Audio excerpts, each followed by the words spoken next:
The End of Ideology Theory, Illusions and Reality.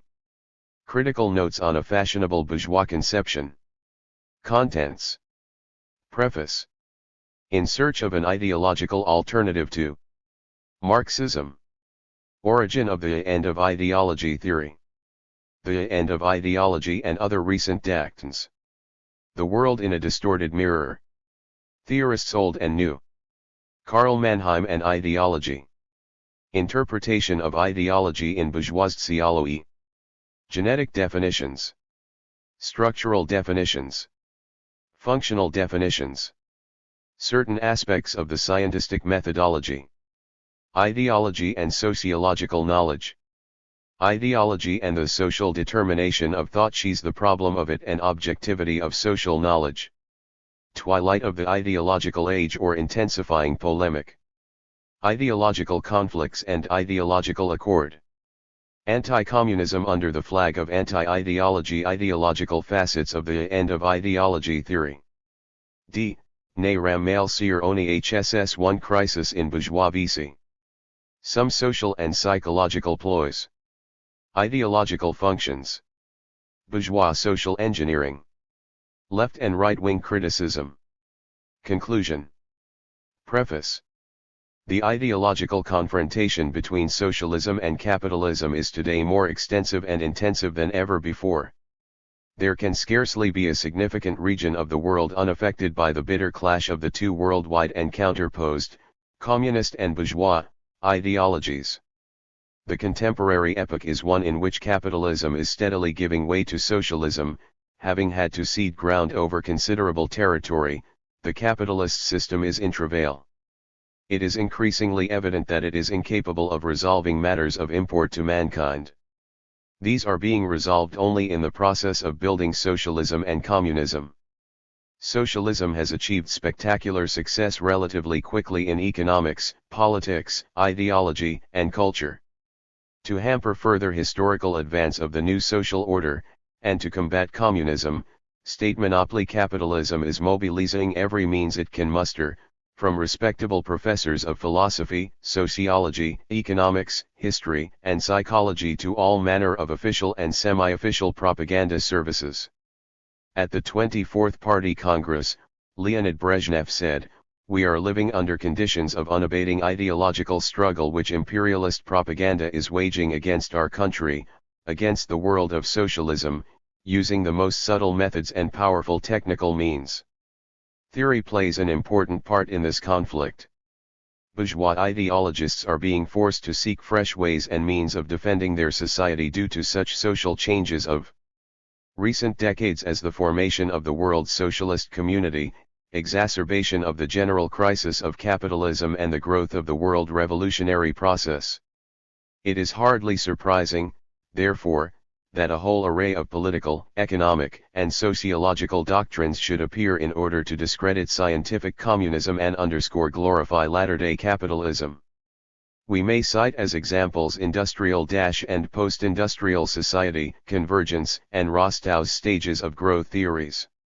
They also include the notion of end of ideology, which has fairly rapidly been promoted to the ranks of the most fashionable and widespread Western doctrines, with more than a little assistance from publishing agencies. This theory is particularly popular among right-wing social democrats and modern revisionists and serves in some degree to substantiate their ideas of liberal socialism, socialism with a human face, or various models of socialist society. For a number of reasons it is important to refute the end of ideology theory and expose its unscientific nature from a Marxist-Leninist viewpoint. Many Soviet and other Marxist social scientists have already written on the subject and attacked it at recent world sociological and philosophical congresses. All this has helped to dissipate the myth of the end of ideology because they have revealed its major deficiencies and properly shown its social significance. Nonetheless, Marxists must continue their work in criticizing and exposing the illusions it has created. Western sociology has a variety of approaches to the end of ideology theme, but it is possible to single out three principal versions: the bourgeois, right-wing socialist, and the revisionist. If we differentiate non-Marxist views in such a way, it is easier for us to combat non-scientific theories. We concentrate on a critical analysis of the work of bourgeois, particularly American, sociologists because the social and class bias of the theory, its anti-communist and anti-democratic role are more readily apparent in the ideological and political struggle today. 1. It is our intention to show that the end of ideology theory distorts certain processes at work in the world, that it is the latest attempt to discredit Marxism-Leninism in the eyes of working people and, finally, that it contains quite a wide-ranging program of theoretical justification and defense of state monopoly capitalism.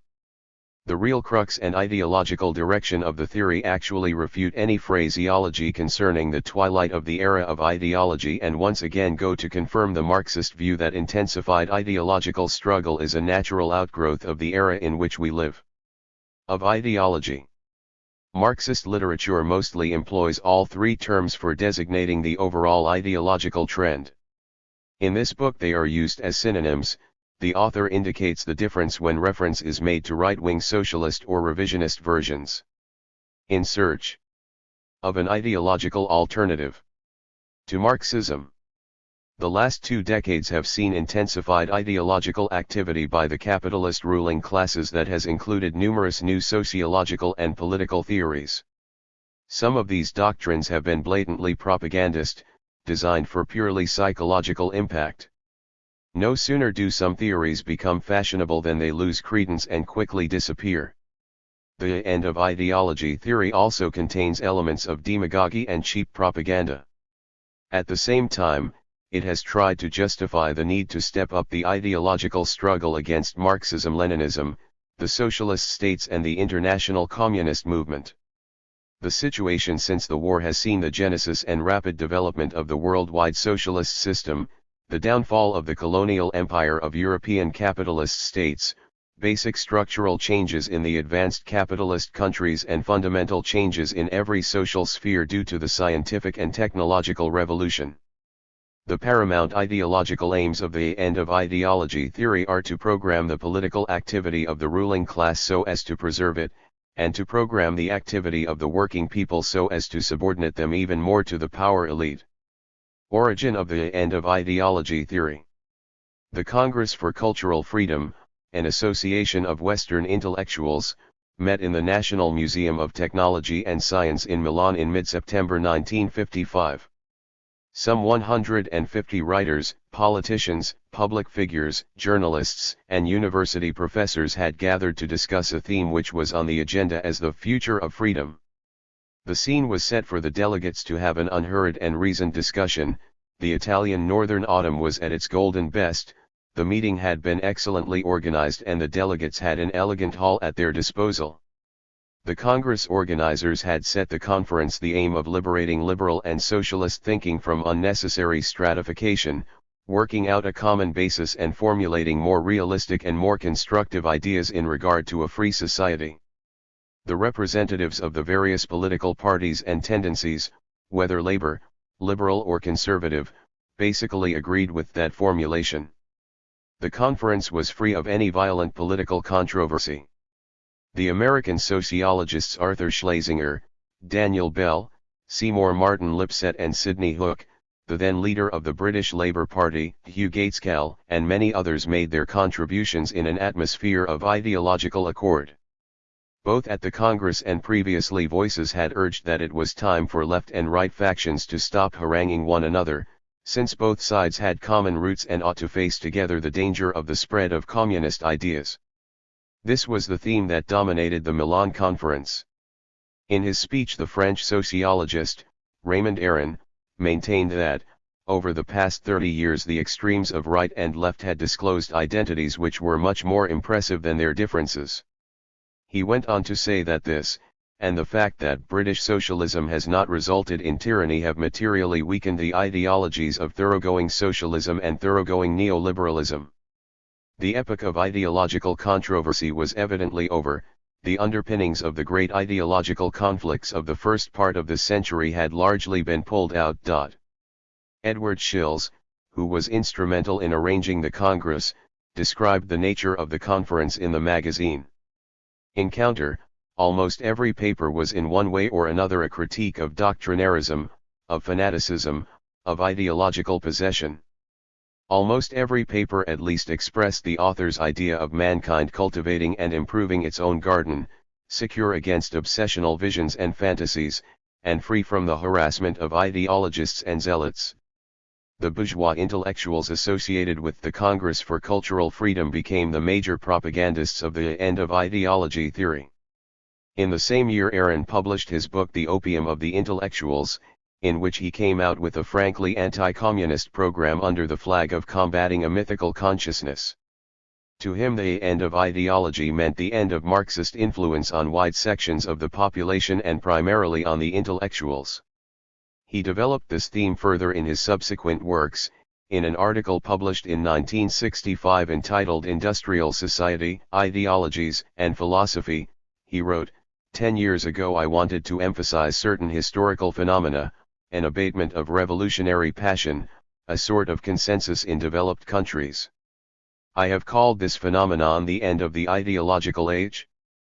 The new idea designed for widespread consumption had to have a more solid theoretical, semantic, sociological, and political substantiation and explanation. It was not long in coming. In 1960, Daniel Bell published his book The End of Ideology. On the exhaustion of political ideas in the 50s, and Lipset published Political Man. The Social Basis of Politics*, in which the Twilight of Ideology thesis received its fullest and most exhaustive analysis. Bourgeois and especially American sociologists tried very hard to popularize the theory. In one form or another it became the theme of special papers read by bourgeois scholars at World Sociology Congresses. An Approach to the Sociology of Knowledge was the paper given by Talcott Parsons at the Congress in Milan in 1959. The USA as the First New Nation was Lipset's paper at the Washington Congress in 1962. It was also discussed at the Sociology Congress in Evian in 1966 and at the Varna Congress in September 1970. At the Varna Congress, Bell delivered a paper called Post-Industrial Society, Technocracy and Politics, in which he again affirmed his thesis. According to Bell, de-ideologization is a necessary element in post-industrial society. The theory has also been discussed at many symposiums. The slogan "Down with ideology" was seized upon by many Western economists, philosophers, historians, sociologists, some politicians, public figures, and newspaper writers. The volume of literature devoted to the issue rapidly increased. By the mid-1960s it was impossible to open any substantive book published in the West on general sociological problems without meeting the end of ideology theory. In a dictionary of the social sciences, Julius Gould, author of the section headed Ideology, devotes a third of his article to expounding this conception. The End of Ideology Debate appeared in New York in 1968 and contained material by proponents and opponents of the theory. Many articles and books on the theory have frequently had new editions. The article by Arthur M. Schlesinger, Jr., entitled The One Against the Many, for example, originally appeared in the Saturday Review, was then featured as an epilogue to Paths of American Thought, and then was published in Russian by the magazine America, though with another title and somewhat abridged so as to give the article a more academic appearance. Aaron's book The Opium of the Intellectuals has been translated into English, German, Italian, Spanish, Russian, Czech and a number of other languages. Bell's book The End of Ideology and Lipset's Political Man have also been reissued several times. The examples listed do not exhaust all that has been written by bourgeois writers on this theme, but they do give some idea of its scope in the West. Occasionally, the end, or twilight, of ideology thesis is used by bourgeois theoreticians in contexts far removed from one another. Through the prism of de-ideologization, they view past history and construct forecasts of future development, politics, of political movement and social cognition, of the processes underway in capitalist and socialist states. Moreover, different authors approach various aspects of the theory in different ways. It is quite typical of them to examine future international relations primarily in the context of a conflict between industrial states and developing states of Asia, Africa, and Latin America. The well-known American columnist, James Reston, wrote in the New York Times, in 1967 that mid-century is now gone, but its problems are still with us. The problem of the new year and the years to come is to liquidate the old issues and get onto the new, not the East-West but the rich North and the poor South problems, not the ideological problems of the middle third of the century, but the practical problems of the last third. In Reston's opinion, the future holds no place for ideological problems. Talcott Parsons looks at social cognition and particularly the history of social, political, and moral teachings through the distorted mirror of the end of ideology theory.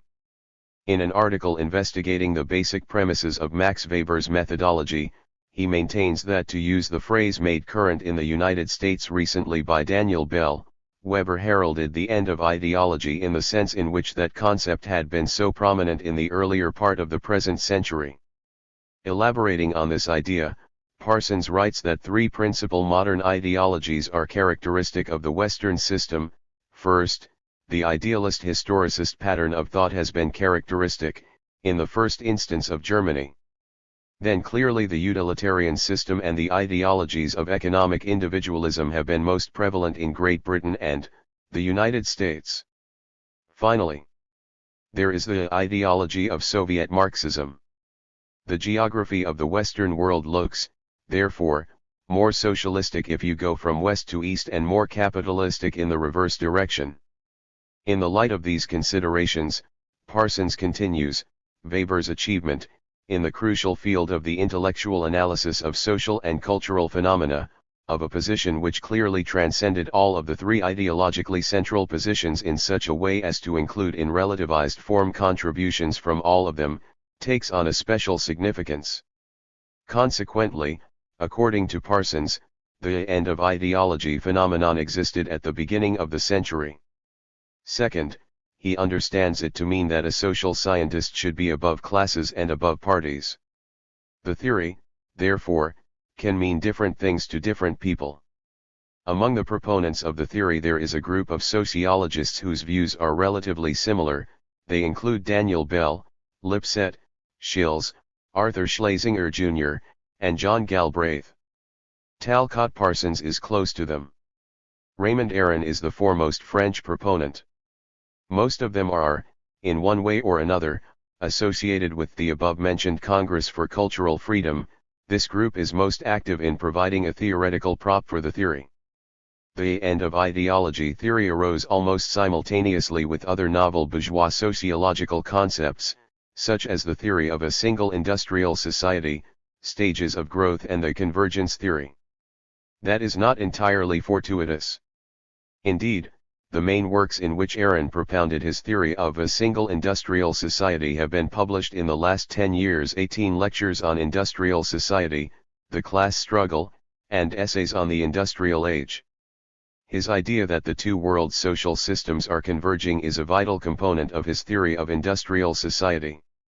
The French economist, Bertrand de Juvenal, however, had previously put forward his version of the convergence theory in a paper entitled Some Fundamental Similarities Between the Soviet and Capitalist Economic Systems, which he had presented to the Milan Congress for Cultural Freedom back in 1955.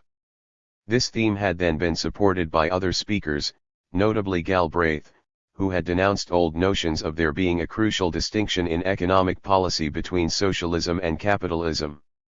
Another American, Walter S. Buckingham, vigorously supported the convergence theory in a book published in 1958, Theoretical Economic Systems. A Comparative Analysis. The Dutch economist, Jan Tinbergen, published many articles on this theme from the early 1960s.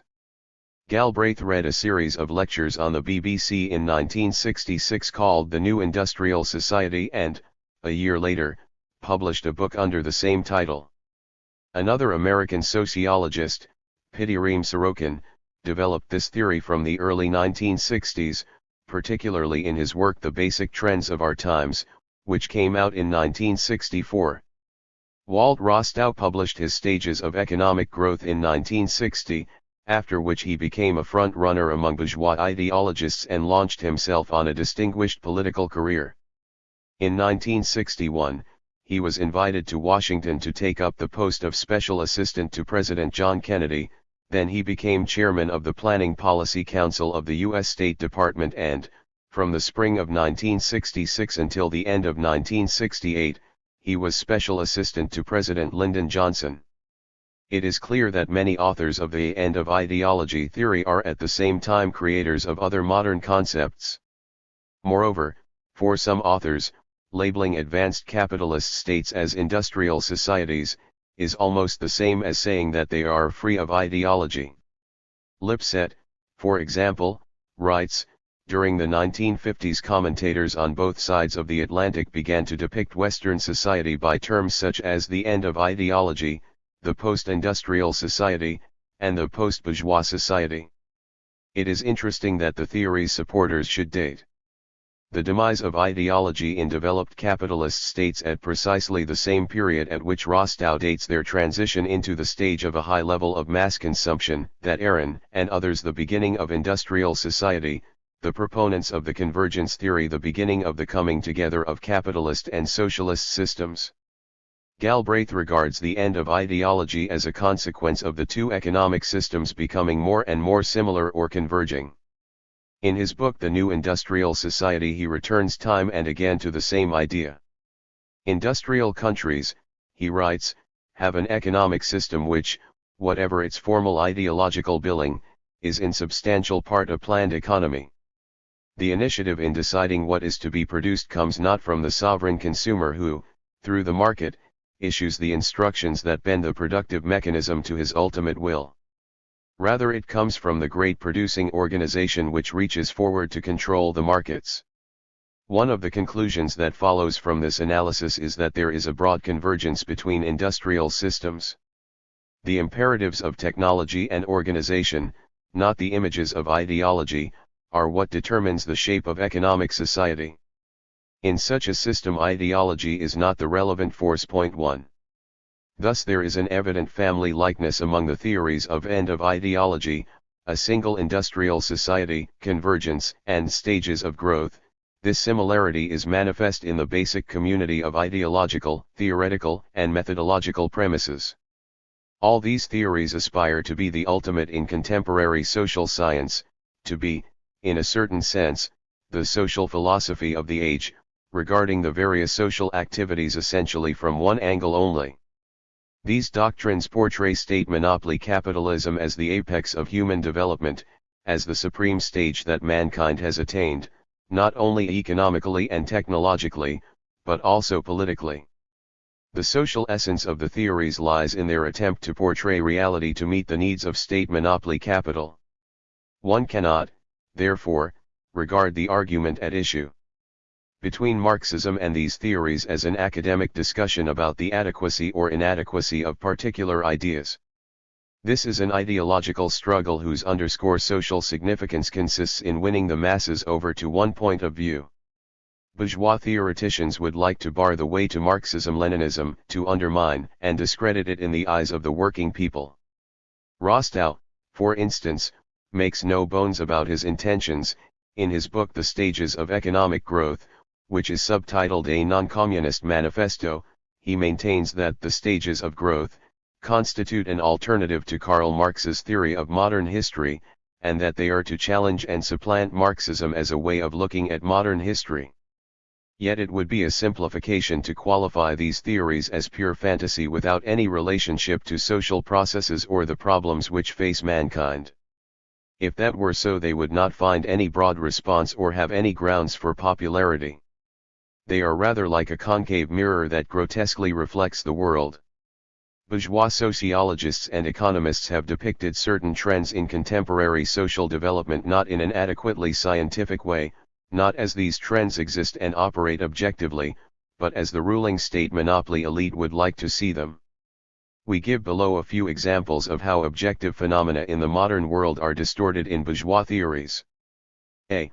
Objective tendency. The formation, growth, and further development of the world's socialist system. Exacerbation of economic and political contradictions in the capitalist system.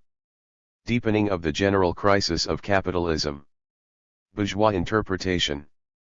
They recognize not only the very fact of existence of the world's socialist community, but also its immense attainments in production, science, and culture. At the same time, they point out that socialism is just one of the possible paths towards industrial society. The Western path is heralded as more effective, painless, and acceptable. The future of humanity is frequently given out as a process of gradual rapprochement between the two systems, with the socialist states renouncing their communist regimes. Antagonisms in the capitalist system are either played down or explained away as unsubstantial. b. Objective trends. Intensifying process of further socialization of production, result state monopoly capital in advanced states in Europe and America has occupied dominant positions. Fusion of the state apparatus with that of large monopolies and the formation of an omnipotent corporation-state complex. Increasing economic intervention by the bourgeois state. Elements of planning for economic growth. Bourgeois interpretation. Capitalism without any political revolution negates itself and becomes industrial society. Some authors continue to refer to Western states as capitalist, although they emphasize that capitalism in the 1960s essentially differs from capitalism of the last century and even the first half of this century. In any event, they assert that old-time capitalism as Marx understood it no longer exists. Schlesinger puts it as follows: yet the rise in the last generation of the mixed society of the view that it is possible to give the state sufficient power to bring about social welfare and economic growth without thereby giving it power to abolish political and civil freedom has revealed classical capitalism and classical socialism as 19th-century doctrines. Sorokin takes a similar view.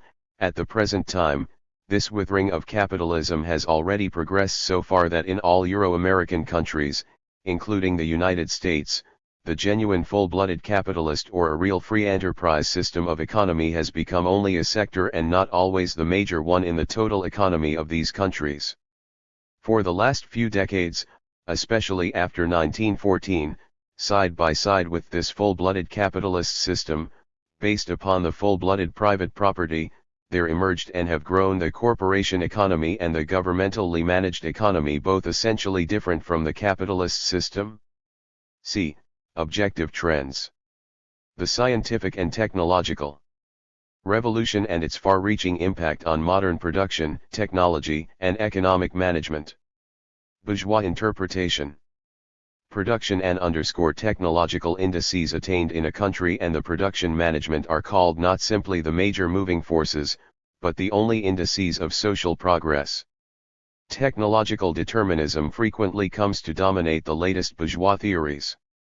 The illusory notion also exists that a good management system and social administration are capable of resolving all vital social problems. d. Objective trends. Growth in the revolutionary activity and organization of the working class under capitalism, concessions from the bourgeoisie through persistent class struggle, enabling workers to improve their living and working conditions. Bourgeois interpretation. The workers are incorporated into capitalist society and have obtained economic, political, and other social rights. The working class and the bourgeoisie are nowadays equal partners in all social affairs. The salient values to which the workers aspire are now concerned with further improving their living standards. In this they have gained more than any other class.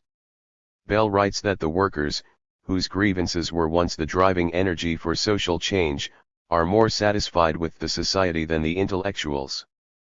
The workers have not achieved utopia, but their expectations were less than those of the intellectuals, and the gains correspondingly larger. As a result, the character of relations between classes and social groups has changed, class conflicts have been reduced to a minimum, some form of class concord reigns in regard to the fundamental values of capitalist society and the tasks confronting its members. We have given here only a few examples of how some bourgeois social scientists distort the actual processes underway in the contemporary world. This situation is due to a number of objective causes and the social status of bourgeois sociology. In spite of all the differences between their schools and sociological views, sociology remains within the confines of bourgeois philosophy and it is quite incapable of loosening these bonds, just as The ruling class cannot escape them in its practical activity. The stance it takes prevents it from making any critical investigation into the objective basis of human society, the relations of production. They are effectively removed from the field of study as an objective criterion of a social system. The sum total of relations of production which determines the essence and character of a particular social organism is taboo for contemporary bourgeois sociology. Sociology is allowed in only when an urgent repair of the depreciated mechanism is required. This circumstance has a number of consequences that affect the character and designation of sociology itself, and the means of constructing sociological concepts. It is, for instance, unable to view society as an integral system in dialectical interaction with its component parts, and it is obliged constantly to resort to the long bankrupt factors theory, which is updated each time according to the circumstances. It is no surprise, therefore, that in the age of rapid technological progress, bourgeois sociology should increasingly be confined to a narrow and often primitive technological determinism. Changes in technology of production are presented as something that solves the basic social problems automatically. The technological revolution is said to obviate social revolution. This view is usually supplemented by enhancing the role of spiritual values which are institutionalized in capitalist society. Abstract notions about human beings, liberty, and the raison d'être are postulated both as some sort of independent and self-sufficing factors, irrespective of specific conditions, and frequently as determining the nature of social institutions, of ideology, science, art, and the direction of people's political activity. The latest sociological theories are conspicuous for their constant association with bourgeois politics. This is a factor that has received insufficient attention in Soviet sociological literature. We usually consider that bourgeois sociologists have an illusory desire to be above politics and to fence themselves and their objective science off from outside influences and distortions. In fact, this apparent neutrality of a social scientist in regard to political issues is, on closer scrutiny, a veiled form of bourgeois partisanship in science. The popularity and even dominance of this attitude among many Western social scientists is due to particular economic, political, and ideological considerations. Partisanship under the flag of neutrality, a non-participation in politics, remains today a widely accepted point of view. One may discern, however, certain changes in recent years which force us to review our notion of the connection between bourgeois sociology and the policies pursued by bourgeois governments. The fact is that state monopoly capital tries, might and main, to subordinate Western social thinking to its needs. A great deal of political, financial, and administrative pressure is exerted upon university scholars to force them to work to the orders of corporations and governments. Furthermore, an increasing stratification is discernible among the university fraternity caused by their different understanding of the duties and responsibilities of the intellectual in contemporary society and by the different social attitudes and political views. Three principal groups of scientists may be defined in this context. The first insists upon traditional university freedoms, believing that it is the duty of a scientist to serve pure science and pure knowledge. They describe all politics as something alien and harmful to research and teaching. In short, this group of scholars remains in the grip of old-fashioned illusions about the political and ideological neutrality of science, its nonpartisanship, and classlessness. The second group includes democratically and sober-minded scholars who maintain that science should critically investigate bourgeois society, its institutions, values, and ideals. They favor progressive changes in society and criticize empirical sociology for its pettiness, its departure from important social issues, for its subservience to big business, and they attack theoretical sociology for its abstractness and irrelevancy. It is to the credit of such sociologists that they favor social criticism in regard to capitalist society. Finally, there is a third group which favors aligning sociology with bourgeois politics. Their basic premise is an iron optimism that social progress can be obtained through a gradual and partial improvement in the activity of the state monopoly bureaucracy, while social problems are resolvable by sensible administration. It is from this milieu that one hears appeals to coordinate, harmonize and unify bourgeois sociology and the practical policy of the monopolies and bourgeois state. Sociology, opine members of this school, see its true calling in helping the authorities to formulate required policy. Its competence derives in part from the tradition of the political philosophy that regards events of political life from the standpoint of one who must take responsible action in them. They maintain that one must put an end to all forms of alienation separating politicians and sociologists. Schills writes, the politician or citizen must feel trust and confidence in the goodwill of the sociologist who confronts him. The sociologist must feel the same way about the goodwill of the politician and citizen. The demand to bring sociology face to face with bourgeois politics signifies the subordination of sociological research to direct social commands. The industrial society, stages of growth, convergence, and end of ideology theories are all obvious examples of theories that correspond imminently to certain ideological requirements of state monopoly capital. They are a reflection in the sphere of ideas of the objective social process through which sociological thinking in the United States and other advanced capitalist countries, having forfeited its erstwhile relative autonomy, is becoming a modernized form of bureaucratic functionalism. The end of ideology theory has developed the same source as other modern sociological doctrines. It also has the same methodological and theoretical deficiencies. It is unique, however, in that it operates primarily as a political philosophy concentrating on problems of ideology and politics and viewing ideological and political phenomena from the standpoint of ideas concerning kindred theories. Bearing these remarks in mind, let us move on to an analysis of the premises contained in the theory. The world in a distorted mirror. Whether they like it or not, the end of ideology theorists fully express the need of the ruling class to find ways of denying historical inevitability and the objective necessity of restructuring society along socialist lines. Their theory is supposed to serve, alongside other novel bourgeois doctrines, as an ideological alternative to Marxism-Leninism in the present day. This is the basic goal to which they subordinate every aspect of their theory. It is not a systematically and consistently developed, or even logical, doctrine by comparison, say, with Walt Rostow's stages of growth, which, at least in a formal logical way, has a certain integrity about it.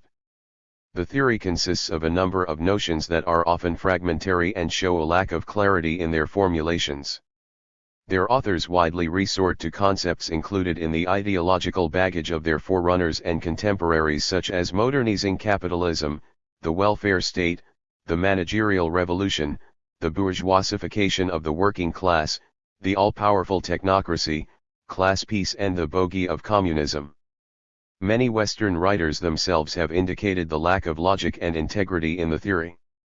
The American sociologist, Melvin Seaman, of the University of California, wrote in a review of Bell's book The End of Ideology that the book does not provide a systematic examination of this perspective. Ideology has come to a dead end. This succinct comment may be justifiably applied to other proponents of the theory.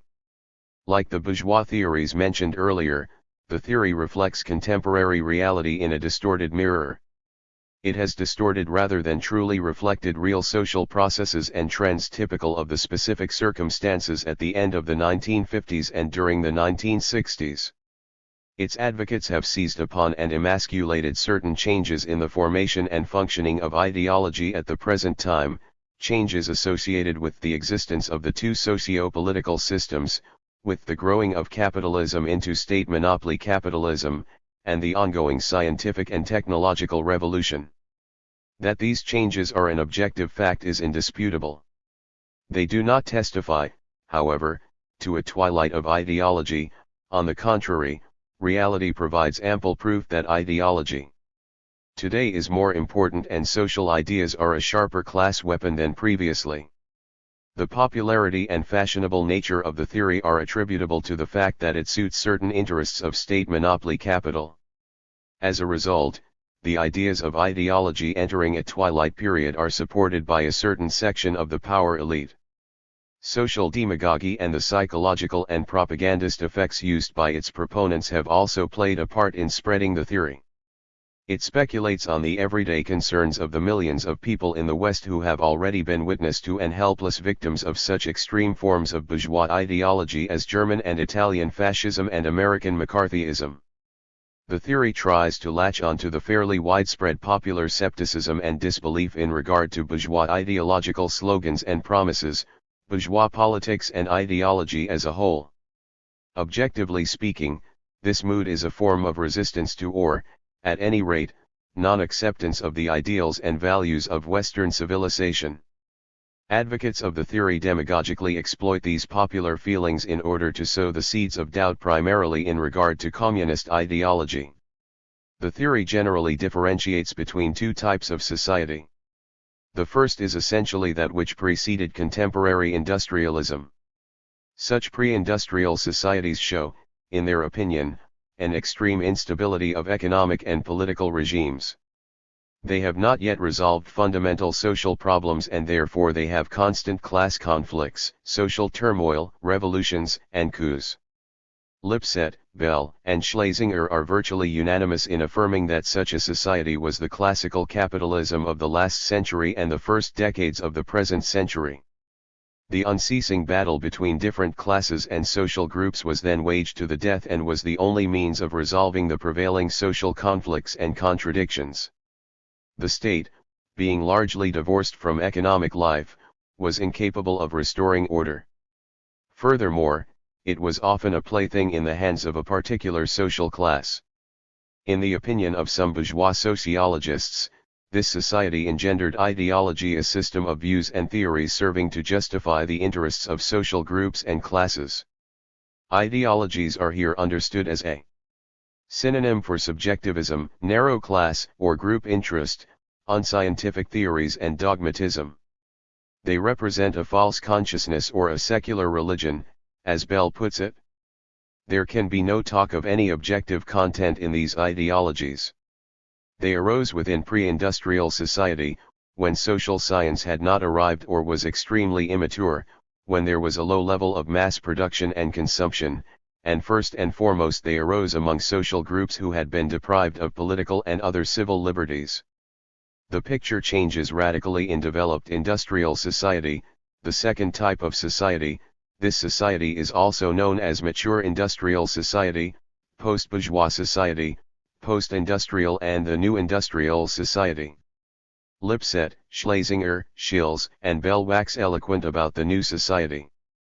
It would appear that the fundamental social problems are already resolved in industrial society, by which they mean mainly state monopoly capitalism. This society guarantees that the economic barriers separating social groups are gradually removed and the political significance of economic inequality gradually disappears. The working class is guaranteed a privileged political and legal position and becomes integrated within industrial society. Consensus of opinion on basic problems is obtained between classes and social groups, and social problems are reduced to those concerning administrative and technical management and partial reforms of the social organism. Lipset writes that this change in Western political life reflects the fact that the fundamental political problems of the Industrial Revolution have been solved. The workers have achieved industrial and political citizenship, the conservatives have accepted the welfare state, and the democratic left has recognized that an increase in overall state power carries with it more dangers to freedom than solutions for economic problems. This very triumph of the democratic social revolution in the West ends domestic politics for those intellectuals who must have ideologies or utopias to motivate them to political action. At the present stage of human development, they maintain, so-called universal ideologies, i.e., ideologies that give a comprehensive picture of the world and incite people to mass political action, conflict with the requirements of rational organization and management of society and underscore its various components, on the one hand, and with the requirements of the common form of knowledge, science, and social science in particular, on the other. Evidently, ideology can no longer serve as a guide or motivation for the behavior of individuals, social groups, or society as a whole, nor as a source of intellectual values, particularly as a source of truth. These areas, science and society as a whole, rid themselves of ideological accretions. People no longer believe in ideological motivation, slogans, and appeals. Even less do they believe that ideology can provide a true understanding of events taking place in the world, or that it can provide adequate cognition. Bourgeois writers make special efforts to identify any ideology with false consciousness and, on that basis, to construct a critique of Marxism-Leninism. Nowadays, it would seem, people have lost their faith in the possibility of the world being transformed according to the principles of a particular ideology. Government-implemented economic and social programs alone have any specific meaning. For society to function properly, argue some bourgeois sociologists, it requires precise information and reliable knowledge which experts on social problems alone can provide. Computers and automatic machinery, free of ideology, are here of overriding importance. Insofar as most organized participants, Lipset writes, in the political struggle accept the authority of experts in economics, military affairs, interpretations of the behavior of foreign nations and the like, it becomes increasingly difficult to challenge the views of opponents in moralistic either/or terms. Where there is some consensus among the scientific experts on specific issues, these tend to be removed as possible sources of intense controversy. As the ideology of scientism becomes accepted, the ideologies of the extreme left and right lose much of their impact.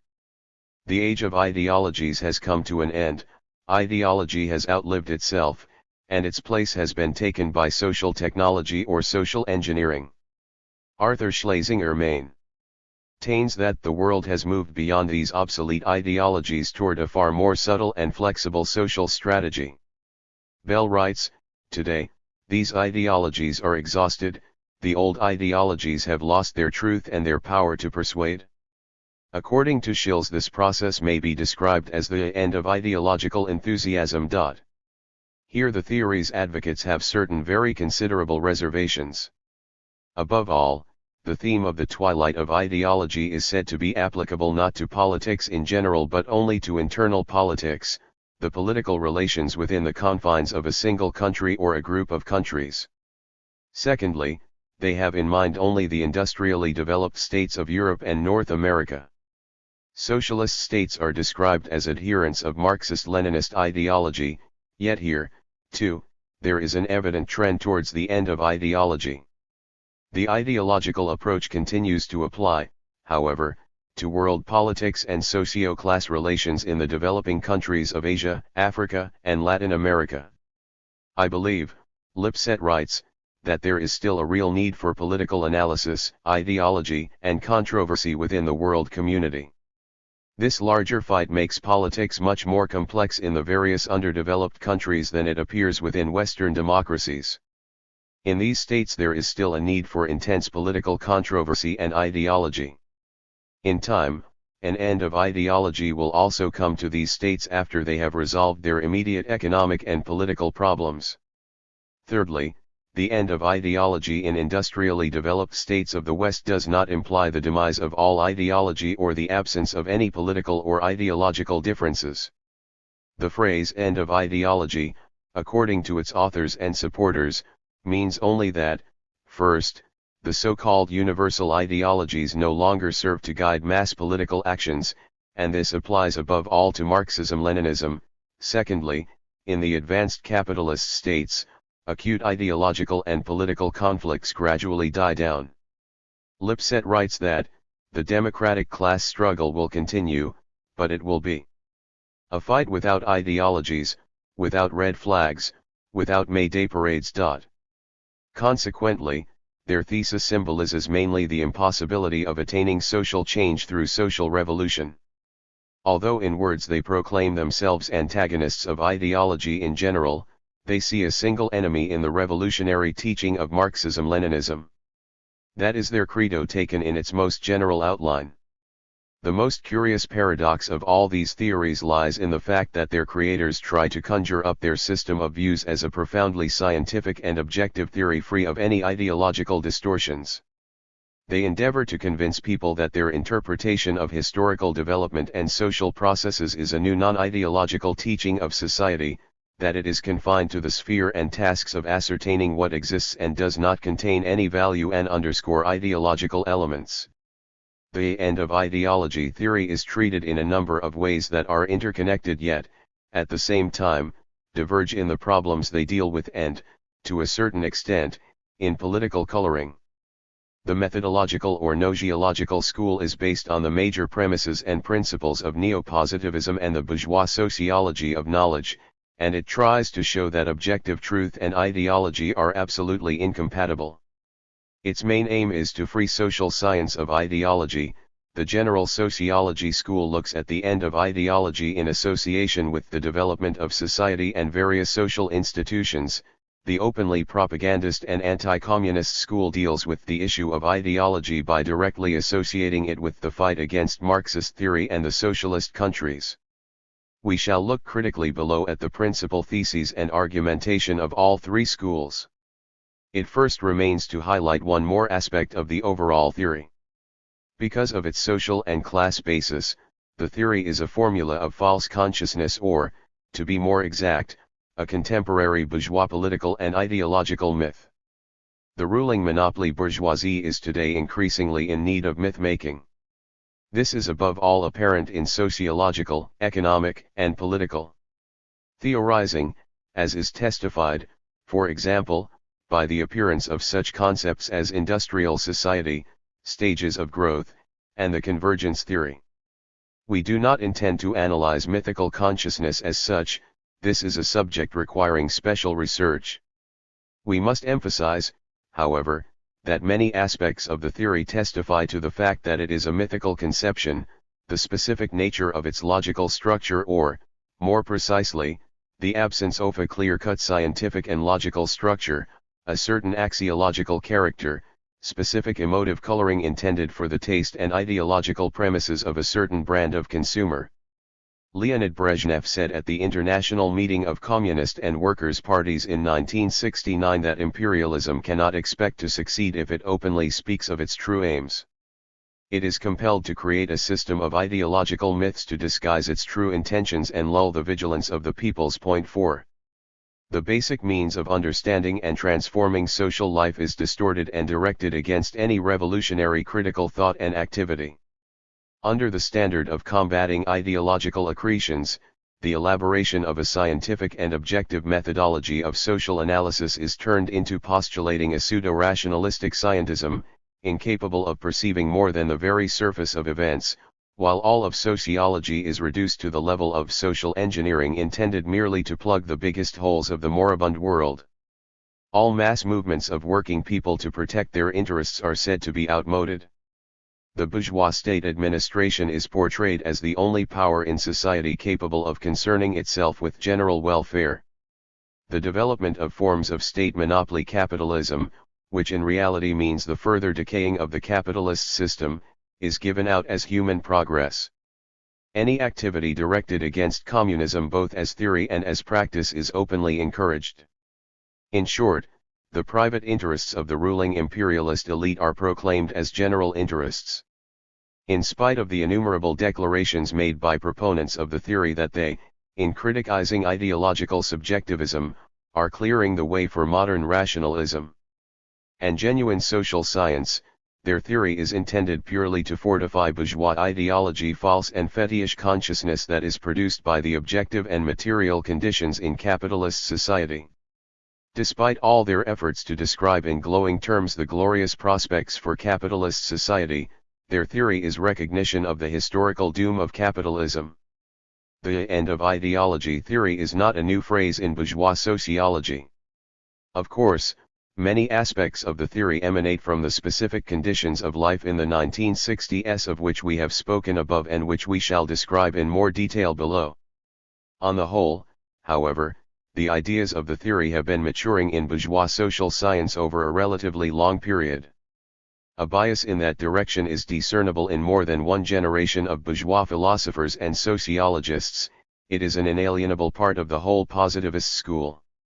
It is manifested in different ways by different authors, but in general it may be said to be an attempt, first, to rise above the party struggle in philosophy and sociology, to be outside the ideological struggle of our age and to overcome the apparent one-sidedness of materialism in general and Marxism in particular. Second, it attempts to provide an objectivist description of facts and events, renouncing any search for laws of social development, the meaning and significance of historical events. Third, it describes all class interests, ideological motivation, and value judgments as unscientific factors that pervert the truth. Fourth, it tries to avoid a conscious and direct treatment of the social and class causes of the process of cognition, its philosophical basis and ideological meaning. This attempt is typical of the entire positivist school from Auguste Comte to Karl Popper, of all forms of positivism from pragmatism to linguistic philosophies. Traditional positivism is based on an illusory notion that one can abstract oneself from any politics or ideology or partisanship. Locked away in an ivory castle or university faculty, it proclaimed its adherence only to pure science, its service to pure truth, although in fact it served bourgeois ideology and politics. Let us take, as an example, the views of the founding father of positivism, Auguste Comte. Comte elaborated the law of the three stages of human thought, theological, metaphysical, and positive, which he thought characterized the development both of human knowledge and of society. By positive knowledge he meant real knowledge as opposed to chimerical knowledge and useful as opposed to fruitless curiosity, knowledge that was trustworthy and precise. Comte, however, confined this to the most external manifestation of the real world.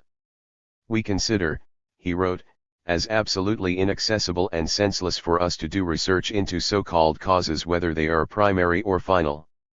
He recognized only the knowledge of the surface of life, only phenomena or facts of experience, and not objects in themselves, not their inherent essence or origin.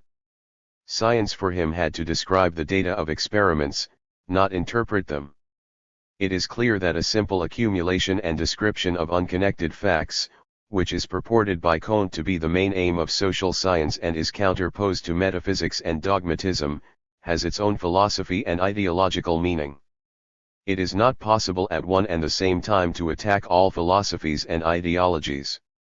This attitude presupposes its own philosophy, its own dogmatism. Furthermore, the slogan "science is interested only in facts" actually meant in its positivist form, as Professor J.D. Bernal justly noted, a reluctance to face facts, for facts, especially social facts, were becoming increasingly hard for bourgeois intellectuals to face. Positivism did indeed provide an admirable alibi for those who wished to be above the battle on the right side. As the Irishman said, "I know you were impartial in this fight, but which side were you impartial on?" Nonetheless, this objectivist slogan of nonpartisanship has become exaggerated in all bourgeois philosophy and sociology.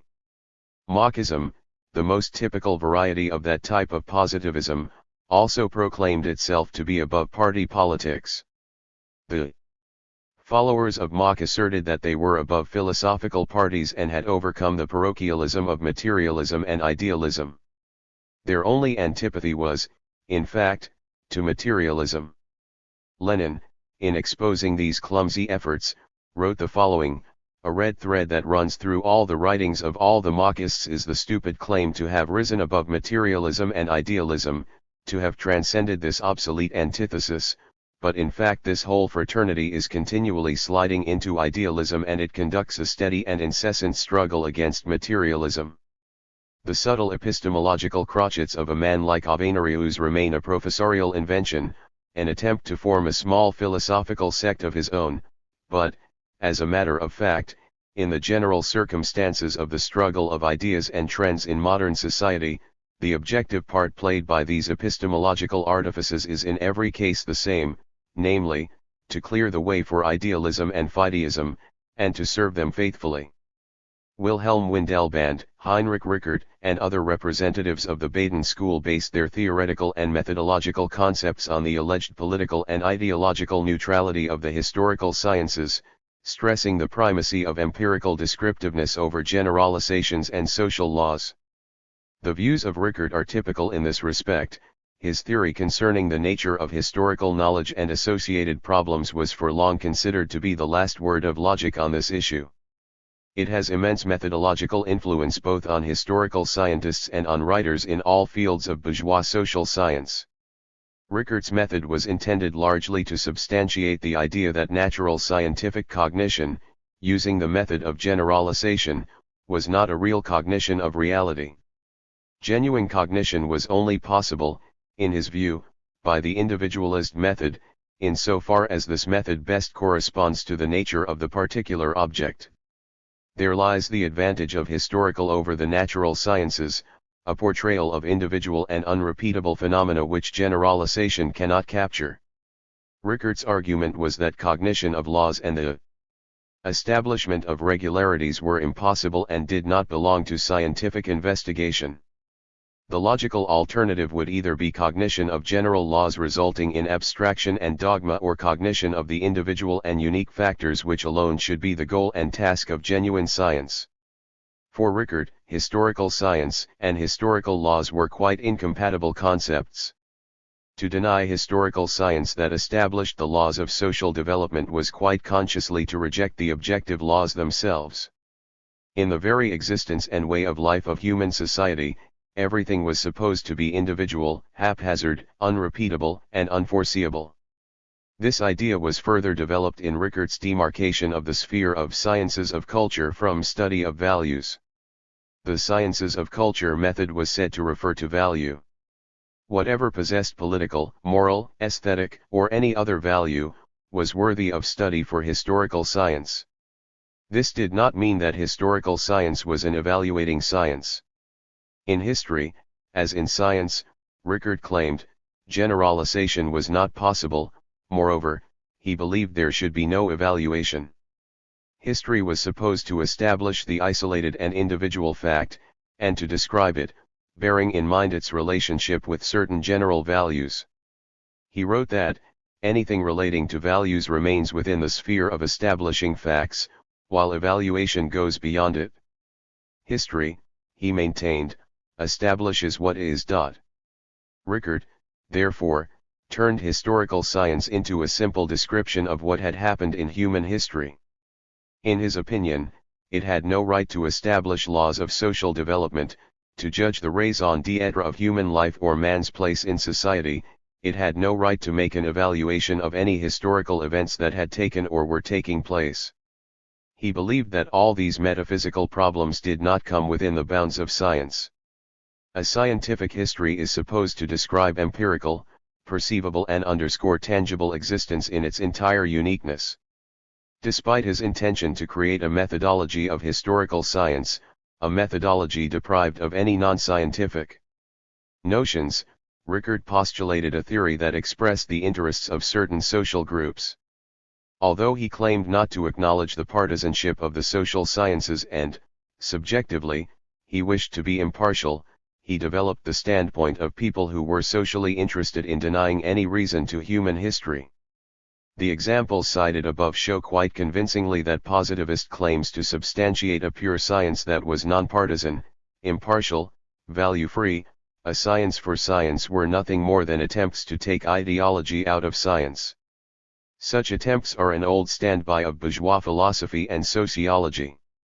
They reappeared in new varieties of positivism, logical positivism and linguistic philosophy, the bourgeois sociology of cognition and empirical sociology. Moreover, there is a clear trend towards greater direct criticism and exposure of all ideology. While, for example, Max Weber, Émile Durkheim and other sociologists criticized ideological consciousness without mentioning the term ideology, after the appearance of Karl Mannheim's book Ideology and Utopia, bourgeois sociology became dominated by efforts directly to identify ideology with false and distorted consciousness. No matter what the subjective intentions of bourgeois writers were, objectively speaking, their criticism was directed primarily against Marxist-Leninist teaching and was wielded for that aim by reactionary propagandists and politicians.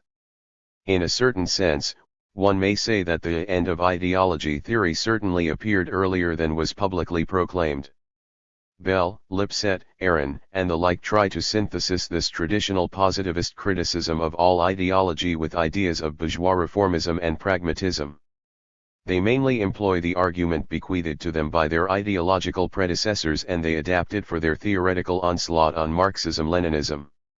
Outside of this theoretical material gathered by bourgeois philosophy and sociology, the end of ideology theory remains largely incomprehensible. In later chapters, therefore, we shall, in analyzing specific problems, refer to concepts which presaged the myth of the end of ideology. Bourgeois philosophy and sociology today pay a great deal of attention to issues of social consciousness, psychology, ideology, control of consciousness, mass behavior, and the ideological struggle. These issues constantly appear in books, magazines, and agendas at international philosophical and sociological congresses. There are several reasons for this. Above all, there is the endeavor by large-scale monopoly capital to hold undivided sway over people's minds, to tighten the screws of ideological and psychological pressure among the working people, who are increasingly losing their faith in bourgeois ideological principles and premises. Next, there is the increasing struggle in ideology between the opposed social systems, the worlds of socialism and capitalism. Consequently, a multitudinous army of sociologists, psychologists, and other social scientists are pitched into battle by the bourgeois states and monopolies in order to investigate ways and means of ideological and psychological warfare, diversion, their action and underscore effectiveness. Then, thirdly, there is also the mood of concern and alarm that is widespread in the West in regard to the inhuman essence and barbaric consequences of the fascist ideologies of Germany, Italy, and other states in the not-so-distant past. Many people observe with alarm the growth in neo-Nazi, right-wing extremist and racist ideologies in some capitalist countries and seek a way of averting the dangerous trends. This mood is certainly evident among a section of bourgeois writers. Lastly, the developing states of Asia, Africa, and Latin America propound their own ideological concepts and doctrines in an attempt to justify their aspirations for political, cultural, and economic liberation and underscore national prosperity. The ideologies of national liberation movements are also becoming an object of intense study and evaluation by bourgeois philosophers and sociologists in advanced capitalist countries. In one degree or another, all the circumstances are cause for closer attention to problems of ideology, its functions and role in contemporary society. An extreme diversity of opinions, approaches, and interpretations exists in Western sociological literature on these questions. Most bourgeois investigators portray ideology in every situation as some sort of irrational spontaneous force. People infected by ideology, they maintain, always tend to be fanatical and are dogmatic in the extreme. Mass movements and states governed by a particular ideology are said to be a threat to the law established and sanctified by the Church and the traditions of law and order. Bourgeois theoreticians habitually depict ideology as a parochial system of dogma that serves to justify particular interests of a social group or class. Ideology for them is not a form of understanding social reality, but merely a means of justifying political, economic, moral, and other ideals. This, they opine, is incompatible with social science. Karl Mannheim and ideology. Karl Mannheim was a typical liberal Western bourgeois sociologist. His interpretation of ideological consciousness is still regarded in the West as the classical view. Mannheim propounded his views on ideology mainly in his works The Sociology of Knowledge, written in 1927, and Ideology and Utopia, 1929. Mannheim gave the fullest analysis of the interrelationship between ideology and society, and ideology and science from a bourgeois liberal point of view. Science for him was objective by virtue of its nonpartisanship and impartiality, while ideology, being partisan and class-biased, was always subjective and always distorted genuine knowledge of reality. In spite of criticism, sometimes harsh, of certain propositions and conclusions in Mannheim's work, his general treatment of ideology is widely accepted. It has served even as a basis for some other fashionable bourgeois theories, At any rate, contemporary philosophy and sociology extensively employ Mannheim's arguments as a justification for their novel concepts. As the American sociologist, J. Lope Lombara, rightly states, if one contests virtually any argument advanced by Bell, Lipset or other proponents of the end of ideology school, one finds oneself at odds with Mannheim, for almost every argument they use contains his concepts. Point 1. The sociology of knowledge was declared by Mannheim to be the latest word in the theory of cognition, a theory of social knowledge and social teaching. Undoubtedly, Mannheim wanted to some extent to counterpose it to empirical sociology, which had begun to develop rapidly in the interwar years.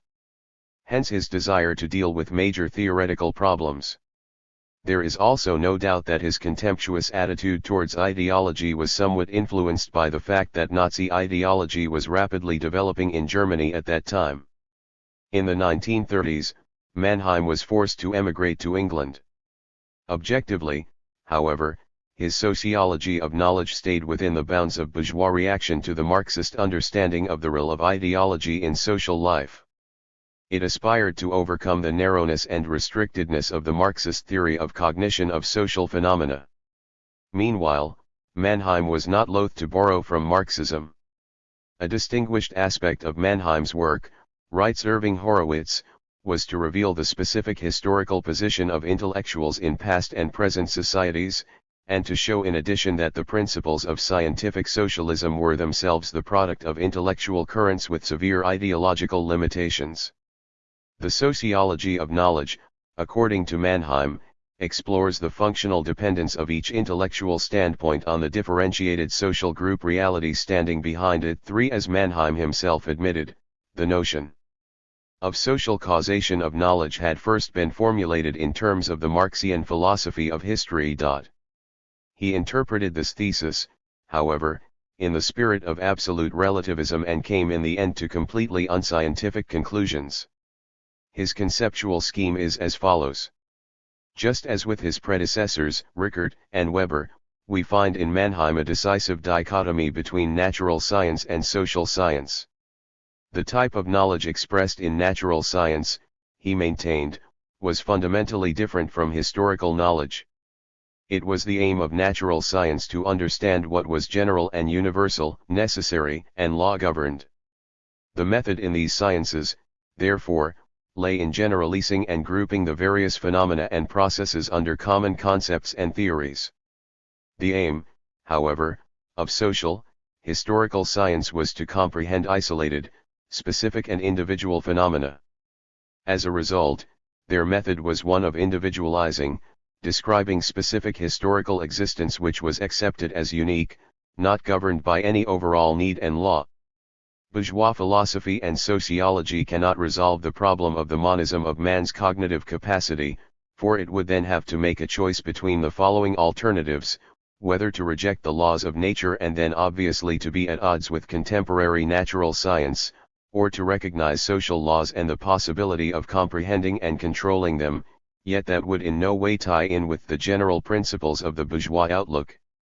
There remains a third way: a gnoseological dualism, i.e., differentiation between the knowledge of society and knowledge of nature both in character and in method. Mannheim, however, used somewhat different arguments in regard to this bifurcation by contrast with Weber, Windelband, and Rickert.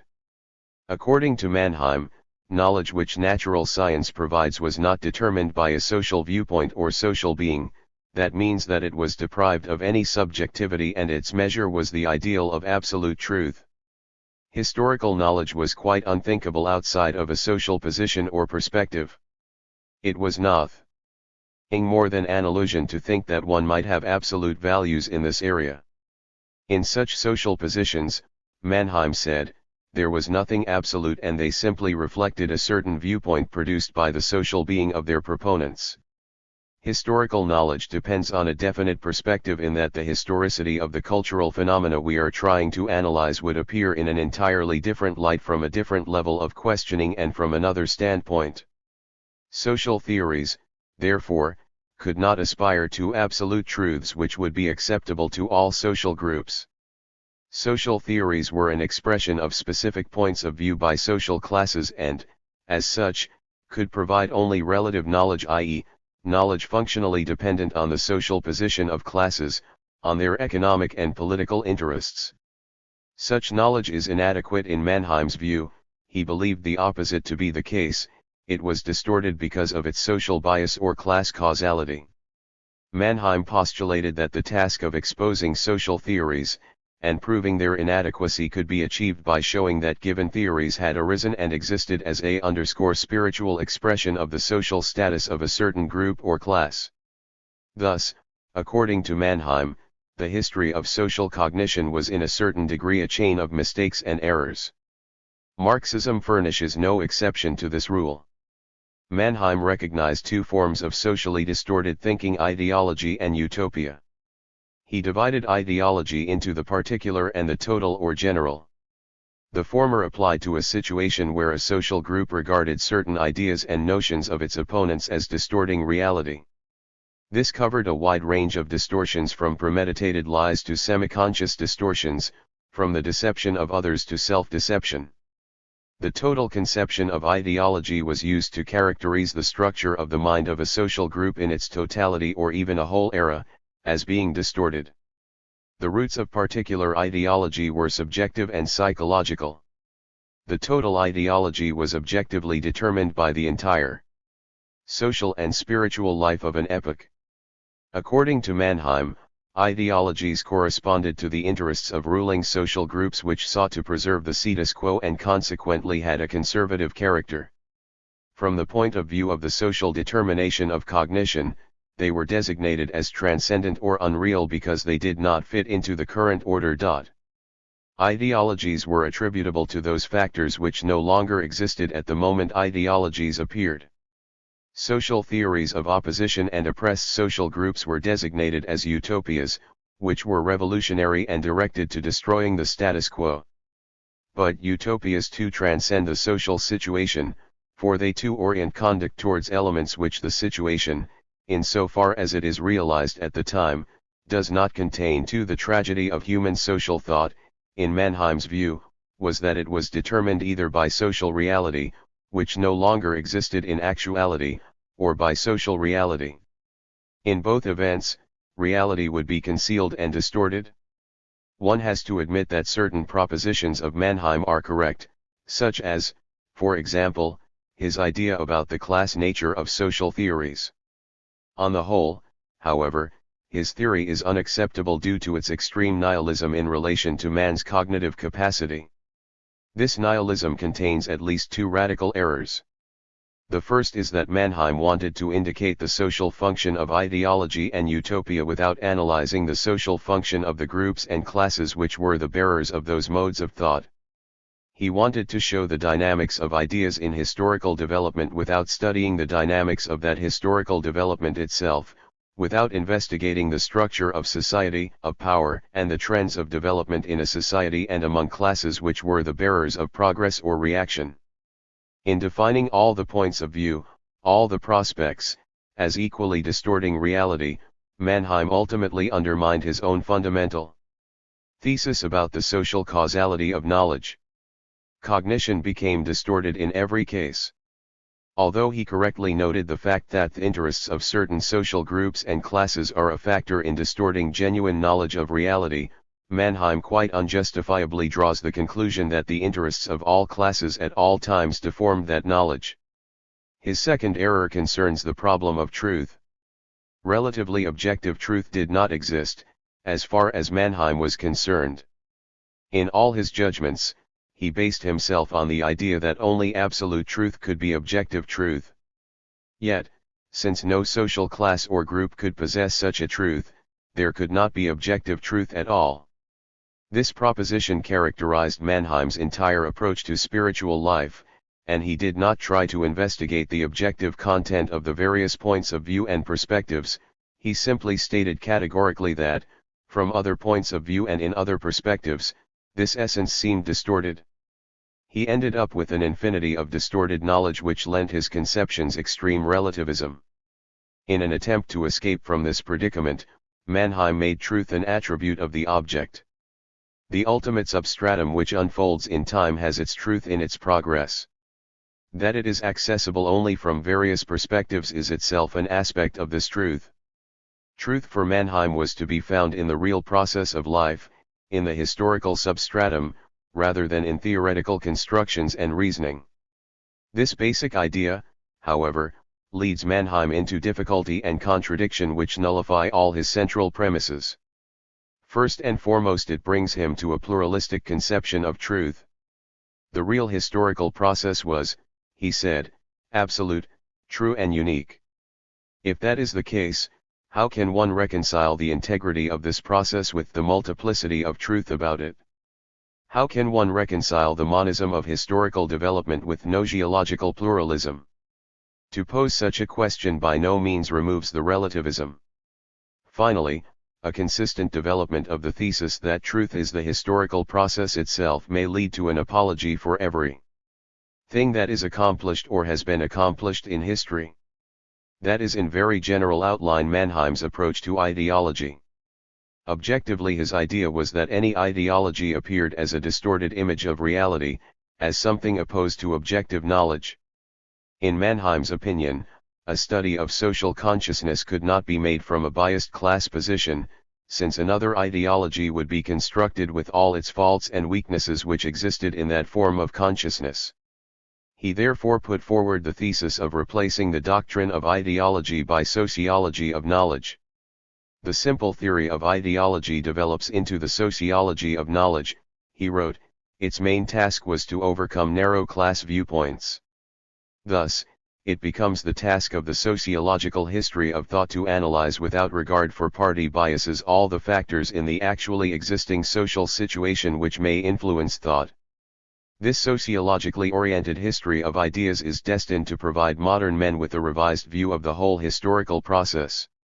Mannheim argued that the sociology of knowledge possessed at least two advantages over studies of ideologies. They were, it resolved the problem of the relativism of social cognition and eliminated the one-sided party approach, since its methodology was based on a synthesis of various perspectives or class standpoints. Let us look briefly at this argument. Mannheim called sociology of knowledge relational rather than relativist, inasmuch as it was based on propositions that there are spheres of thought in which it is impossible to conceive of absolute truth existing independently of the values and position of the subject and unrelated to the social context. Relativism combines this historical sociological insight with an older theory of knowledge which was as yet unaware of the interplay between conditions of existence and modes of thought, and which modeled its knowledge after static prototypes such as might be exemplified by the proposition 2x24. This older type of thought, which regarded such examples as the model of all thought, was necessarily led to the rejection of all those forms of knowledge which were dependent on the subjective standpoint and the social situation of the knower, and which were, hence, merely relative. Mannheim would deprive sociology of absolute truth, but since that truth was said to be equal to objective truth, he removed them both. Relativism remained the same as relationalism. Indeed, relational knowledge, according to Mannheim, can only be formulated with reference to the position of the observer, i.e., if we have made a judgment, we must not make it in abstract and absolute notions, but should always include in this formula concrete circumstances to which it refers. That could take Mannheim away from relativism if he were able to allow that in history there existed a certain law-governed repetitiveness of processes and phenomena. He regarded the movement of society, however, as something absolute in every respect. History could not repeat itself in his view. At any given moment, the world was something absolutely new and unique, which meant that one and the same truths could not be real more than once. Thus, despite Mannheim's desire, he cannot escape from relativism. His differentiation of relativism and relationalism is simply a play on words. Finally, let us take a brief look at another question posed by Mannheim in the overall context of his sociology of knowledge. That is the question of the special role of intellectuals in acquiring genuine knowledge of social reality. Mannheim argued that adequate knowledge was only possible if it were created by a freestanding intellectual group not contaminated by any practical interests, standing above classes and the class struggle. In his opinion, intellectuals were a special privileged group, since the social causality of their thinking was exceptionally weak. As a consequence, they could attain what other social groups and classes, very much interested in retaining the status quo or in destroying it, could not attain, i.e., a total perspective in which they overcame the contradictions and bias of each class or group point of view. Only the intellectuals, therefore, were capable of synthesizing partisan views and thereby gaining objective truth. In contemporary society, wrote Mannheim, the intellectuals were recruited from practically all social strata. Universities took and formed the sons and daughters of the bourgeoisie and proletariat, urban and rural residents, Catholics and Protestants.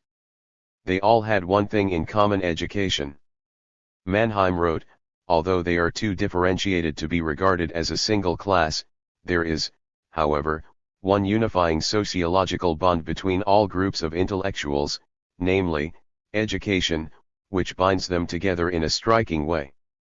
Participation in a common educational heritage progressively tends to suppress differences of birth, status, profession, and wealth, and to unite the individual educated people on the basis of the education they have received. However, this common denominator led not to a dead monotony but to a complex unity in which differences in origin were somehow retained. Mannheim again, with the increase in the number and variety of the classes and strata from which the individual groups of intellectuals are recruited, there comes greater multiformity and contrast in the tendencies operating on the intellectual level which ties them to one another. The individual, then, more or less takes a part in the mass of mutually conflicting tendencies. 2. All that, in Mannheim's opinion, created the prerequisites for free, unbiased thinking.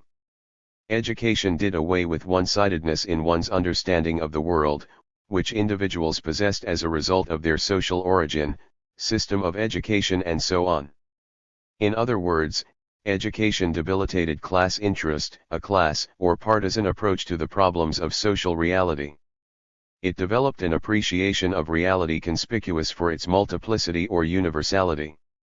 As a result, Mannheim argued, the intellectuals represented an unanchored, relatively classless stratum, capable of and destined for expounding the fullest synthesis of different trends of the age.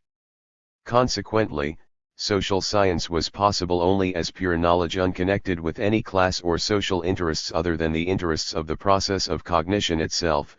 Only a socially unattached intelligentsia could provide truth in the social sciences. This conclusion is an illusion in regard to the bourgeois liberal intellectual. Social history has never seen and will never see a pure disinterested social science. How is it possible to construct a social theory which would not affect in one way or another the interests of existing classes? Can theories arise if classes or society as a whole are not interested in them? And are we not witnesses to the fact that if even some bourgeois liberal intellectuals sometimes try to put forward ideas and theories that appear to be nonpartisan and above class, do not these theories and ideas inevitably become used by classes to combat other classes and social groups?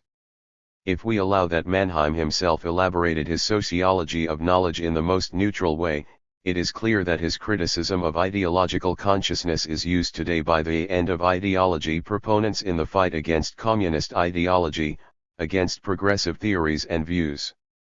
As an intellectual, Mannheim absolutizes the importance of education in the process of comprehending social phenomena. There is no argument that university education broadens people's mind, makes them competent in a particular field of knowledge and activity. That to some extent brings people together on the basis of their higher education. Mannheim will not see, however, the class nature and class direction of education. He thereby loses sight of reality. Marxists in the last century already pointed to the class character of education in a class society. Even bourgeois scholars recognize this fact today.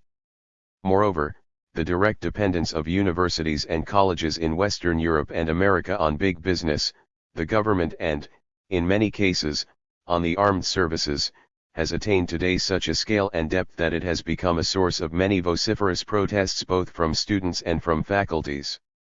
Erstwhile notions of university liberties are as dead as the dodo.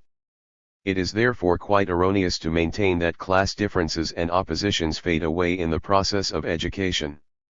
An educated man is faced with two alternatives as far as class adherence is concerned: either he maintains the position of the class from which he emerged and uses the knowledge he has received for a clearer and more precise formulation of the outlook of that class, or he crosses over to another class and devotes himself to the cause of serving its interests.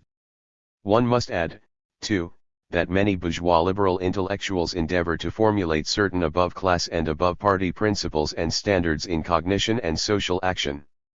Such attempts have led ultimately to the defense of the positions of the bourgeois class. Intellectuals are not an integral social group. The class character of society implies the class character of intellectuals. They have never been a social group in their own right. Mannheim's ideas on ideology and the sociology of knowledge were a bourgeois liberal reaction to the Marxist-Leninist evaluation of the part played by ideology and consciousness in social development. Despite his critical remarks about the openly reactionary ideology of monopoly capital, his main line of attack was nonetheless against Marxism. This permeated the whole of Mannheim's argument and determined his basic premises and conclusions.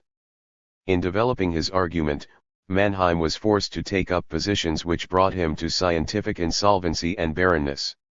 He took as a basis of his work the thesis on the irreconcilability of social theory and social practice. As a result, he could not properly understand and evaluate either the gnoseological aspect of ideologies or their social function. Consciousness turned out to be powerless in any radical change or improvement of social reality. Any resolution of central antagonisms in social development became either illusory or unfeasible. The sociology of knowledge, as it was developed by Mannheim, was skeptical in regard to the practical effects of consciousness on the historical process. Consciousness was depicted as a helpless plaything faced by the blind and fateful forces of society. Interpretation of ideology in bourgeois sociology. Mannheim's treatment of the problems of the interconnection between ideology and society, ideology and social science had a great impact on subsequent bourgeois theories. In investigating questions of ideology, contemporary Western sociologists base themselves to a large degree on Mannheim's theses.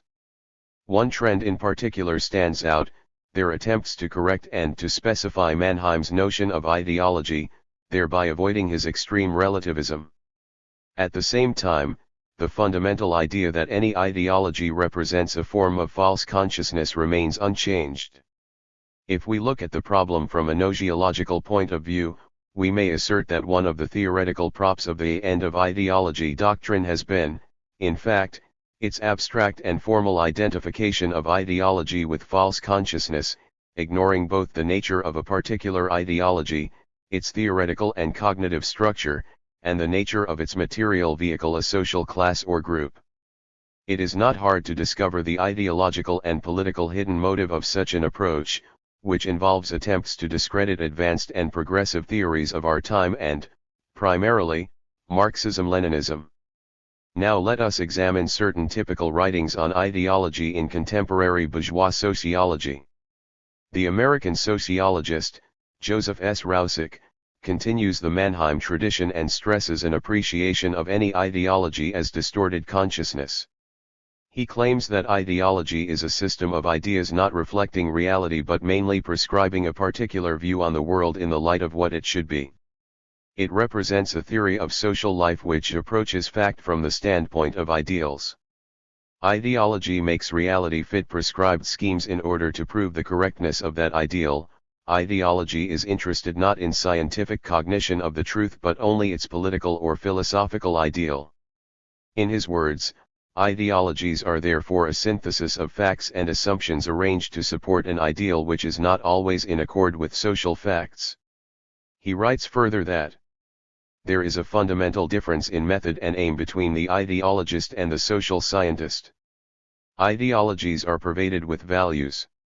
Actions and ideas, as well as ideals, are regarded as right or wrong. Science describes and explains what is, and says nothing about what ought to be. It recognizes only facts, which are brute and indifferent. The subjective evaluation, the value judgment is left to the ideologist. Consequently, in Roussick's view, every ideology is false because ideological consciousness always signifies subjectivist arbitrariness.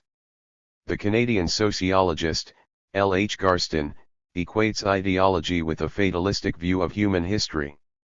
He writes that, an individual who accepts an ideology accepts a philosophy of society in which the past flows inevitably into the present and the present flows equally inevitably into the future.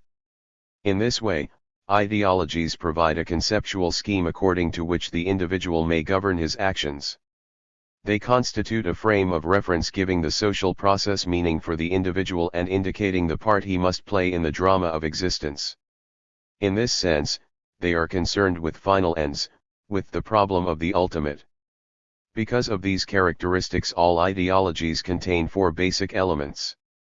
Ideologies in the true sense of the term include in their schemes a philosophy of history, an analysis of the present stage of man's development in the light of that philosophy, a projection of the analysis into the future, and an analysis of the human actions necessary to hasten the inevitable outcome predicted in the projection of events into the future. 2. Further, Garstin talks of certain other features characteristic of all ideologies. In the first place, they tend to be intolerant. This intolerance is usually revealed in a narrowness of doctrine which forbids deviation from the party line, from the accepted principles and propositions which constitute the ideologies, and in a fanatical belief in their absolute rightness. The consequence is a consistent and violent attack on opposing ideologies. 50. Clearly, Garstin has an idealistic and formal approach to ideology. He leaves aside problems of origin and class or social essence of ideologies, their constituent aspect. Ideologies are divorced from social structure and, primarily, from classes, and are depicted as independent spiritual formations that determine the behavior of certain groups of people. The idea dominating his whole thesis is that ideologies are somehow an extraordinary phenomenon in social life, and that only a certain part of the community is affected by ideologism, while the rest of humanity has no ideology whatsoever. It is true, he admits, that ideologies, too, satisfy certain needs characteristic of men dwelling in community. These needs are three in number: the need for economic welfare, the need for meaning, and the need for self-regard and self-respect, the desire for status. One here too, however, Garstin takes an abstract approach which prevents him from providing any substantive description of these needs. This is, for example, how he judges the correlation between ideologies and the meaning of history. The desire for meaning is always present in the individual, but it becomes particularly acute when the individual is unable to understand or to control the economic, political, and social forces which toss him now in one direction and now in another without any apparent plan. 2. He goes on to say that, when the forces operating in society become so complex and so interrelated that it is extremely difficult for the average individual to analyze the causal sequences at work, men seek for some theory that will interpret the meaning of the events that are taking place. Ideology, in his view, fulfills that function. It gives the individual life, and the life of society, meaning. 4. Finally, the author highlights one more characteristic of ideologies. He maintains that they serve as an integrating force in the society which they dominate. Ideologies unite. 51. People, for the sake of obtaining economic, political, military, or other social ends, they bind society together. For that reason, Garstin maintains, an ideological society is a totalitarian society. Where ideologies are accorded less importance, the society is democratic and pluralist, allowing different points of view. That is the point of view of a typical representative of bourgeois sociology. Garstin concentrates on the external, superficial and, in the given case, social and psychological aspect of ideologies. He does not try even to reveal the social and class roots of ideologies. Moreover, his analysis of ideologies is completely at variance with his analysis of social reality. He is, therefore, typically idealist and formal in his approach. The concepts he uses to describe ideology are abstract and confused, and permit various interpretations, while his overall view is distorted. What, for example, does he mean when he says that ideologies are an integrating force in society? This is valid only in a very limited sense, for in each case ideology is primarily an expression of other, more profound integrating forces. It binds people to the extent that there are general economic, political, and other interests which are the real integrating force. Further, this formulation of Garstein's does not touch the substantive aspect of the question, for what ends and by what means ideology unites people. As a result, all ideologies are set on the same footing: communist, bourgeois, national liberation and so on, and this opens the way to arbitrary manipulation. The idea that ideology is a brake on rapid social development has recently attained considerable support. The American sociologist, Joseph Spengler, for example, has written that ideology may be likened to other irrational or non-rational social forces, like value orientations, and that ideology retards both economic development and political development. The reason for this, he believes, is that ideology presupposes movement in one direction and rejects other possible versions, as a result of its lack of objectivity. It is not difficult to discern the blatant political bias against socialist countries and young developing states in this thesis.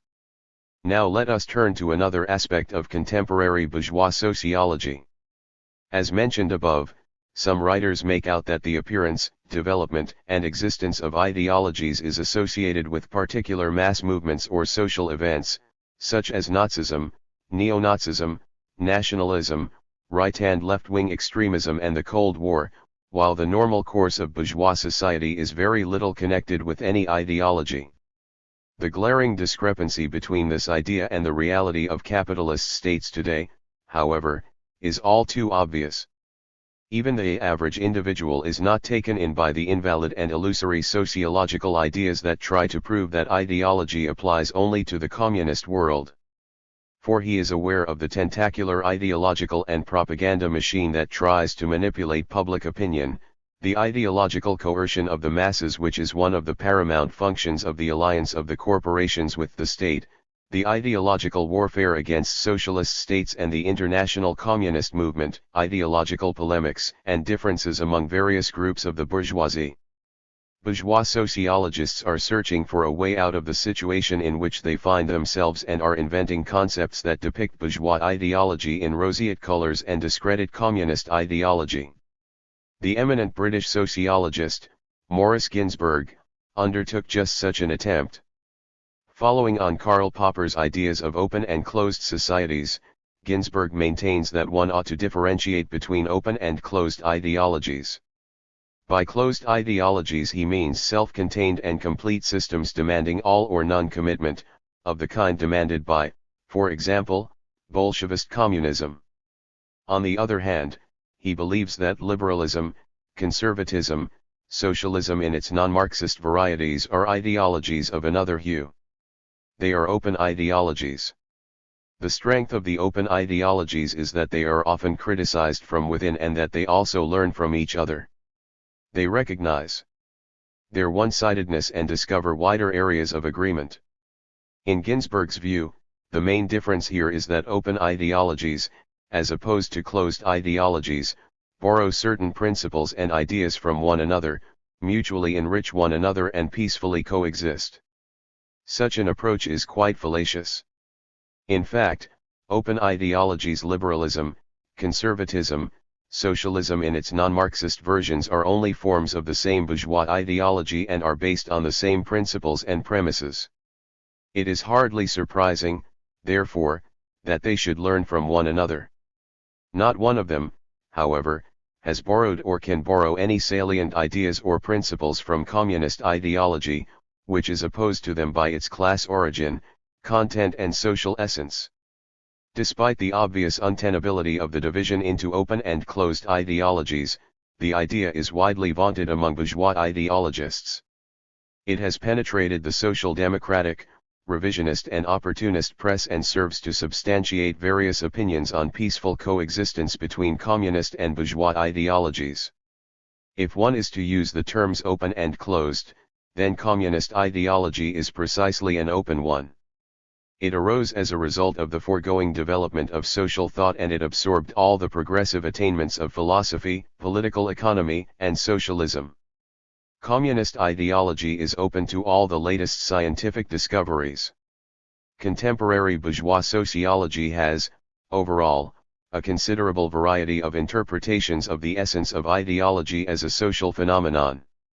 The Norwegian sociologist, Arne Nies, has composed a typology of concepts concerning ideology that amount to over 30. The Polish sociologist, Jerzy Wiadra, has also produced a typology of the definitions of ideology used in modern Western sociological literature.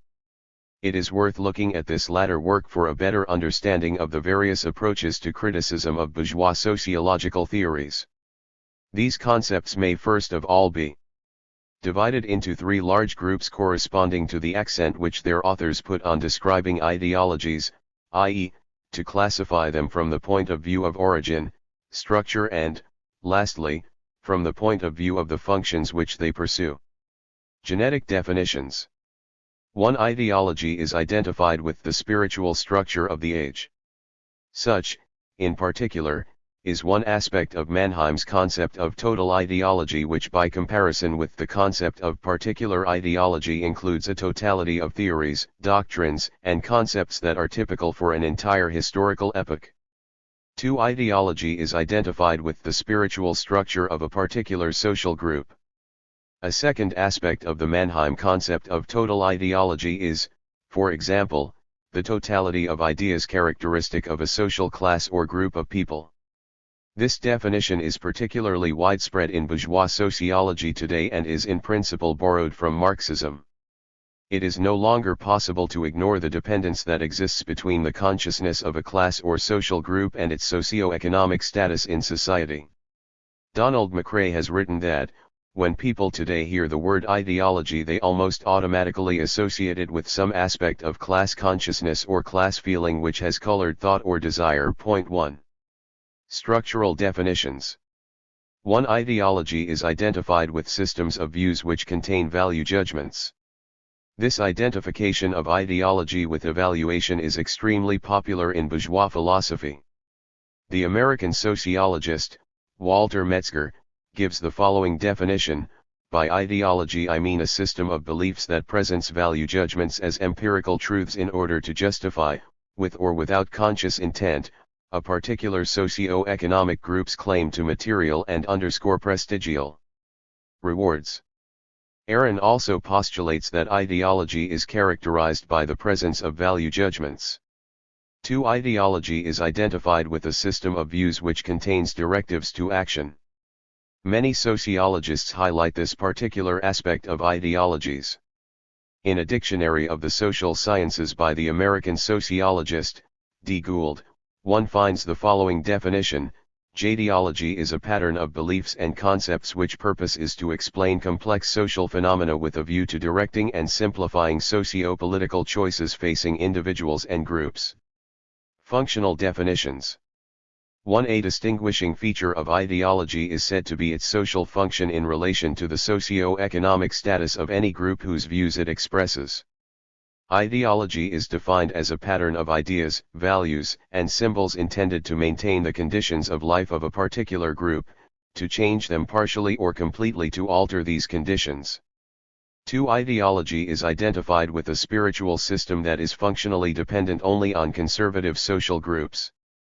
Karl Mannheim, talking of the difference between ideologies and utopias, retained the concept of ideology as a sum total of ideas associated with the interests and desires of conservative social groups interested in preserving the status quo. Such a classification, naturally, is not exhaustive. Many definitions of ideology given by bourgeois writers cannot be pithily presented in a single graph. Nonetheless, this classification is valuable for providing information because it shows the abundance of bourgeois literature on this issue. in the sense that the prevailing tendency is to bring ideology down to the level of false consciousness. This abundance of points of view and approaches actually tends not so much to facilitate a scientific resolution of the problems concerning ideology as to obscure what are already complicated problems. Any particular problem in social science can be properly tackled only within the bounds of a genuinely scientific social theory. Therefore, in spite of the fact that many bourgeois sociologists observe various characteristics of ideology as a social phenomenon, they are unable to find a correct solution to the problem as a whole, since their principal premises in relation to society and the laws of its development are unscientific. The concept of ideology and end of ideology theorists. Let us see how end of ideology theorists deal with the concept of ideology.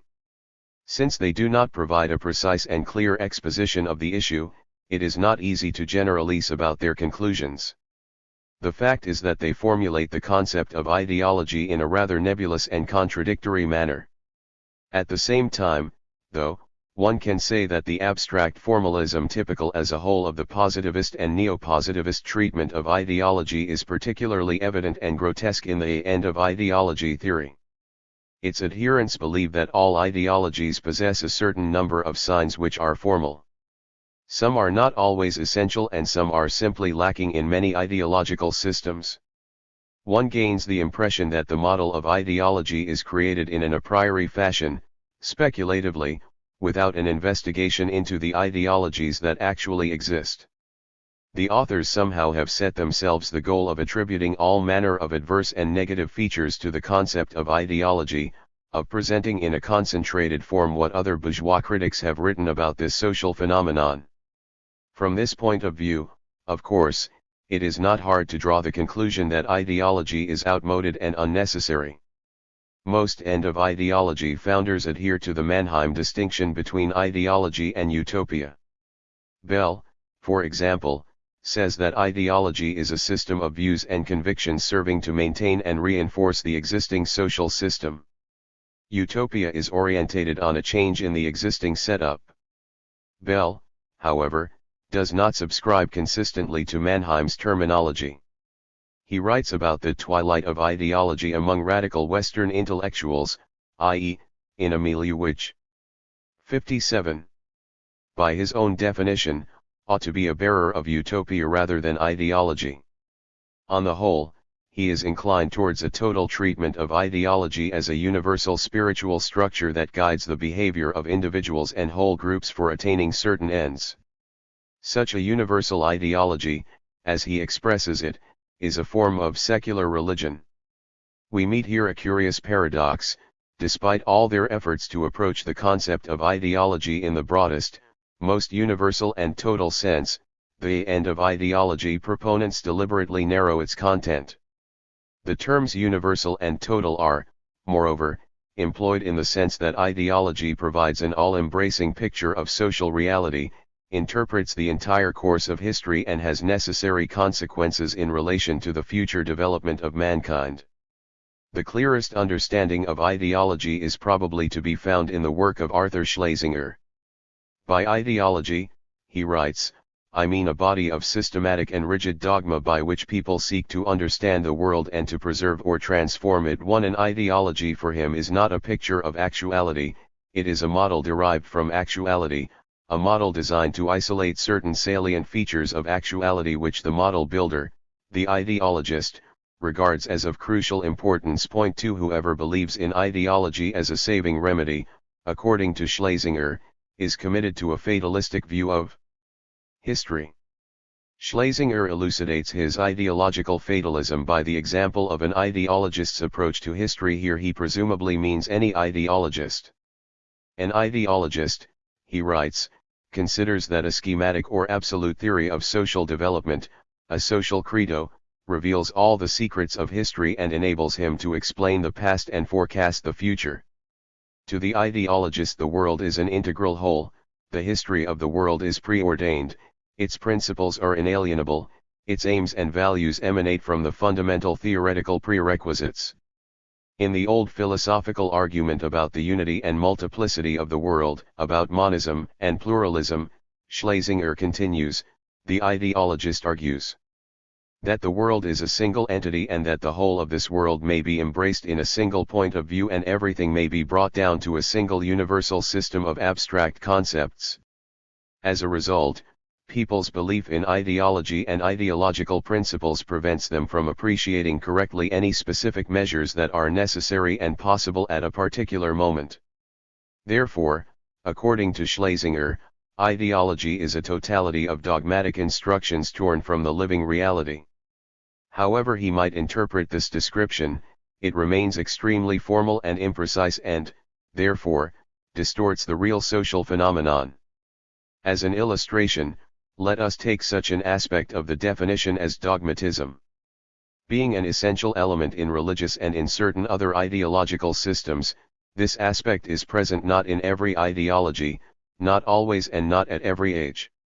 After all, the incipient bourgeois ideology of the 17th and 18th centuries, which conducted a very fierce battle against the temporal dogmatists and theologists, can hardly be described as dogmatic. Furthermore, certain notions in the precise social and even natural sciences may be also dogmatic. That does not mean that these sciences, because of the presence of such elements, become ideologies. Thus, a formal sign of dogmatism per se does not expose the essence of ideology. Rather the contrary, it veils the class character of ideological views and opinions. Schlesinger's subjectivist treatment of ideology is readily apparent. Bell describes total ideologies in rather more detail, but his description is also one-sided and frequently contradictory.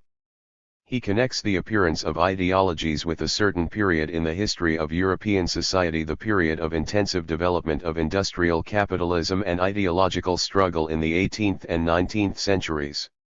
He writes that, whatever its origins among the French philosophers, ideology as a way of translating ideas into action was given its sharpest phrasing by the left Hegelians, by Feuerbach, and by Marx. This dating of the origin of ideologies is by no means fortuitous, for it reflects his views on ideology. Meanwhile, he wishes to emphasize certain of its elements. Above all, he depicts any ideology as something negative and undesirable in social life. It arises, he claims, when countries begin their transition to developed industrial society, when they begin to modernize. This transition is accompanied by a harsh struggle for forms and methods of industrialization among the various social groups and classes, the various social upheavals and revolutions. In the sphere of ideology, this was a struggle often to the death. As society becomes industrial, one sees the twilight of the ideologies of communism, liberalism, and conservatism. So, it would seem, that ideology is somehow a relatively short-lived phenomenon in social history. To pose the question that way leaves many questions begging, especially with regard to previous history. In his attempts to answer some of these questions, Bell asserts that in many respects ideologies came to replace the religious systems that had earlier prevailed. In his opinion, the power of ideologies lies in their fervor. One might say, in fact, that the most important, latent function of ideology is to tap emotion. In that sense they are very close to religion, yet while religion symbolized, drained away, dispersed emotional energy from the world onto the litany, the liturgy, the sacraments, the edifices, the arts, ideology fuses these energies and channels them into politics. That is how, in Bell's opinion, all ideologies incite the mass of the public to political action. For that it is necessary. 1. To simplify social, political, economic, and moral ideas to make them accessible to the public at large. 2. Firmly to establish which notions and actions are true and correct, and which are false and incorrect. 3. To demand from one's ideological followers actions in a strictly regulated direction. Although ideologies could compete with religion, they essentially remained versions of religion by their nature, functions, and mechanism of influence on people. Ideologies are, therefore, nothing more than a particular form of secular religion. Sensing, evidently, that such a description is too far from reality, that to describe the teachings of the French philosophers, Feuerbach and Marx as secular religion would be a distortion of historical truth, Bell makes certain concessions. He writes that, by identifying inevitability with progress, they linked up with the positive values of science. The idea of social equality and freedom in the broadest sense was then a key and attractive proposition to many ordinary people. These and such like concessions, however, do not alter the substance of his argument, in the sense that Bell depicts ideologies as a negative and nowadays completely outmoded phenomenon. It is hardly surprising, then, that he should conclude that ideologies have perverted ideas and deformed people's consciousness. This ideological subjectivism, according to Bell, is emphasized by yet another circumstance. The rise of ideologies in the 18th and 19th centuries corresponded to the upsurge in the class of intellectuals which endeavored to establish its place in society. Here Bell makes a sharp distinction between intellectuals and scholars. Only intellectuals, and not scholars, can form an ideology. Bell believes that the scholar has a bounded field of knowledge, a tradition, and seeks to find his place in it, adding to the accumulated, tested knowledge of the past as to a mosaic. His aim is objective science, free from all subjective elements. The scholar, qua scholar, is less involved with his self. The intellectual begins with his experience, his individual perceptions of the world, his privileges and deprivations, and judges the world by these sensibilities. Despite the entire lack of clarity and precision in such a distinction, it is quite clear that subjectivism of ideologies has its roots in the subjectivism of understanding reality by intellectuals who are not objective scholars. It is unnecessary to examine in any detail the views of other and of ideology theorists in regard to the concept of ideology. It is worth making the point, however, that the concept usually has the following characteristics. A. Dogmatism. B. Utopism. C. Heightened emotionalism, bias, and subjectivism which are incompatible with rational science. D. Rhetoric and sumptuousness of language and formulations. E. Ideology is portrayed as a means or instrument of spiritual control of the public in the interests of the power elite or the creators of ideology. This interpretation of ideology inevitably bears the imprint of subjectivism. It is patently obvious that these characteristics which bourgeois sociologists ascribe to ideological patterns are not compulsory for every existing ideology, although in individual cases they may be essential as, for example, in fascist ideology. Ideologies may have these characteristics, but it is quite possible for them to have completely different traits. There are unscientific and scientific ideologies, dogmatic and undogmatic, selfish class and universal, and so on. The nature of ideologies depends on the nature of their bearers' social groups and classes, i.e., on whether the classes are revolutionary and progressive or they are reactionary and conservative. Bourgeois sociologists take a one-sided eclectical view in investigating the problems of ideology and social processes as a whole, and therefore their theory is not an adequate reflection of reality. The error in method which the end of ideology theorists commit, is that ideology is looked at from an external and superficial point of view. They depict ideology as a psychological accretion of the personality or of social groups in general. In other words, they do not reveal the social and class sources of its origin and function. As a result, ideology appears to be only the dream child of individual intellectuals. The class characteristic, the fundamental trait in describing any ideology, in fact, is excluded from a definition of the concept of ideology in their conceptualizing. Without any justification, Bell and other writers put political ideology on a level with ideology overall. This results in elementary logical mistakes. Right at the outset the word ideology is used in one meaning, while in conclusions it is used in another, and this makes it possible to manipulate the concepts in an arbitrary way. Many inclusions in the 62 end of ideology theory are based on just such an approach.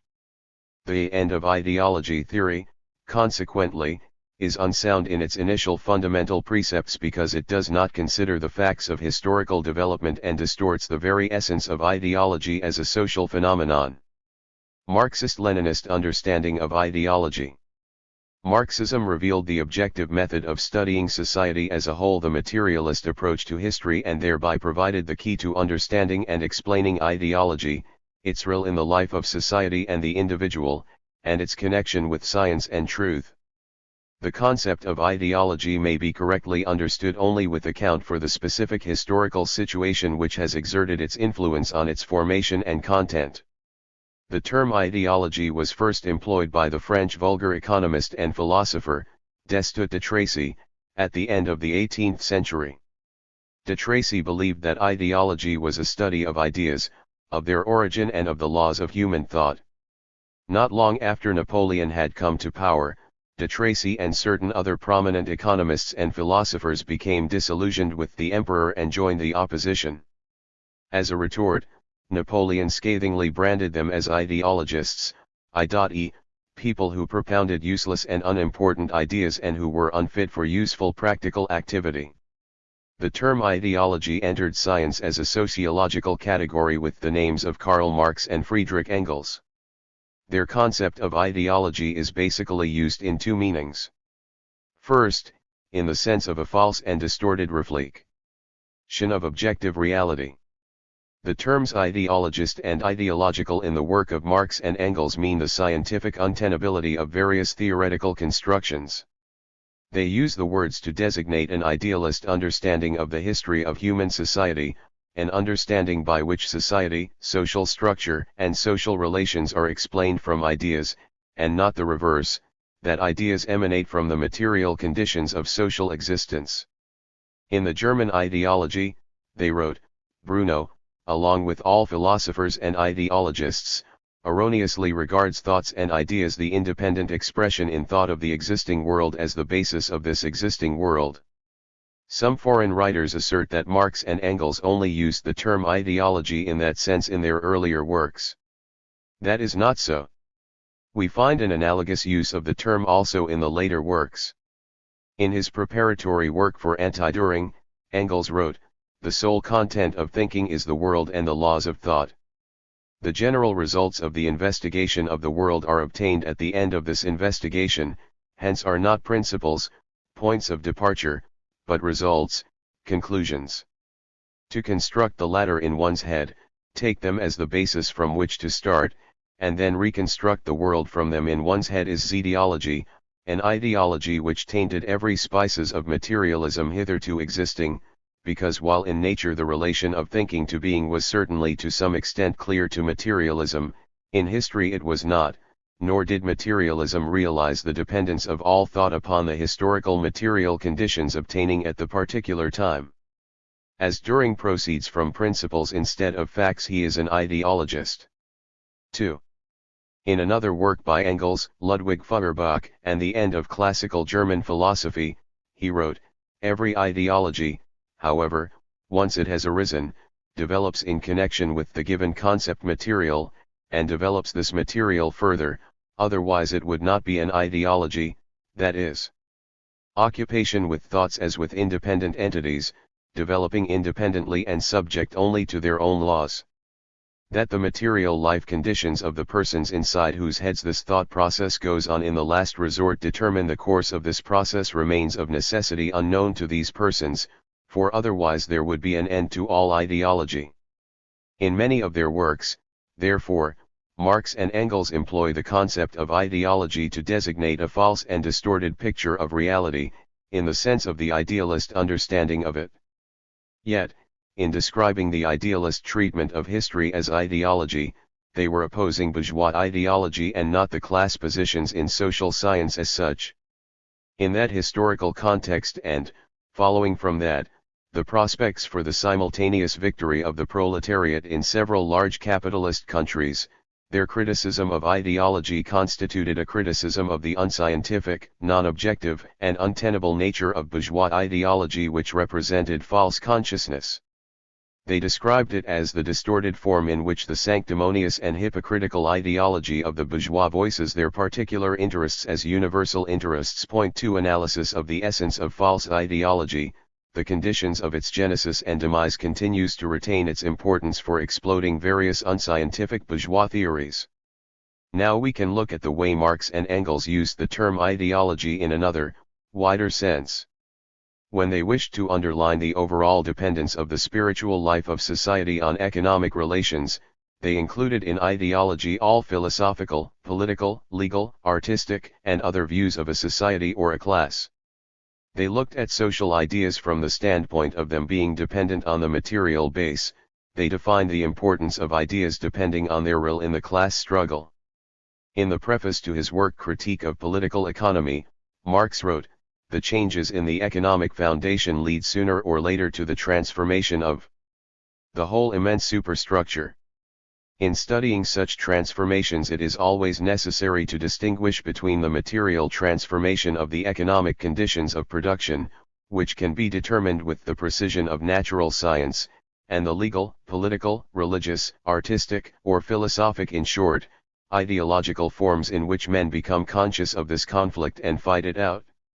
In Ludwig Feuerbach and the End of Classical German Philosophy, in his letters on historical German materialism and other works, Engels also referred to ideology as comprising political and legal views, philosophy, and religion, by no means applying any negative connotation to the term. For him, as for Marx, ideology was a necessary link in the historical development of social consciousness and cognition. Ideology was historically determined by the stage that society reached in production, science, and culture. Marx and Engels emphasized the class essence of ideology in society divided into antagonistic classes.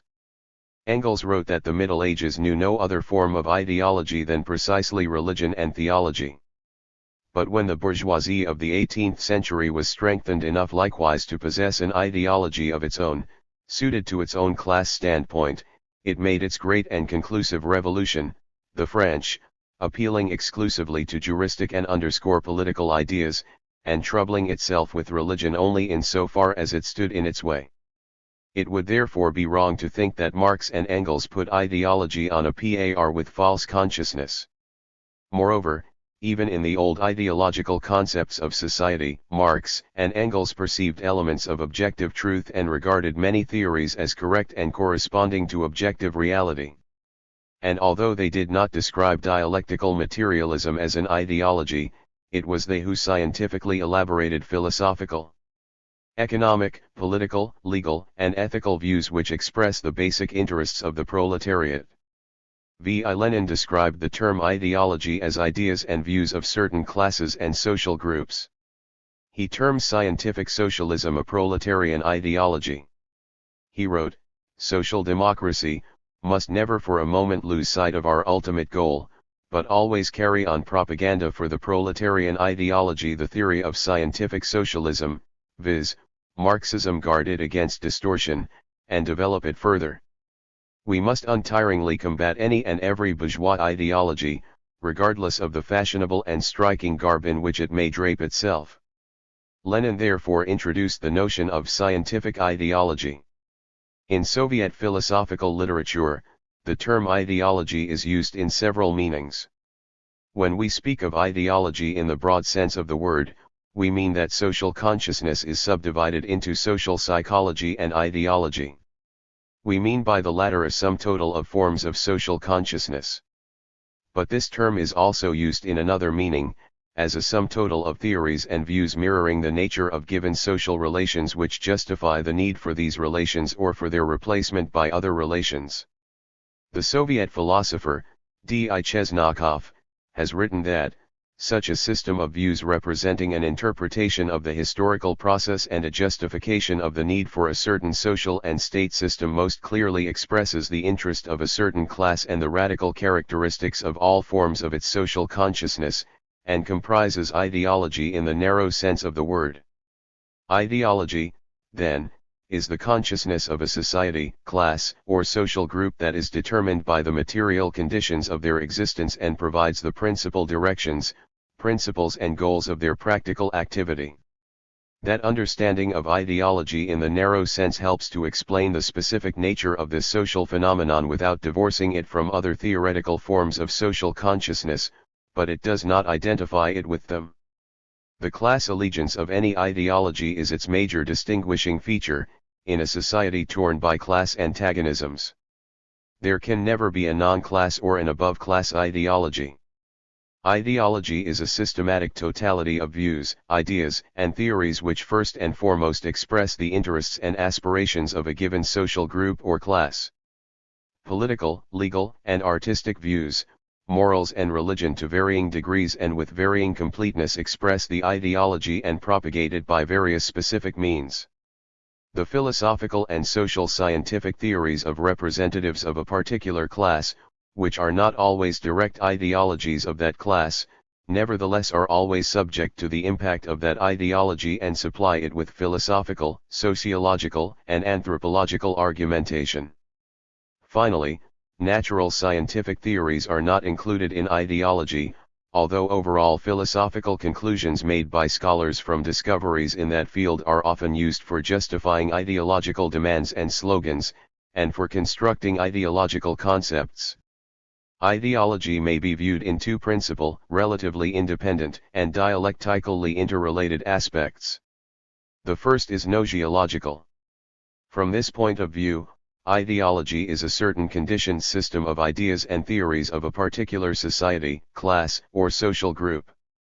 To gain a better understanding of the processes that take place in ideological consciousness, we deem it necessary to be more specific about the concept of ideology, taking into consideration the various elements of its structure. One may distinguish three such elements. First, every ideology contains a generalist interpretation of the character and course of human social development, its foundations, and its motive forces. A characteristic trait of ideology is its generalization, embracing far-reaching key principles which may be true, but can also be false. Second, ideology as a whole indicates the goals, means and forms of practical and, above all, political activities of classes, social groups, and individuals. Accordingly, it supplies the justification for various social, political, moral and aesthetic ideals. Third, ideology always contains a veiled or naked criticism of other ideologies. There are no ideologies indifferent to the class struggle because every ideology looks at society through the eyes of a particular class. In examining ideology from the viewpoint of structure, we have to bear in mind that the major premises of any ideology do not have to be expounded in a single book or program. Furthermore, definite ideological propositions, demands which a class adheres to in its practical activity may not be propounded but given as traditional norms of behavior, moral and political norms. The three elements of the structure of ideology listed above: generalist notions of society, justification of ideals and goals, criticism of other ideologies, do not exist in the same proportions in all ideologies. Particular elements of a structure may come to the forefront at various periods depending on the social status of classes in society and on other circumstances. As a theoretical pattern of beliefs, ideology can and must be looked at on the basis of whether it adequately or inadequately reflects social reality, on the basis of its cognitive possibilities. We may therefore apply to ideology the criteria of truth and falseness. The nature of ideological reflection, whether it be unscientific or basically scientific, objective or subjective, depends primarily on its subject, on the bearer of the ideology, the class, social group, and the role that it plays in social development. The connection between ideology and the interests and aspirations of a class, or, to be more exact, its dependence on them, by no means signifies, as Mannheim thought, that social actuality in ideology is reflected in a distorted or improper way. It is not a matter of the presence of interest itself, but of its character and characteristics. Not every class interest encourages social progress, the resolution of social contradictions and problems. Not all classes are always interested in the healthy progress of the forces of production, of science and culture, because such progress may threaten their very existence. The nature of the material conditions of existence of classes and the nature of their interests determine, 2. The specific nature of their ideology in the sense of the degree of adequacy and objectivity with which it reflects the social world. When the interests of the young bourgeoisie corresponded to those of social development, and when the bourgeoisie was a progressive revolutionary class and a vehicle of progress, its ideology presented an objective truth for which it was capable, as bourgeois ideology, and which was possible with the aid of the state of science as it then was. Later on, as bourgeois society developed, its contradictions became more profound and the working class entered the world stage. Bourgeois ideology became increasingly selfish, apologetical and reactionary. All previous ideologies have had their rise and fall. This was a reflection in ideology of the rise and fall of social classes and groups. When these incipient classes expressed the objective requirements of social development, their ideology was progressive. It tried to get to the essence of social phenomena and to provide certain grains of objective truth. But when these classes went into decline, they became a brake on social development and ideology no longer attempted to seek truth, rather it became an apology for its class. Even at the best times, however, the ideology of all classes that preceded the proletariat had never been completely scientific. The second aspect in the examination of ideology is the functional one. Every ideology, irrespective of whether it is scientific, non-scientific, or even blatantly false, carries out certain social functions in relation primarily to its own class, society, or social group. Two such basic functions may be delineated. Ideology presupposes certain knowledge, theories, ideals, and ends which most fully accord with the material circumstances of existence of a particular class and express its interests and aspirations. This function of ideology is theoretical and cognitive. But the knowledge and notions, theories, and concepts which ideology contains and which it uses to serve a class or social group are ideas which have to be implemented in practice for its defense in the class struggle. These ideas are the guiding principles in practical activity. In other words, every ideology has yet another function, that of practical politics, as well as its theoretical and cognitive one. In reflecting social reality from the vantage point of the interests and aspirations of a particular class, ideology provides a practical guide to action for the class as a whole and defines the tasks and aims of activity. 70. Of certain individuals. It is a guide to action as well as a totality of ideas. That means that it has to be perceived both by a class and by an individual as its own motivation for action. In different societies, these functions are implemented in different ideological ways. A mystical religion and politics dominated ancient societies. The domination of religion may be explained by its negatively economic base. The mystical religious reflection of reality was all the more credible when human beings were more dependent upon spontaneous forces at work in nature and society. Mythology in ancient Greece exerted a great influence not only on art but generally on the entire spiritual atmosphere. Meanwhile, the city-states of ancient Greece and Rome lived an active political life which had particular significance for political theories. The Middle Ages, as Engels wrote, knew a single form of ideology, theology, and members of the clergy were the only ideologists of feudalism. In the hands of the clergy, politics and jurisprudence, much like all other sciences, remained mere branches of theology, and were treated in accordance with the principles prevailing in the latter. Church dogmas were also political axioms, and Bible quotations had the validity of law in any court. Even as a special estate of jurists was taking shape, jurisprudence long remained under the patronage of theology. This domination of theology over the entire realm of intellectual activity was at the same time an inevitable consequence of the fact that the Church was the all-embracing synthesis and the most general sanction of the existing feudal domination. When the feudal social relations began to disintegrate, criticism of religion, as Marx put it, became a sine qua non of any other criticism. Bourgeois society as a whole, however, typically contained the domination of ideology invested in a political and legal form. He wrote, because the turnover of goods on the scale of society and in its most developed form tends, especially due to the advance and credit system, to generate complex contractual relations, thereby producing a demand for generally accepted rules which society as a whole alone can give, legal rules laid down by the state. 74. The impression has been created that these legal rules owe their origin not to economic facts but to the formal statutes introduced by the state.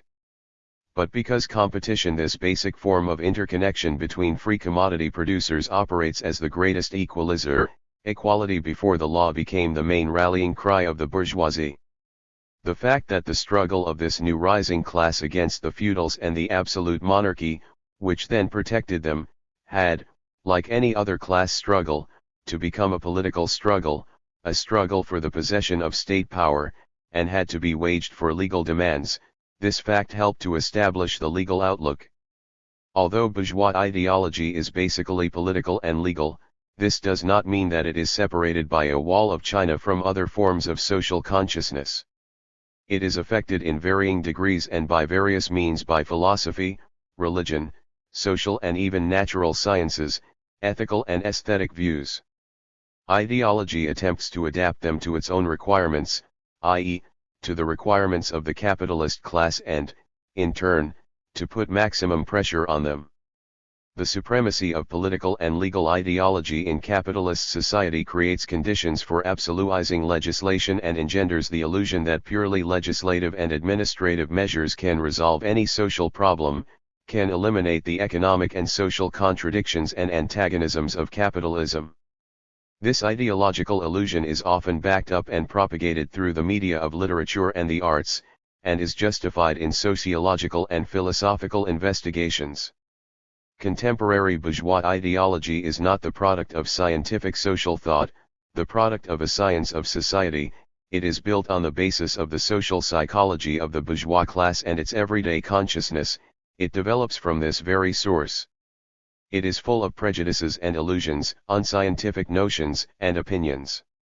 Unlike all other ideologies, communist ideology is based on the firm foundation of scientific thought, on the Marxist-Leninist theory of society and its development, and has social science at its basis. The ideologists of communism are 72. Revolutionaries in thought and action, the scholars and leaders of the revolutionary movement of the working class. Lenin reiterated the point that the proletariat by itself is capable only of elaborating a trade union outlook, i.e., the conviction that it is necessary to combine in unions, fight the employers, and strive to compel the government to pass necessary labor legislation, etc. Point 1. The labor movement, being guided by such a consciousness, remains in the power of spontaneous movement and leads to its subordination to bourgeois ideology. Trade unionism means the ideological enslavement of the workers by the bourgeoisie. Socialist consciousness and communist ideology can arise only on the foundation of profound scientific knowledge. The communist teaching grew out of philosophical, historical, and economic theories which were the summit of scientific thought of the time. Modern socialism, Engels wrote, is, in its essence, the direct product of the recognition, on the one hand, of the class antagonisms existing in the society of today between proprietors and non-proprietors, between capitalists and wage workers, on the other hand, of the anarchy existing in production. But, in its theoretical form, modern socialism originally appears ostensibly as a more logical extension of the principles laid down by the great French philosophers of the 18th century.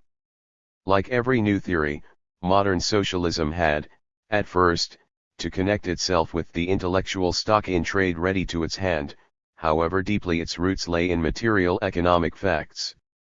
Communist ideology expresses the paramount interests of the working class and provides a scientific knowledge of the objective laws of social development which is necessary to the working class and all working people so that they may tackle successfully the historic tasks of abolishing capitalism and building a communist society. This ideology openly proclaims its inalienable connection with the fight of the working class and all working people to liberate society from private ownership, exploitation, and social, national and spiritual oppression. It has consciously put itself at the 73. Service of the cause to transform the world in a revolutionary way.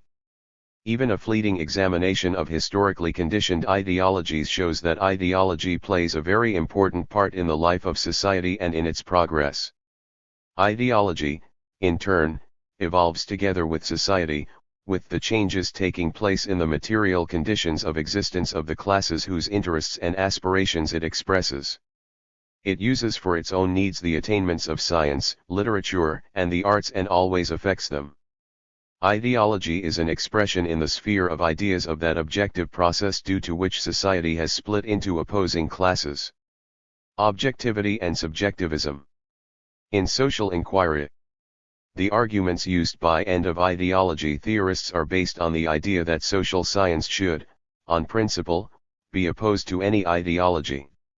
We have seen that this thesis has been held by very many bourgeois sociologists, philosophers, and economists for a fairly long time. The problem of the relationship between science and ideology takes various forms and is expressed differently. Some talk about the opposition of science to a world outlook, to objective knowledge and to social and class interests, the universal nature of science and its partisanship, the incompatibility of scientific theory and value judgments, the description of reality and its evaluation. Within the bounds of the methodology of social inquiry, this question is often posed in such a way that science is said to study only what exists, not what ought to exist. This formulation is consciously or unconsciously transmuted from gnoseology to socio-objective reality, and then a distinction is made between the actual and the desirable in reality itself, and any interconnection or transmutation between them is denied. The absolutizing of formal methods of investigation, the abstract formal approach to inquiry are characteristic of positivist theories.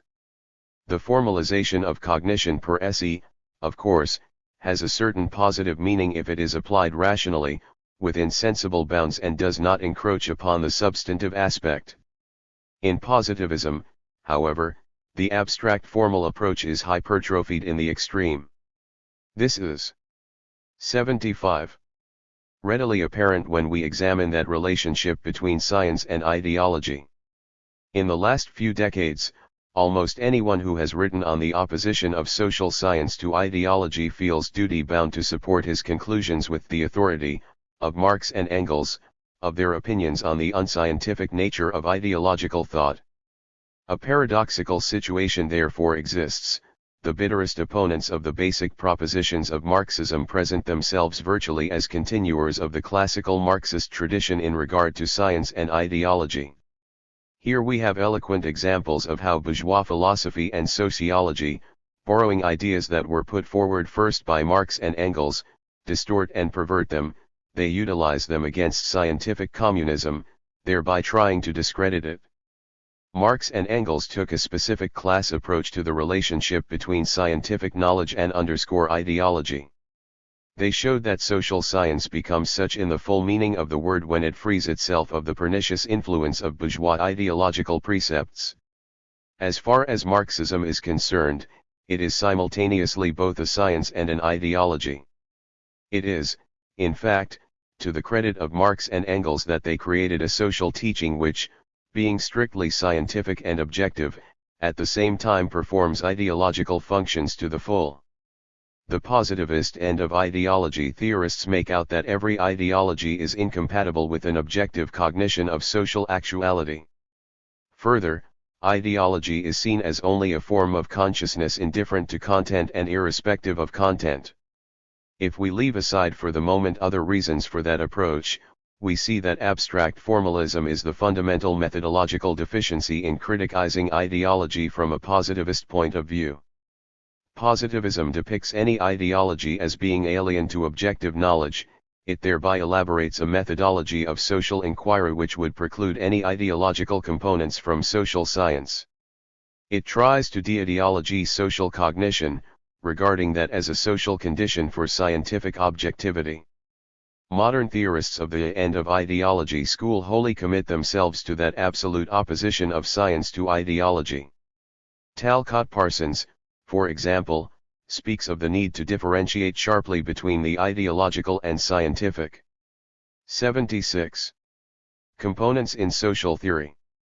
Aaron, on the other hand, writes that, in scientific knowledge there should in principle be no value judgments. Similar references may be found in Bell, Schlesinger, and many other bourgeois sociologists. It would appear, therefore, that the relationship between science and ideology is crucial for exploding the myth of the end of ideology of all and every version of it. The problem is, of course, very broad. We shall here examine certain aspects of the theme and try to show the illusory nature of an ideology-free model of social science. Max Weber's treatment of the question. Let us first look briefly at how the problem was viewed by one of the most authoritative bourgeois sociologists in the first half of the 20th century, Max Weber. We start with Weber not out of simple historical interest, but because his ideas served as a starting point for constructing a methodology of social inquiry for many trends in contemporary bourgeois sociology. Somewhat modernized and modified, they are used today in empirical sociology, the sociology of knowledge and the theory of social action. Anyone who demands that social science should be ideology-free relies on Weber to a large extent. Weber viewed the essence of social knowledge, its character and functions in a broad social, historical and spiritual context. He believed that such knowledge depended on many social, political and religious, economic and ethical, etc. circumstances, which in toto made a civilization unique. A specific trait of Western Europe in this respect, according to Weber, lay in its rationalist, empirical, and applied nature of knowledge. He therefore saw the paths of scientific development primarily in this direction. Weber tried to fence off science from various irrational elements, value systems, politics and world outlook. He concentrated attention on problems concerning the relationship between scientific knowledge and values. He saw the 77. Main task in social cognition as creating a methodology which would preclude any influence from value elements on the process of investigation. Weber's ideal social science was one above classes and above parties and above politics. His main thesis was that objective social inquiry ought to be free from any value system. The value bias of a scholar should not have any influence on his analysis of social phenomena.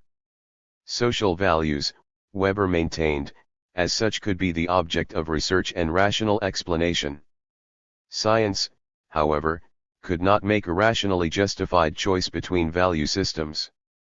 Preferences in regard to values are made, in his opinion, on the basis of belief and emotions, but not on the basis of facts or reason.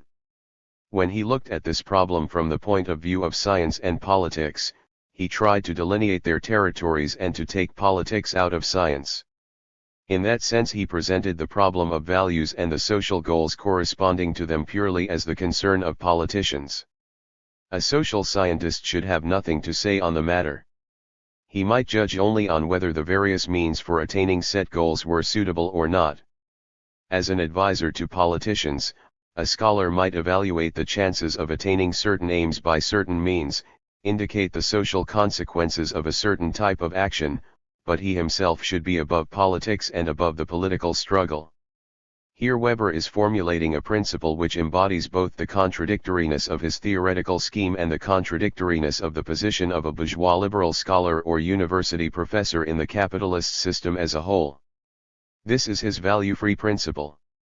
The social scholar, as an objective inquirer, must be neutral in relation to any value system, for, in Weber's opinion, social values are founded on the emotions and moods of an individual, and value judgments are an expression of such moods and emotions, and do not contain any factual and empirical knowledge.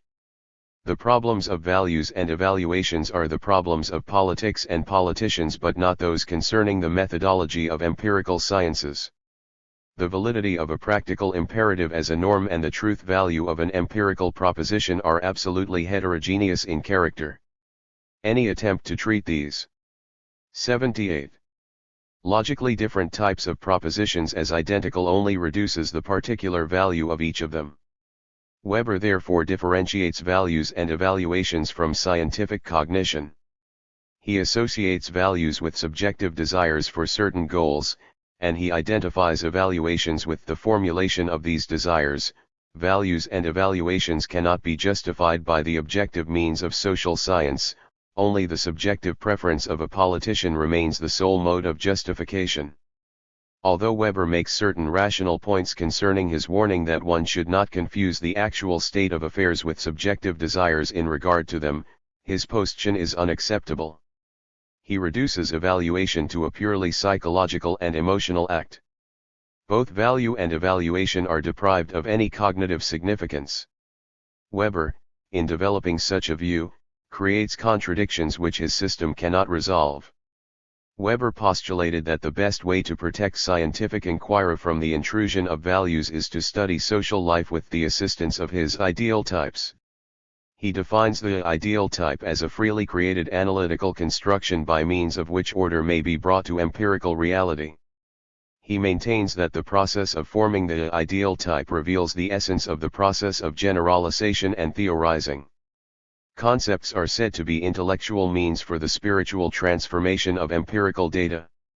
Any of our generalizations, concepts, laws, or analytical models are not a copy of the objective world or a reflection of certain essential aspects of it, they are only a utopia which cannot be found empirically anywhere in reality. The ideal type does not completely cover empirical reality. Weber does not mean that any empirical reality is richer than an abstract concept, he means that ideal types have a limited cognitive significance. His ideal type construction fulfills two principal functions. A.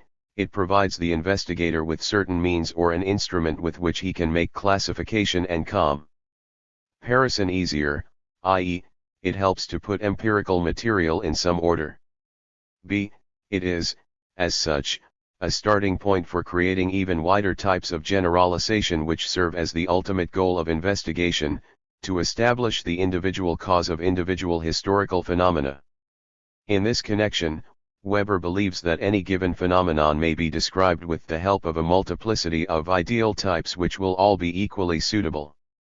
For example, the same historical phenomenon may be in one aspect feudal, in another patrimonial, in another bureaucratic and in still another charismatic. It is probably seldom if ever that a real phenomenon can be found which corresponds exactly to one of these ideally constructed pure types. Clearly, this interpretation of the question, unless one makes fundamental concessions, arrives at subjectivism and relativism of a theoretical and cognitive conception. In Weber's opinion, ideal types, generalization, models, and laws are all relative, transitional and approximate. They all depend on the individual and subjective viewpoint of the researcher, less on the nature of objective reality or its substantive aspects and relations. Every theorist who creates his own ideal typology is in a way correct. Hence the idea of truth is deprived of stringent objective criteria. Weber himself sometimes admits quite plainly that his concept of true or correct significance cannot be associated with objects of observation, it can refer only to an individual person or to a given group of people. If we leave aside other issues connected with this position, we notice very clearly here an ideological motive or, more precisely, a justification for the idea that no social theory can be the only true or correct theory. Weber considered himself to be an irreconcilable foe of Marxism. He wrote his sociological methodology primarily against Marxist propositions, postulating that it overcame the restrictedness, narrowness, and bias of Marxism. That alone tells us that his ideal types are bound to carry an ideological bias. Their value and ideological aspect is patently clear. The reasoning behind Weber's methodology of social science lies in his desire to show the impossibility of establishing, as he expressed it, firmly fixed, objective truths in studying historical phenomena, such as, for example, the law-governed change of socio-economic formations. Weber tried to counterpose his interpretation of social life to the Marxist theory of social development. In reviewing frequently the same problems which Marx had tackled and resolved, Weber tried to provide a new interpretation. In his study of the rise and essence of capitalism, Weber tried to show the uniqueness of the system in West European and North American conditions, the impossibility of it being repeated in other circumstances. He made a sharp distinction between Western and European civilizations. The main target of his criticism was the revolutionary conclusions emanating from Marx's theory of social development. Weber challenged the conclusion that society was bound to be reconstructed along socialist lines. While Weber rejected the influence of values on scientific research and the formation of conclusions, at the same time he believed that the value bias of every scholar determines the type of problems he is studying and the direction of his research interest, and also the extent of empirical material he embraces.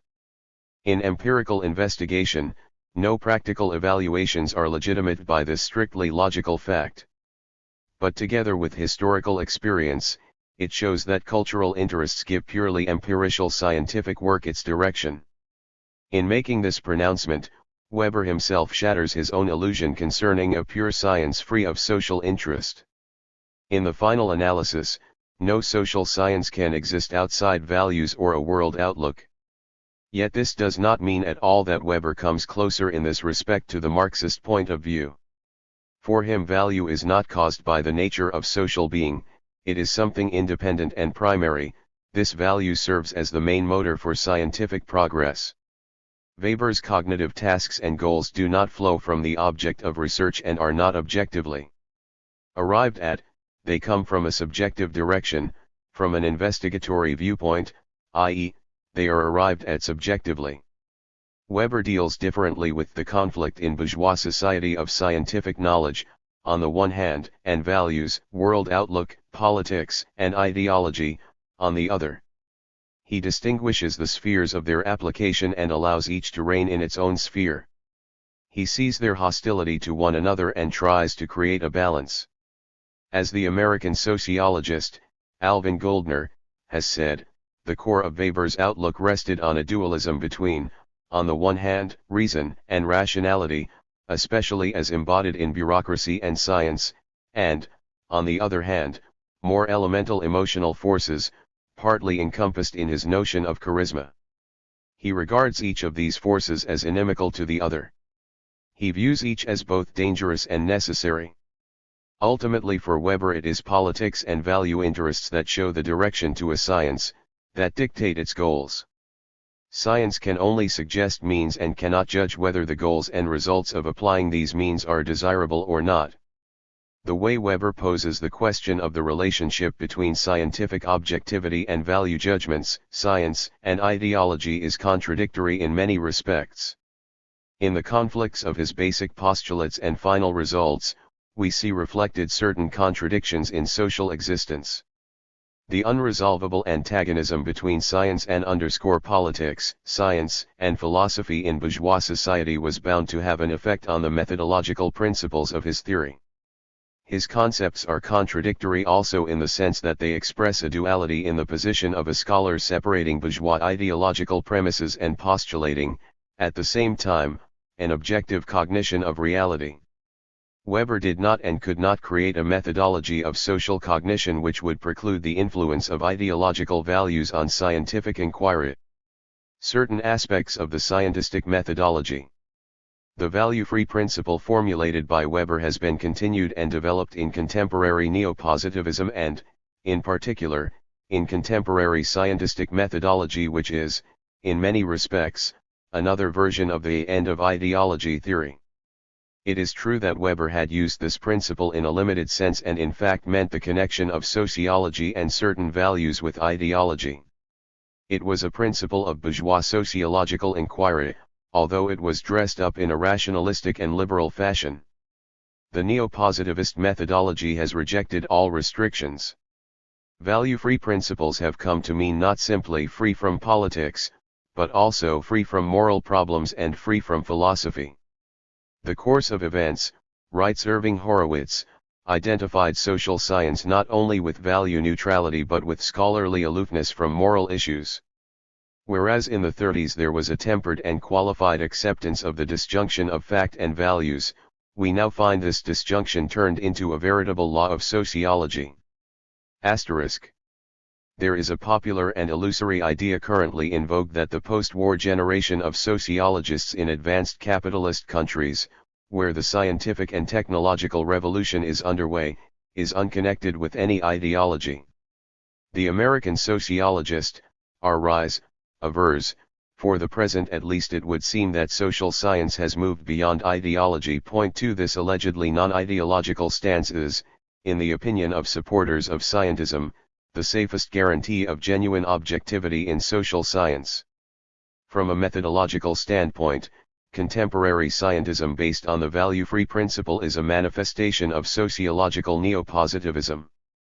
Scientism relies on the following basic propositions. First, it takes the natural sciences as a model or pattern for social knowledge. It believes that the exact methods of natural science, its independence from the values prevailing in society, have to be transferred to sociology, which only then can be a really scientific discipline. The positivist and neo-positivist orientation on natural sciences as a model of sociological inquiry has been a reaction to the neo-Kantian opposition of the science of nature to the science of culture. The rejection of the laws of historical development and of objective laws in social development became a characteristic of positivism in the 20th century. A result of this was the departure in positivist sociology from research and investigation into social laws to empirical description of concrete social being. The Soviet social scientist, I.S. Khan, has written that, the natural science orientation of neo-positivist sociology is inherently contradictory. On the one hand, it manifests a tendency towards objective methods of inquiry, towards mastering all that is valuable in contemporary natural science. On the other hand, it is conspicuous for its mechanicism. It does not understand the qualitative uniqueness of the social form of movement and glosses over the differences between human society and nature. Second, social knowledge in the opinion of supporters of scientism should be free of any value orientation. A sociologist should not make value judgments, and there should be a value-free sociology. Scientistic methodology is based here on a sharp distinction and even a counterposing of two forms of judgments, scientific and value. Scientific judgments are judgments of facts which are amenable to empirical testing and verification. Such judgments are objective, i.e., they have equal scientific force for any investigator. Value judgments, although they too may be based on facts, are based on a subjective attitude to these facts. They are judgments about what should or should not be, what is desirable or undesirable, proper or improper. While the first judgments are descriptive or factual, the latter are prescriptive or normative. The system appertaining to the former comprises the basis of science because judgments of facts provide objective, precisely defined information. Value judgments, however, because they are subjective, are an expression of certain interests and are not amenable to empirical testing. They therefore comprise the basis of ideology. The objectivity of sociological investigation in the scientistic concept of end of ideology is evidently accessible only through liberating sociology from value judgments, values, and value concepts. There are, for example, the concepts of progress and change, the former having a value nature in that it expresses a subjective relationship in regard to some sort of progress and, as such, cannot be proved or disproved, is neither true nor false and, therefore, is void of scientific sense. The latter does not bear such nuances. The concept of change is all the same to any investigator. It does not define the character of the process and does not indicate in what direction movement is taking place, in a progressive or regressive, a desirable or undesirable. It simply registers the fact of change. It is this concept which is genuinely scientific. A methodology based on counterposing judgments of facts to value judgments affirms that sociology is not capable of choosing between value alternatives. Science can only tell us how to achieve goals, but it can never tell us which goals we ought to be aiming for. Third, the value-free principle regards sociology as a neutral discipline and does not draw any political, ideological, or moral conclusions. It stands above politics and above ideology. Accordingly, sociology must serve people without distinction of their political, moral, religious, or any other views, as is done by the natural or technological sciences. Sociologists are to present their recommendations by order to the bosses of government, corporative, military and other organizations and agencies, and should not meddle in the application of these recommendations.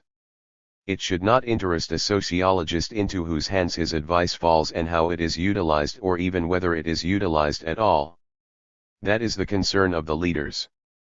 As a specialist, the sociologist bears responsibility for the result of measures he has proposed. As a scholar, he does not advocate value judge. 85. Mens and he stands above politics, doing his job as would a doctor, engineer, or a farmer. A strict observance of these fundamental precepts implies that sociology is most stringently separated from class or group interests, from ideology and politics, and becomes a genuinely scientific and objective discipline. In other words, this implies the social circumstances or scientific objectivity. One is inclined to ask whether the claim for a value-free, non-ideological, above class and party stance corresponds to the objective situation. Many facts force one to draw the conclusion that this claim is nothing but an illusion. In fact, a result of consistently applying the value-free principle in sociology can only be a description of concrete social phenomena or events and the observation of external and superficial connections between them. Theorists of a value-free sociology believe that such a sociological description stands above ideology.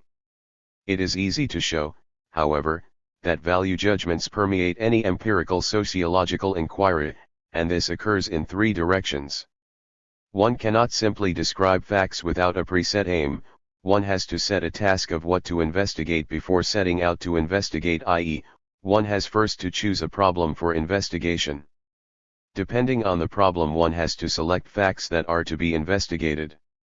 Choice of the problem for investigation is a value choice, just as a selection of facts that are to be investigated is a value selection, because both the one and the other cannot be made without a minimum of general theoretical, philosophical, political, and moral considerations. The formulation of concepts, the justification for hypotheses, and the forms of verification of propositions also presuppose a value choice. At this stage of inquiry, to obviate value judgment leads to a replacement by other value judgments. Let us revert to the example of the concepts progress and change. If the latter replaces the former, it still does not mean that one escapes making value concepts, since the concept change is also a value concept. It presupposes a certain value idea that progress does not exist in the social world. Lastly, results of inquiry always have a social function and cannot therefore be viewed evaluative. Even if the 86. Investigator himself tries to formulate his conclusions and recommendations as neutrally as possible, they become value judgments in the hands of those for whom they are designated. When scholars are confined to describing a subject carefully, the problem of elucidation remains for those who have ordered the investigation and who are to use its results. Consequently, no sociology, including empirical sociology, consists of purely descriptive judgments. In one way or another, it always has a value or evaluative element. That means that sociology cannot be free of ideology, inasmuch as it expresses certain ideological precepts and since its propositions invariably become part of the body of ideology. A certain distinction, of course, exists between judgments of facts and value judgments, since it is assumed that, with the former, one accentuates the description of real facts, and in the latter one concentrates on evaluating those facts or relating them to some aspect of the subject being studied. In that form, distinction between them helps one better to understand sociological inquiry and avoid substituting a concrete study of the reality with subjective evaluations, substituting the actual with the desirable. These judgments cannot, of course, be separated one from the other by an impassable wall. They cannot be regarded as incompatible opposites. Without going into detail, we shall note that in sociology one can of the subject. The field of social knowledge, where to describe a fact does not affect directly or indirectly the interests of classes or even individuals, is extremely narrow.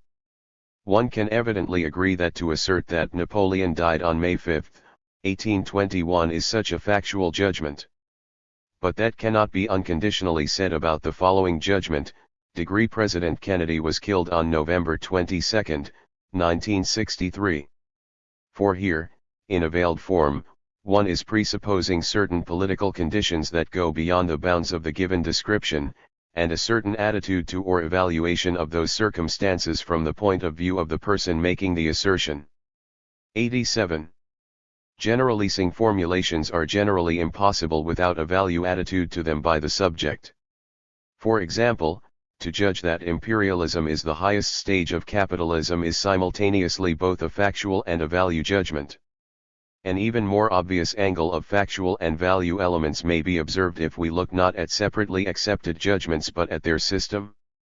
Thus, a full-scale discussion of the circumstances of John Kennedy's death must be a value judgment also when blame is put on Lee Harvey Oswald alone, and when one considers the question of a plot against the president. In Lenin's work on imperialism, we find a strictly scientific and objective analysis of the factual state of affairs and an evaluation of it from the point of view of the interests of the international proletariat.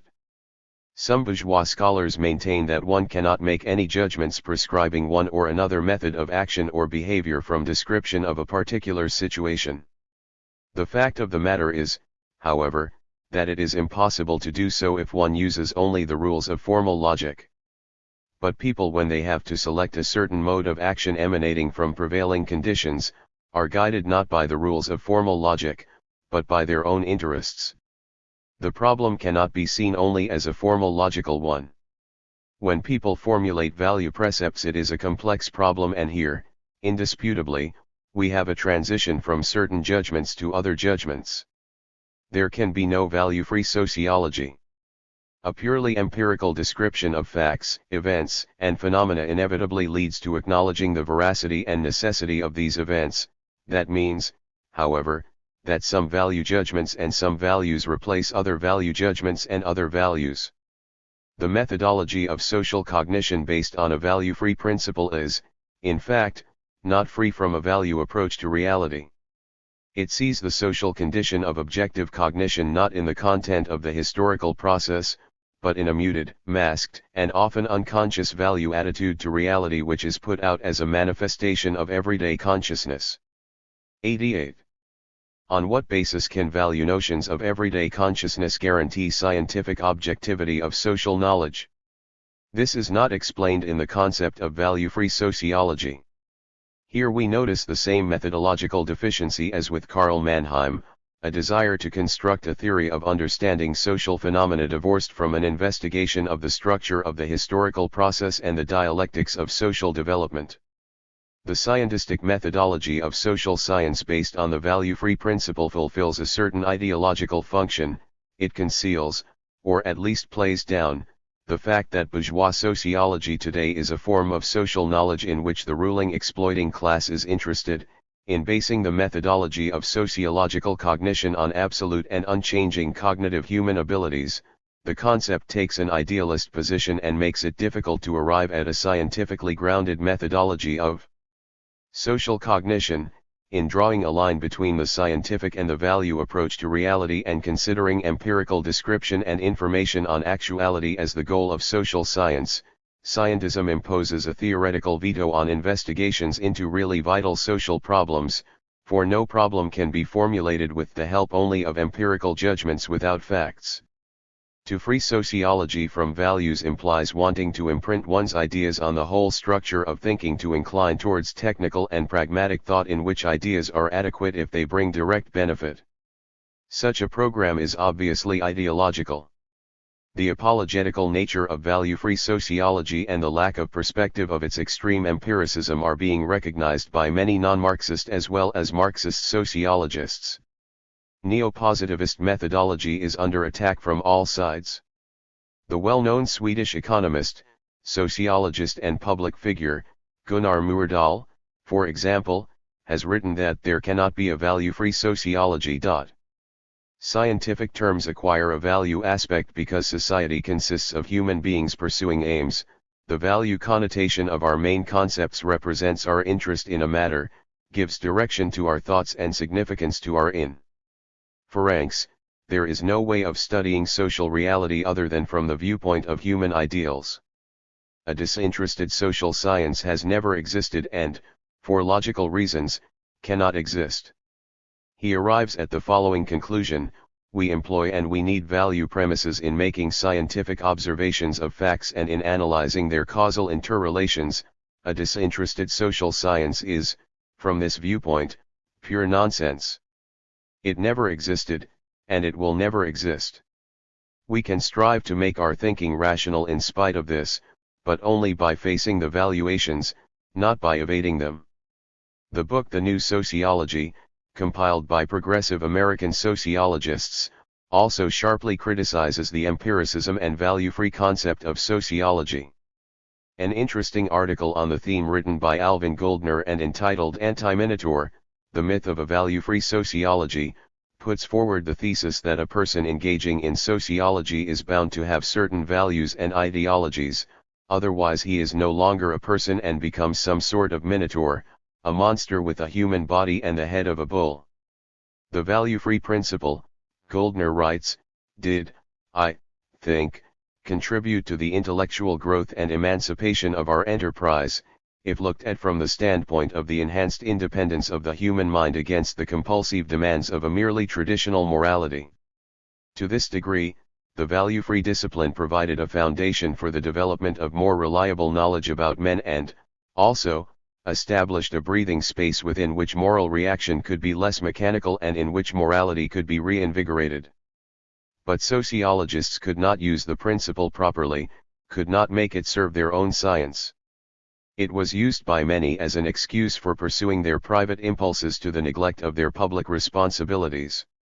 Goldner writes that there can be no doubt that the principle became widely popular in its distorted form not simply because it appeared to be true or logically harmonious but because, it is somehow useful to those who believe in it.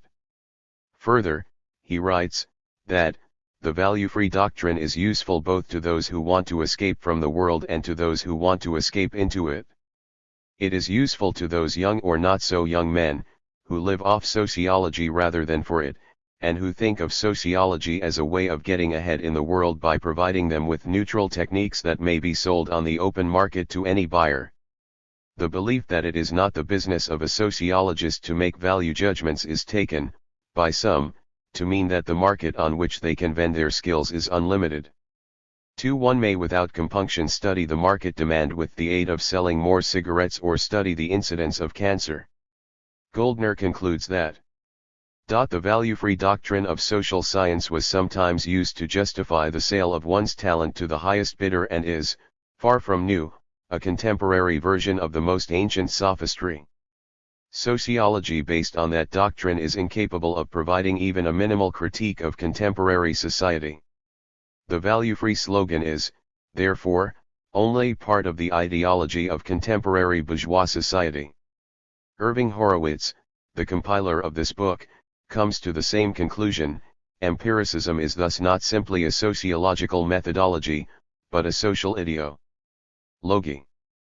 For ideology and sociological knowledge, a comprehensive and historical approach has to be taken to the question of the relationship between ideology and sociology. We have to bear in mind that ideological systems do not take the same attitude to sociology as a science. Marxism-Leninism, for example, is at once a social science and the scientific ideology of the working class. Contemporary right-wing or ultra-right ideological systems, although they may use certain empirical data obtained from science, are on the whole completely opposed to it from a gnosiological point of view. On the other hand, sociology is always closely associated with ideology. It is impossible to think of sociology standing apart from forms of ideological consciousness or separated by an absolute abyss from ideology. No such sociology has ever existed in history. The link between sociology and ideology may have a structural functional character. Structurally, sociology always includes certain ideological premises, starting points, or value systems, and in the functional sense, sociology always fulfills at least certain ideological functions. Let us look at this question from the example of contemporary bourgeois sociology. Today sociology structurally consists of general theory, partial theoretical constructions and empirical material of concrete sociological investigations. If we analyze this structure and compare it with the structure of sociological knowledge as it existed 100 or even 50 years ago, then it is not difficult to notice certain major changes. We shall not look at all the issues associated with these changes but concentrate our attention on the relationship between sociological theory and empirical material. This relationship has apparently not remained immutable. The sociological systems of the founders of mature positivism, Auguste Comte and Herbert Spencer, like many other social scientists of the 19th and even 20th century, did not rely on empirical material in any considerable degree. Their social and philosophical systems were the fruits largely of abstract theoretical analysis. They formulated laws without any empirical justification. If they used it at all, they made empirical knowledge an insignificant part in the structure of sociological knowledge. Today, the importance of general theories in the structure of sociological knowledge tends to be on the increase. This is attributable to several reasons, particularly in many cases to the logic of scientific cognition, the imminent requirements of social science in classifying the immense material that it has accumulated. It is due as well to the social, class requirements and needs of the ideological struggle. More and more general sociological concepts are arising in Western sociology despite the critical remarks of Bourgeois. SS. 92. Authors like Karl Popper against general theories and despite assertions that they are useless, abstract, and speculative. This fact must be looked at in a sober fashion. Furthermore, the greatest characteristic of the present state of sociology is the growth in empirical and experimental material, and empirical knowledge about the various specific aspects of social life. There is no need to go into detail in regard to the vast and increasingly sophisticated techniques of obtaining empirical information, the ways and means of making concrete sociological inquiry surveys, questionnaires, statistical and mathematical methods, etc. Alongside the growth of this concrete empirical material, we see, too, a growth in, and enhanced importance of, imposing concrete theoretical constructions. We are witnesses to the vital changes in the very structure of sociological knowledge. By comparison with the previous century, the amount of empirical and experimental material and partial theoretical construction in the entire store of sociological knowledge has burgeoned. It would seem that these structural changes have, in particular, engendered certain incorrect notions, a misunderstanding about the relationship between ideology and sociology today. Many Western sociologists traditionally identify ideology with very general theoretical constructions or with obvious value judgments and evaluations.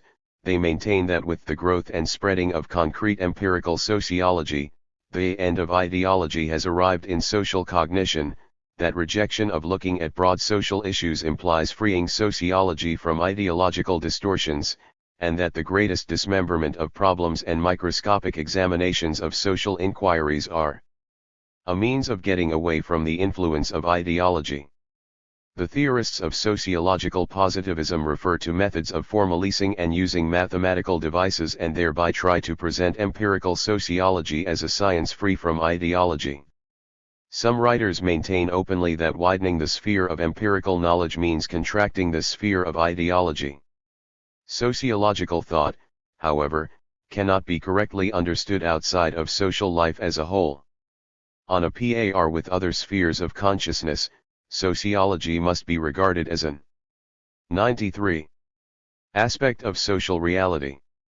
If we use such an approach, we see that empirical sociology fulfills functions of an applied nature and is a form of class knowledge. As many investigators have remarked, it is a distinctive trait of 20th century bourgeois sociology that its practical significance should be enhanced in the life of society and that it should be turned into a means by which the ruling class perfects its forms of domination. Bourgeois sociology has become an instrument for the partial regulating of relations among various social groups, a means of improving the technology of control of the state machinery, corporations, and other social institutions. The sociologist has stopped being someone in a free profession and has become a hireling of the state or a corporation. Edward Shills has written that, today governments, political parties, military, private business, civic, and economic organizations compete with universities and endowed research institutes as employers of social scientists. Naturally, the process has gone farther in the United States than elsewhere, but Great Britain, France, West Germany, Italy, in short all the countries where sociology is moderately well established, have moved along the same path.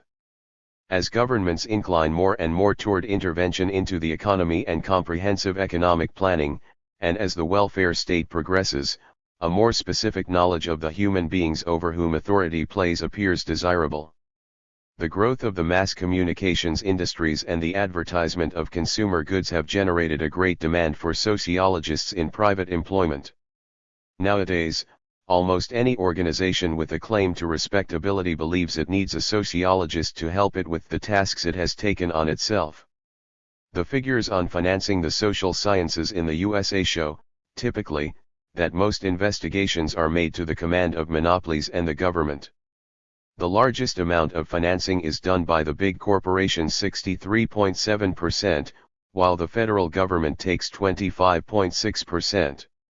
Unlike the sociologist of the past century, today's sociologist carries out the work and provides recommendations in accordance with the direct social order of an employer. He is informed of the problem and the conditions necessary for tackling it as it is seen by the employer. The demands of business are uppermost in tackling the problem. Business requires not general theories, not even true ones, but concrete recommendations on how to improve management control, how to eliminate increasing conflicts, etc., recommendations that have usually a local and singular application. The single criterion applied here is effectiveness. If the recommendations actually work, if their use is a benefit and serves directly to resolve problems, wider problems of social development are overshadowed or forgotten altogether. The popularity of empirical research and the success of empirical sociology have given some bourgeois scholars a mistaken idea about the unlimited possibilities of that sociology, on the one hand, and about the lack of necessity or at least the lack of priority for profound social theories, on the other. The social working conditions of these bourgeois empiricists bring them to accept the disdainful attitude of their employers to paramount problems of social development and to present it as the methodological foundation of empiricism. This illusion is transformed into a carefully worked out methodology of empirical inquiry which, as they assume, is a strictly scientific and conclusive theory due to what they think is the absence of ideological problems. The sources of this narrow utilitarian and narrow pragmatic essence of bourgeois empirical sociology, especially its American version, are to be found in just such a social status. Without doubt, the widespread nature of empirical sociology, the considerable growth of empirical knowledge of society and the information explosion in the field of sociology add certain new aspects to our notions about the relationship between ideology and sociology. The relationship between ideology and general sociological theories is not identified with that between ideology and empirical social knowledge. It is impossible to deny, however, that empirical sociology, as applied knowledge resolving certain concrete and practical tasks, performs functions which do not have an obviously ideological character. Such, for example, are the functions of improving the organization. 95. And control of production, the discovery of optimal parameters for various control solutions, the resolution of problems concerning urban and rural development and transport, etc. Empirical knowledge, and empirical sociology as a whole, however, fulfills ideological functions, too, although it is somewhat different from ideology by its gnoseological structure. Empirical sociology may be subdivided into the following components. 1. General theoretical prerequisites. 2. Concrete factual material. 3. A number of devices, means, modes, i.e., the technique of inquiry. 4. Ad hoc generalizations and ad hoc theoretical constructions. 5. Practical recommendations for a client. It is quite clear that the various components have a different ideological character. Thus, the theoretical prerequisites are bound to have an ideological load, at the same time as other components' concrete factual material, the technique of inquiry are per se relatively free of ideology and class interests. Empirical sociology and knowledge, however, taken in a sum total of all their component parts, fulfill ideological functions. First of all, empirical sociology in serving the government and corporations provides a type of knowledge and information which is socially and ideologically determined by many economic and political circumstances and the social status of empirical sociology itself. It provides recommendations in which certain sectors and social groups are extremely interested. In the second place, the practical tasks of empirical sociology as an applied knowledge, the tasks, so to speak, of social engineering, the direct application of its recommendations in the practical activity of the state, corporations, and military organizations are bound to be regarded as contemporary ideological functions. This is a specific manifestation of the function of any ideology which in general terms may be formulated as the orientation of practical and 96. Political activity of people for obtaining certain social goals. One sees also that empirical sociology often is a very important instrument in manipulating social and individual consciousness by means of misinformation and even deception of the community. We have dealt here in brief only with a few questions concerning the relationship between social knowledge and ideology. Yet even such a fleeting glimpse of the theme demonstrates the topicality and complexity of the problem. One may draw the general conclusion that with the growth and extension of social knowledge, the old ideological functions of this knowledge change and new ones arise. Ideology and the social determination of thought. The view is becoming increasingly popular of late in bourgeois sociology, especially where it is connected with the sociology of knowledge, that social science is above ideology while including value judgments and evaluations. This latest variety of the de-ideologization of science looks at the problem primarily from the point of view of the social causality of cognition.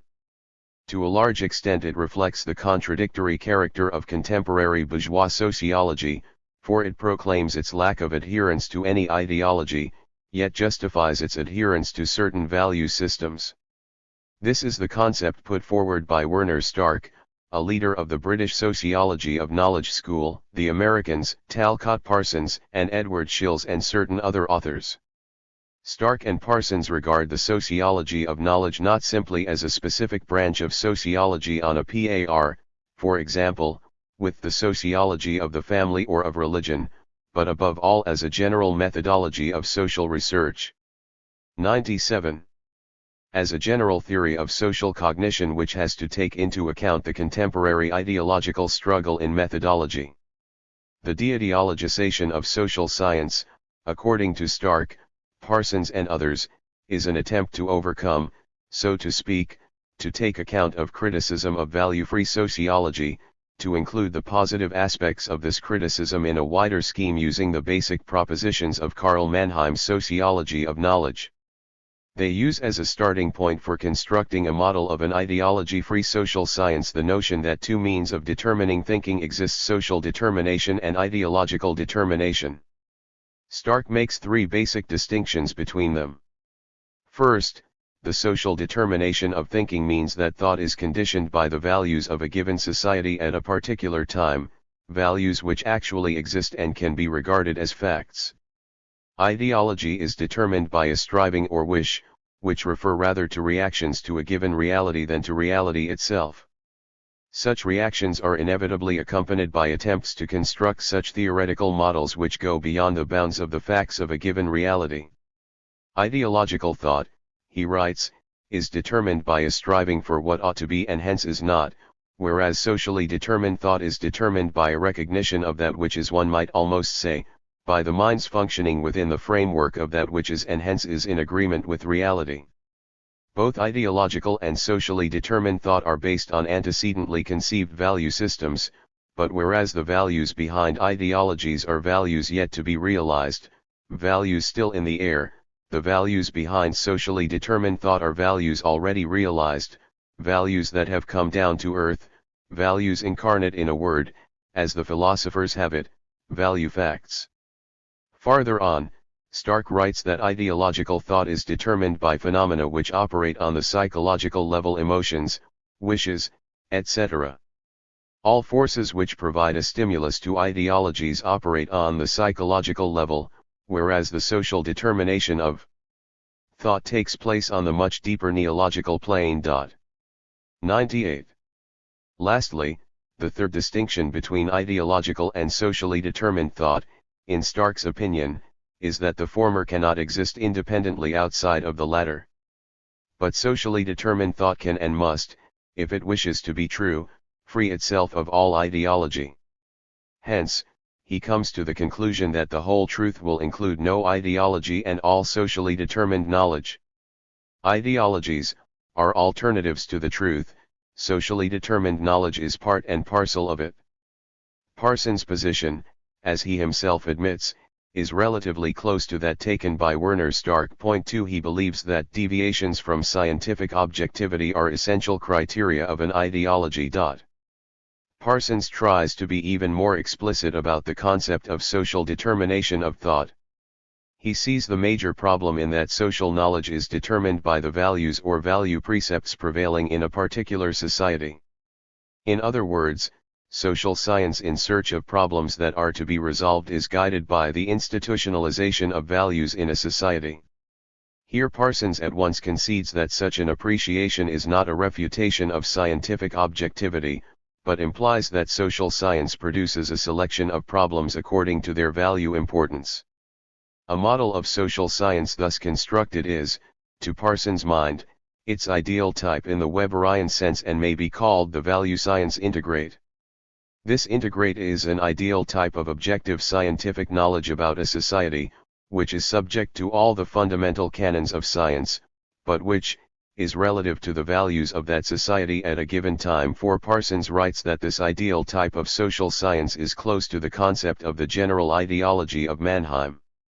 With Mannheim, this concept of ideology means that the thought of all groups or only that of our adversaries is recognized as socially determined. 99. According to Parsons, however, all this only goes to prove that the value science integrate, which is determined in its scientific movement by the values of existing society, is not in any circumstances an ideology.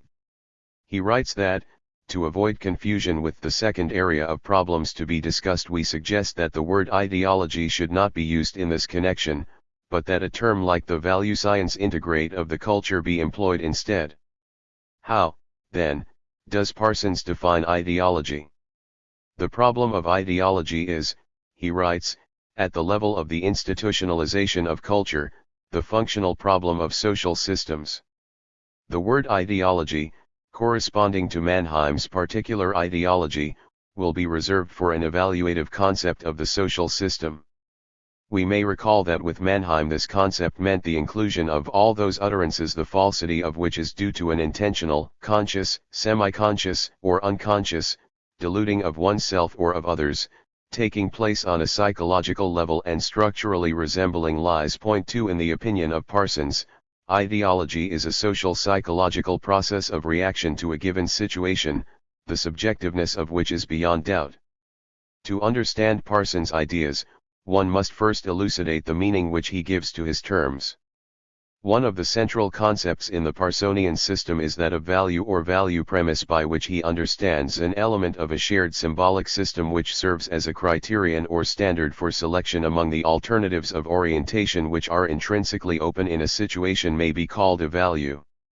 He believes that a value is not some sort of objective relation of the real world, an objective object or their totality. As an element of a shared symbolic system, it represents an act or element of consciousness.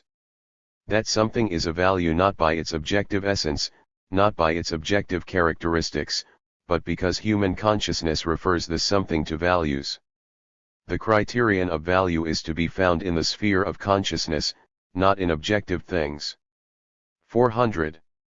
The subjectivism of such an interpretation of the question is obvious. Parsons, however, objectivizes values. He introduces the concepts of institutionalization and socialization of values, which basically designate the process of an individual mastering the elements and features of group consciousness. Institutionalist values are no longer only individual values, being present in an entire social group, class, or society. They have the merit of objective values, according to Parsons. One can hardly agree with this, insofar as values remain only an attribute of consciousness. The characteristic feature of these processes is, in his opinion, that they exist on the social psychological level of consciousness, on the level of the everyday consciousness of members of a particular social group.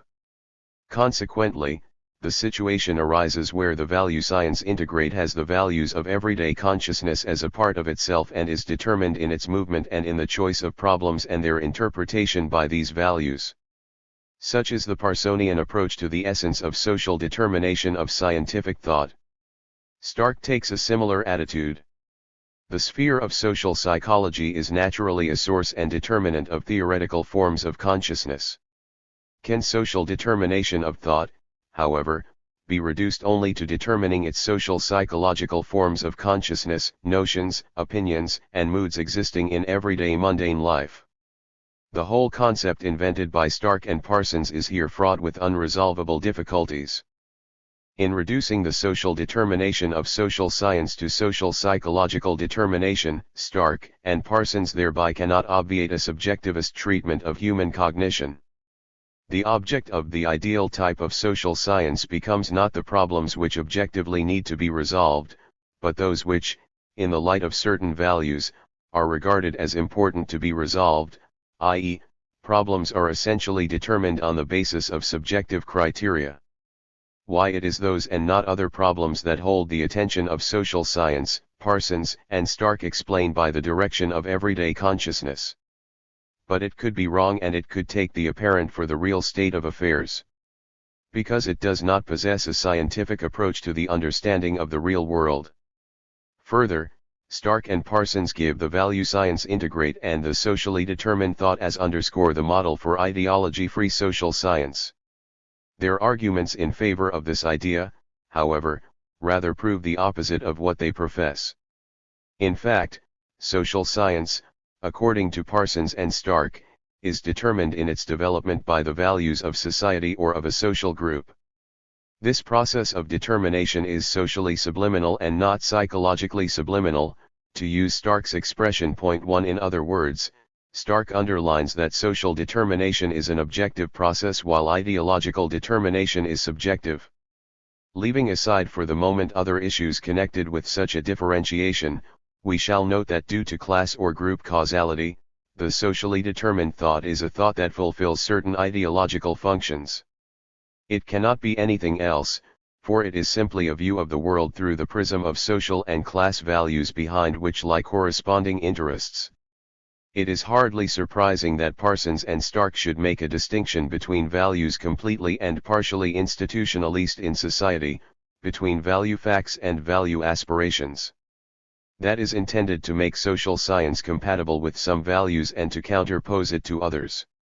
In other words, they attempt to show that if social inquiry corresponds to some values it is objective and not distorted by the investigation, but if it corresponds to others then it would allegedly deviate from objectivity.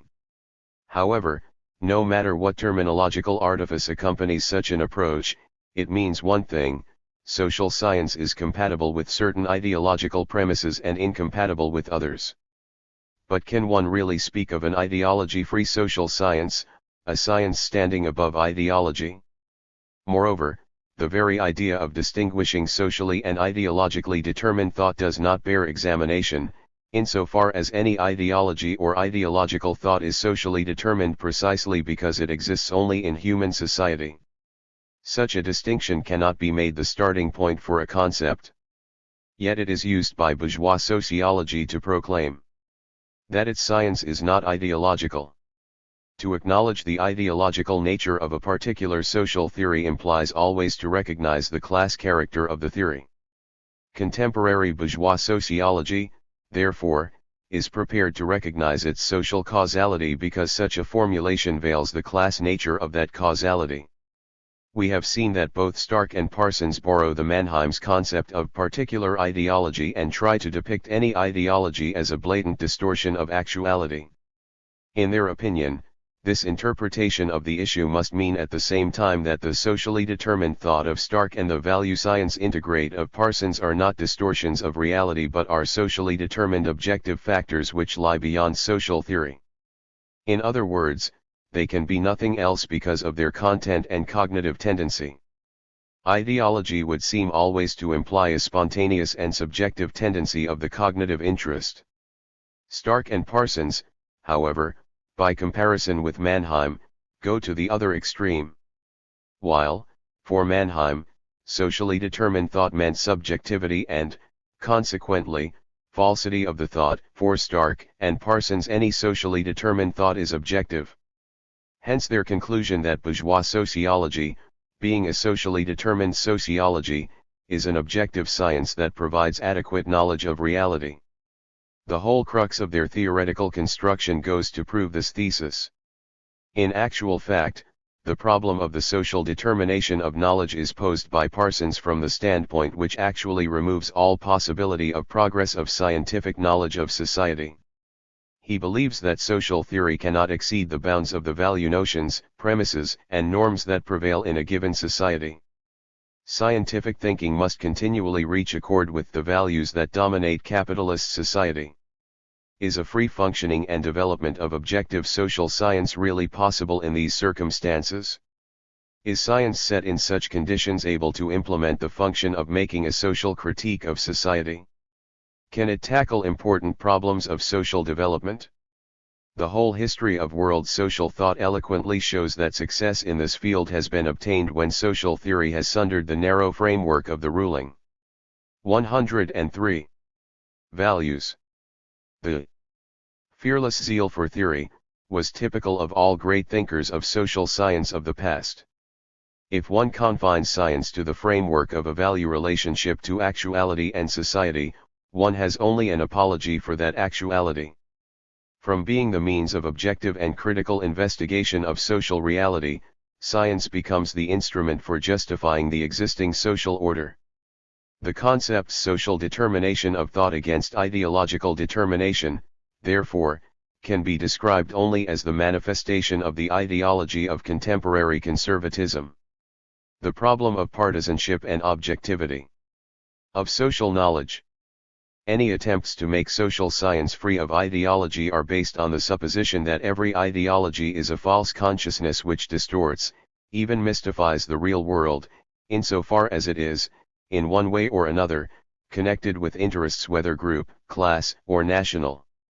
Two questions are here confused, that of the origin of a particular ideology, its social and class determination, and the question of whether it correctly and adequately reflects social conditions.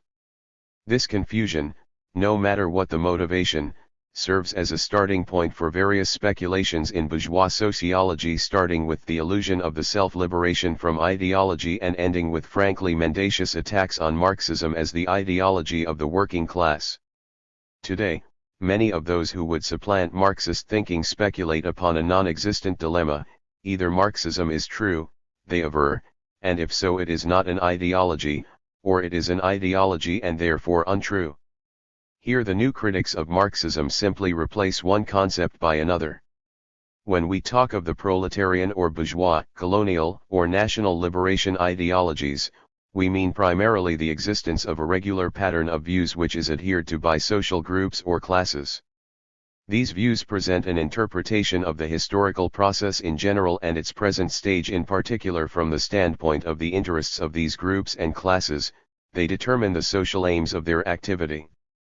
K. Marx and F. Engels, Selected Works, in 3 volumes, Volume 8, p. 375. 104. Such an understanding of ideology makes it possible to elucidate the character of different forms of social movements and spiritual trends of our time, to see in their multiplicity the fundamental and decisive trends that reflect the interests of opposing classes, and to describe on that basis the mounting part played by ideology. The question of social and class causality is paramount for properly understanding the essence of the process of cognition, and especially of social cognition. All theories, and that includes those in natural science and all levels of cognition, are socially determined. The specific nature of social theories which affect the vital interests of classes lies in the fact that they are determined by these interests in their origins, content, and functions. Class-determined theories are primarily social theories that affect problems of the historical development of human society, social relations, particularly those of production, the state, law, and morals, and that shape public opinion and ideology. The most concentrated expression of the class causality of theories is their partisanship.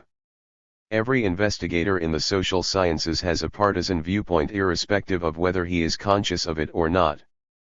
Marxism did not create the principle of the class determination of social theories, a principle that is most succinctly expressed in partisanship. Marxism scientifically explained this phenomenon and propounded the principle of partisanship as a central aspect of its methodology.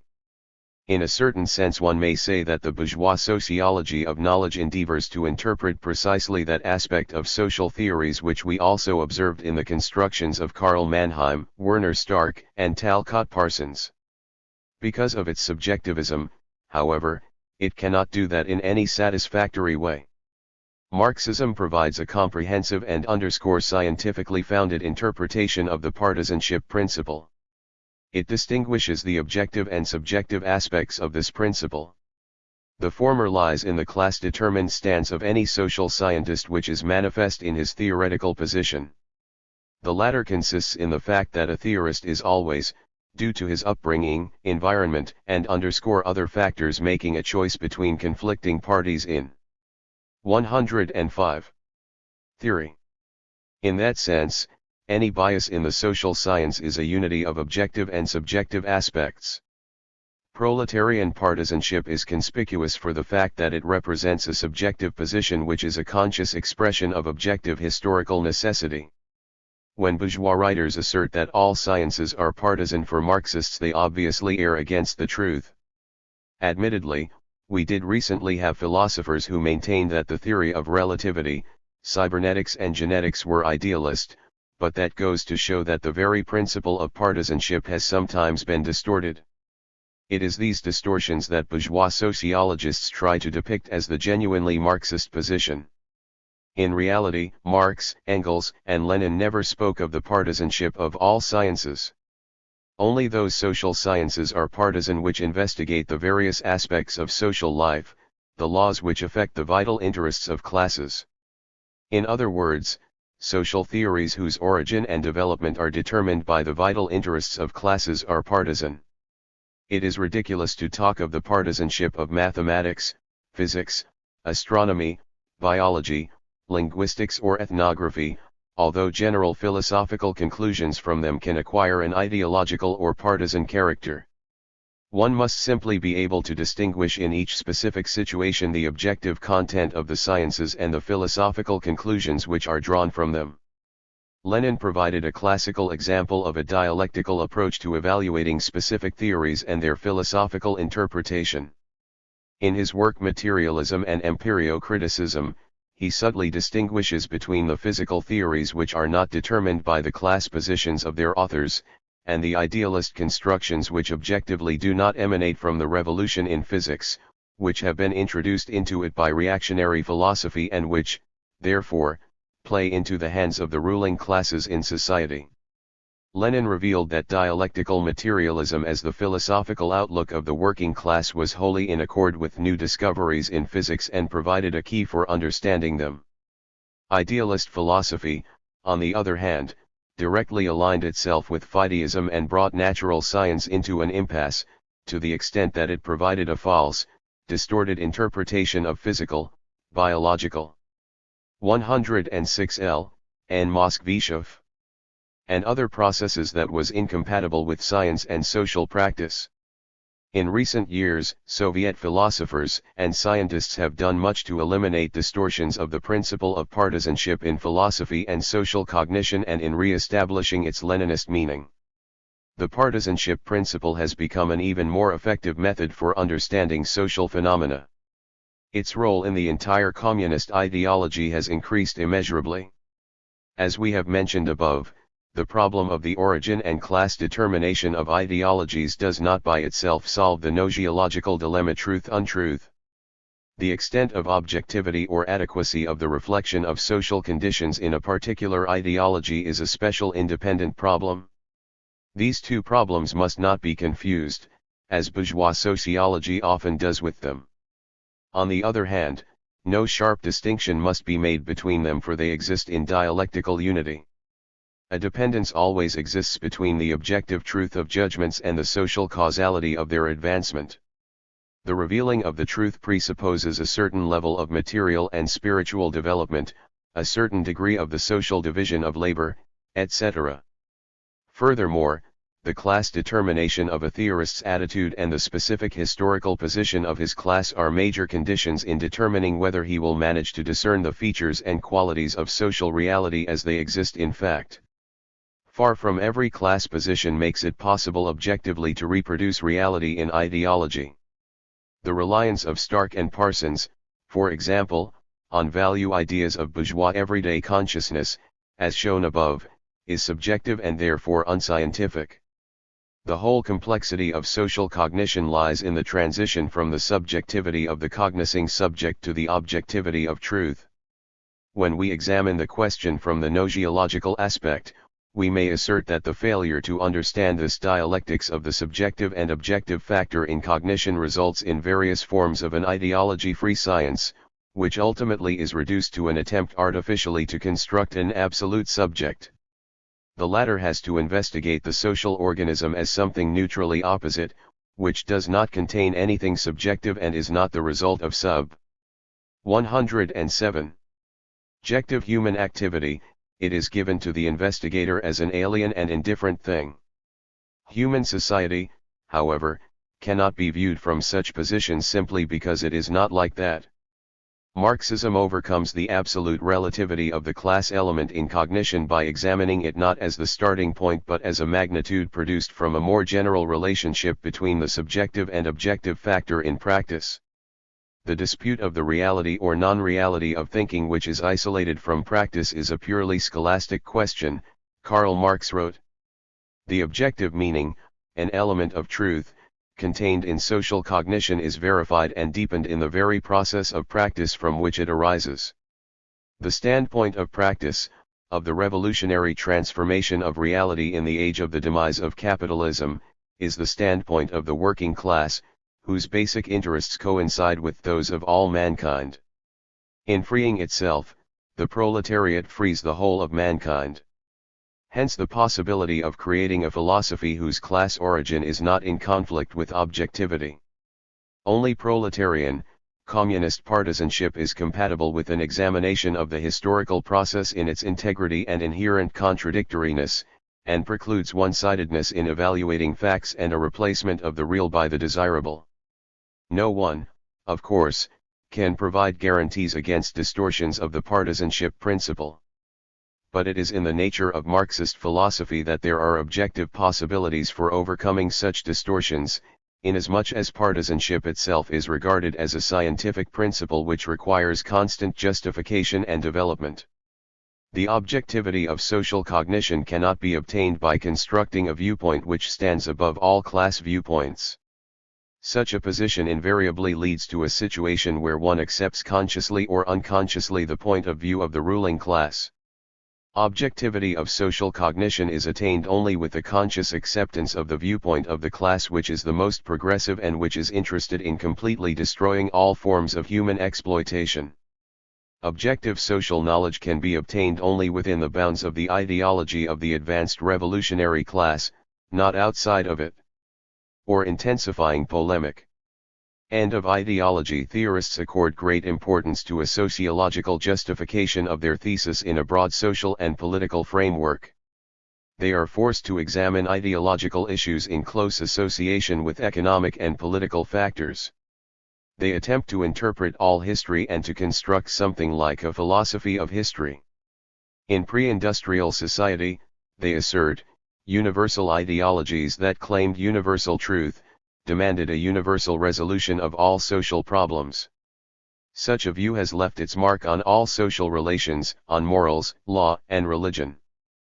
Politics based on ideological consciousness inevitably led to a situation where different social groups regarded one another as sworn enemies. The necessary conditions for liberating any practical activity from ideological motives exist, so say the bourgeois sociologists, in developed industrial society. Ideology, then, is not longer a motivation for the social behavior of individuals, classes, and the whole of society. People, they maintain, are now governed in their practical political activity not by ideological motives but by empirical and verifiable knowledge of their environment, which specialists in social relations and problems obtain. Specific manifestations of this change include: 1. The prominence in advanced Western countries of so-called social engineering or social programs implemented by official or semi-official agencies with the assistance of specialists. Such programs are said to be devoid of ideology and are the modern effective method of resolving social problems. 2. The subsiding of the ideological polemic between traditional left-wing and right-wing forces in capitalist society, i.e., political and ideological consensus primarily between traditional bourgeois political parties and social democrats. 3. The decline of Marxism-Leninism as an ideology both in the socialist and in the advanced capitalist countries. In describing certain events taking place in social reality such as, for example, certain aspects of the scientific and technological revolution and changes in the political life of capitalist society, Bell, Lipset, Aaron, Schlesinger, and others interpret them in an incorrect and unscientific way. First, they are guilty of using faulty methods of argument. They attempt to interpret historical events proceeding from a one-sided notion of the essence and functions of ideology, i.e., they approach these events from a preset point of view, describing them from their end of ideology standpoint. They select and interpret their material in an arbitrary and tendentious fashion. Then, they conclude that historical development confirms their initial thesis. In that way they create the appearance of an empirical justification of this theory. Adhering to that method it is possible to prove any idea, but such proof has no scientific significance whatsoever. Lenin considered that a vital condition of social analysis was to study all the facts and to form on that basis a firm scientific foundation. He wrote that, if it is to be a real foundation, we must take not individual facts, but the sum total of facts, without a single exception, relating to the question under discussion. Otherwise there will be the inevitable, and fully justified, suspicion that the facts were selected or compiled arbitrarily, that instead of historical phenomena being presented in objective interconnection and interdependence and treated as a whole, we are presenting a subjective concoction to justify what might prove to be a dirty business. Let us examine this sociological thesis of the twilight of ideology in greater detail. Class ideology and the technological approach. The scientific and technological revolution is bringing important changes to the nature of social processes. Naturally, it is first and foremost revolutionizing technological processes and the production of material commodities in general. Science has become a direct productive force and is engendering new branches of production, new directions and spheres of application of scientific activity. The revolution is radically breaking down the traditional proportions between the various industries, between industry and agriculture, between material production and the service industries. Its influence is spreading also to social relations, to politics, culture, and consciousness. Its effect is far-reaching on the whole contemporary administrative system, including the control of production processes, technology, techniques and the management of social, political, and spiritual processes. Numerous factors are complicating the nature and tasks of control. They include the extension and growing complexity of production and the development of production ties. Mass production requires a high degree of organization, coordination, and continuity. The amount of information is burgeoning, the amount of time required to process and use it is being reduced, the importance of scientific justification for making economic, technical, administrative, and other decisions is growing. The entire management system is becoming an area for applying modern scientific and technological attainments. The scientific and technological revolution can be an immense blessing for mankind, just as equally it can be an unmitigated catastrophe. It has tremendous opportunities for lightening human work, for setting free man's untapped creative endeavor, for improving material welfare, cultural and educational standards. Scientific and technological attainments, however, may also be used to the detriment of the working man for increasing his exploitation and for befuddling his mind with illusory or perverted values. The revolution is being implemented not by itself, but by the various classes in the various socio-economic systems, by the monopoly bourgeoisie in bourgeois states, and by all the working people in the socialist states. Within certain bounds. Of course, it has its own laws and logic of development which are evident everywhere it begins to unfold. The social conditions for implementing the scientific revolution, however, are not its external background, they determine its character, its basic directions and social results. For that reason it cannot automatically alter the social and economic tenor of life or the nature of relations of production under capitalism. That takes place only in the circumstances of a social revolution that transforms the economic structure of society. The scientific revolution, by intensifying the former antagonisms of capitalism and forming new ones, leads to the need for a social revolution. The scientific revolution in capitalist society produces many problems which have to be studied and elucidated by investigators objectively. These are problems of class consciousness, social psychology, science and ideology, science and politics, the manipulating of the minds of individuals and entire social groups and the nature of the ideological struggle. True to their ideological premises, however, the end of ideology theorists essentially try to ignore all these problems and to make out that the scientific and technological progress by itself, without any social revolution, has brought a new industrial society, radically different from the capitalism of the past. A new approach to social problems, to their understanding and resolution is being worked out in that society, they say. The tendency to regard problems arising in society as technological, managerial, or administrative, rather than ideological, is nowadays the fashion especially in the USA and also in Western Europe among statesmen, social scientists, party leaders, and corporation chiefs. The end of ideology theorists maintain that the technological approach is the most suitable one for the present level of development of society and science and is replacing the ideological approach.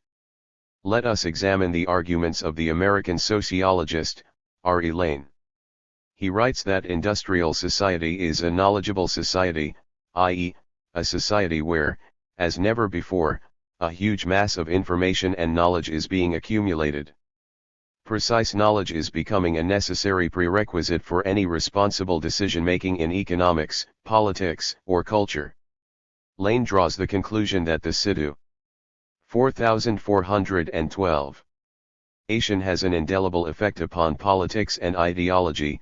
There is increased application of scientific criteria, at the expense of the usual short-term political criteria and ideological thinking as well. Like many other bourgeois sociologists today, Lane counterposes science and ideology from a gnoseological point of view, but considers them functional equivalents in guiding individuals and entire social groups in relation to the problems which confront them, and in regard to the practical mode of behavior which they have to choose. On the basis of this notion, he maintains that today pure empirical science or practical knowledge motivates people's activities, not ideology. As a result, the sphere of ideological thought is contracting. One concrete example of this change, in Lane's opinion, is the widespread invasion of scientific criteria and scientific knowledge in the practical policy of management both of the state and of corporations. Both the state and supreme corporative administrations are increasingly becoming overgrown with all manner of scientific experts, advisors, economists, sociologists, and psychologists. This, Lane maintains, is what leads to problems being regarded from a purely technical and practical, rather than ideological, viewpoint. The resolution of social problems by the social engineering method supplants the ideological method which requires a radical restructuring of society and which is set in motion by the working people. Lane attempts by this to justify his idea about the incompetence of the common people in examining and resolving social problems. He writes, the man in the middle of the problem often does not know there is anything problematic about his state. Often it takes years of dedicated agitation to make people aware that they live in the midst of a problem. Now it would appear that the government must 113. Undertake to do what, in the past, had been the task of the agitator. The New Deal of President Roosevelt, for example, helped to organize labor. The New Frontiers of President Kennedy and the Great Society of President Johnson helped organize the poor to pursue their own interests. Lane tries to discredit popular movements by asserting that the means of comprehending social problems are different for the working people and for experts employed by the government or corporations. He maintains that the ordinary people have too narrow a view of problems, while the experts possess a sufficiently broad perspective. For the unemployed worker, his problem is to find a job. For the economist, the problem is to analyze the causes of unemployment and sometimes to suggest remedial action. The measures of social engineering, according to Lane, not only demonstrate the advantages of the technological approach over the ideological, but they bear witness to the fact that ideology itself is losing spheres of influence and social application. Under the pressure of economic and social knowledge, a growing body of research, and the codified experience of society, ideological argument tended to give way to technical argument, apparently to the disappointment of some. The debate remained evaluative and partisan, but the domain of ideology was shrunken by the dominance of knowledge. Other end of ideology advocates propagate roughly the same ideas.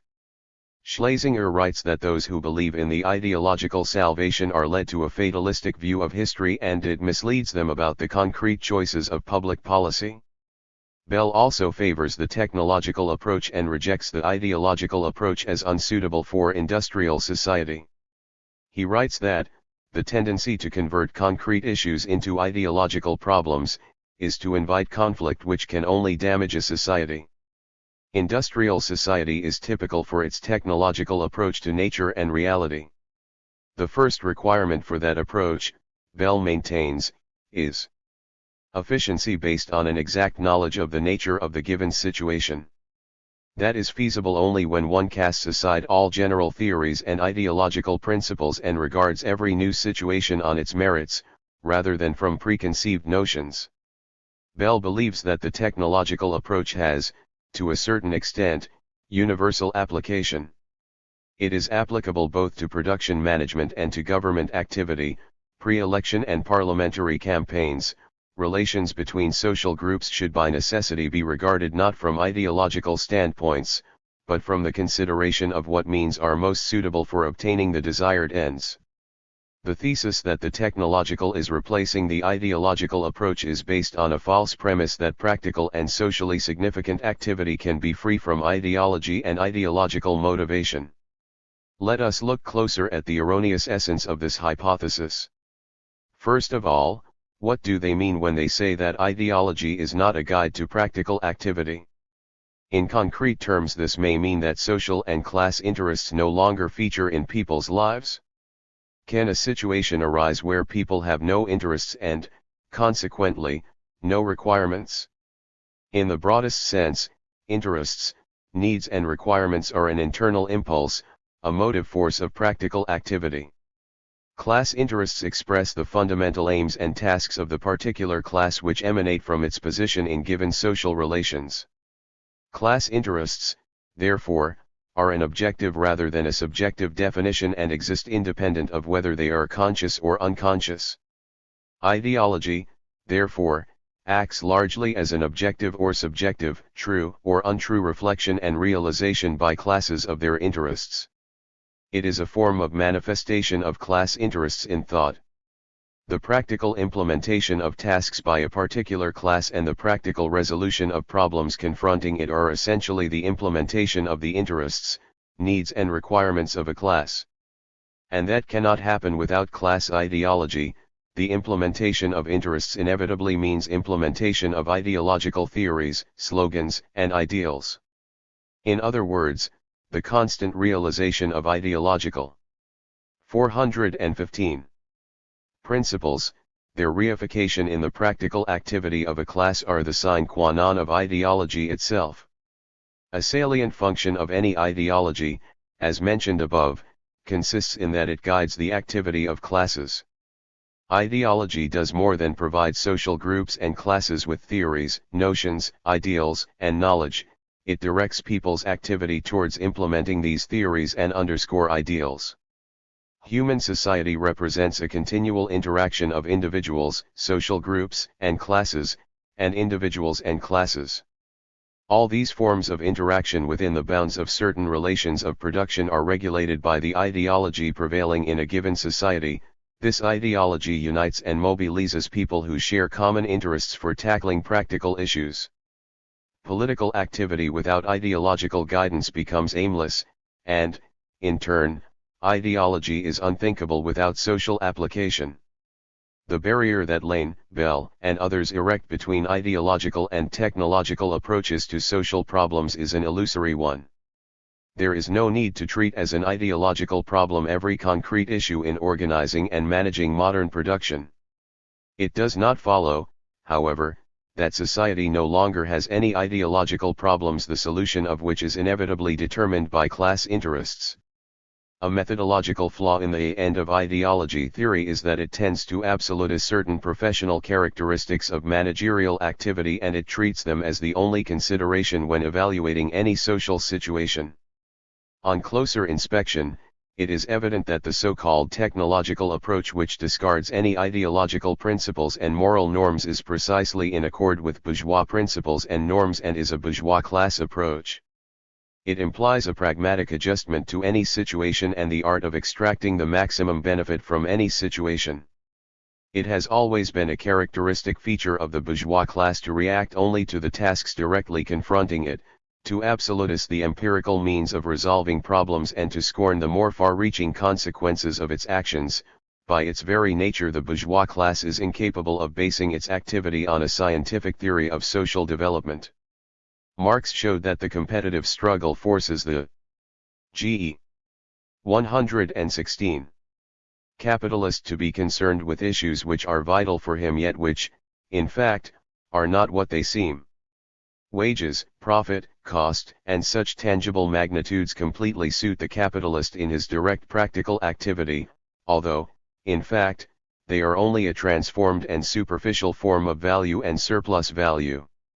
Marx wrote that, the fact that, up to the present time, political economy, either forcibly abstracted itself from the distinctions between surplus value and profit, and their rates, so it could retain value determination as a basis, or else abandoned this value determination and with it all vestiges of a scientific approach, in order to cling to the differences that strike the eye in this phenomenon. This confusion of the theorists best illustrates the utter incapacity of the practical capitalist, blinded by competition as he is, and incapable of penetrating its phenomena, to recognize the inner essence and inner structure of this process behind its outer appearance. Wide-ranging social theories are, in a certain sense, unnecessary to certain sections of the bourgeoisie. Since they possess power and wealth, they do not experience a need for generalizing concepts. They are quite satisfied with empirical means of resolving problems and conflicts of the present.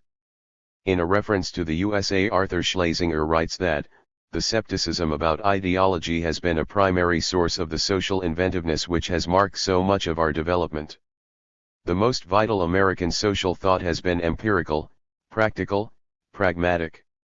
In his use here of the word ideology, Schlesinger obfuscates the issue. Skepticism did exist in regard to the theory of social development and social theory in general, but the bourgeoisie cannot get by without ideology and its class view of the world. It is an integral part of bourgeois ideology to renounce wide-ranging theories and to prefer thought that is empirical, practical, pragmatic. The eminent American sociologist, C. Wright Mills, revealed that in their noble game of grab, the American ruling class was sustained by the maxims of work and win, of strive and succeed. While the right wing and center elements of American society did experience a need for some form of theory, they were completely satisfied with the commonplace products of the mass media. Mills concludes that, the combination of the liberal rhetoric and the conservative mood, in fact, has obfuscated hard issues and made possible historical development without benefit of ideas. The prevalence of this mood and this rhetoric means that thought, in any wide meaning of the term, has become largely irrelevant to such politics as have been visible. The empirical approach, the reaction to tasks directly confronting society, and the pragmatic means of resolving problems are especially obvious in politics. The American Marxist, Harry K. Wells, has written that, action without theoretical guidance and rooted in pragmatic experience, spontaneity in the form of hunches, expediency of any means to the class end, such is the philosophy underlying the making of state policy. It is typical of bourgeois politicians to adjust themselves to the changing political situation. Rather interesting material in this connection is contained in the article American Politics and the End of Ideology, written by Stephen W. Rousseau and James Farganese, that is included in the book The New Sociology, edited by Irving Horowitz. Their point of view is that the theory of the twilight of ideology is nothing more than the raising to the heights of sociological doctrine of certain characteristics of bureaucratic practice in running bourgeois society. They wrote that even before the theory was formed, the end of ideology existed in the activity of the ruling circles in the USA.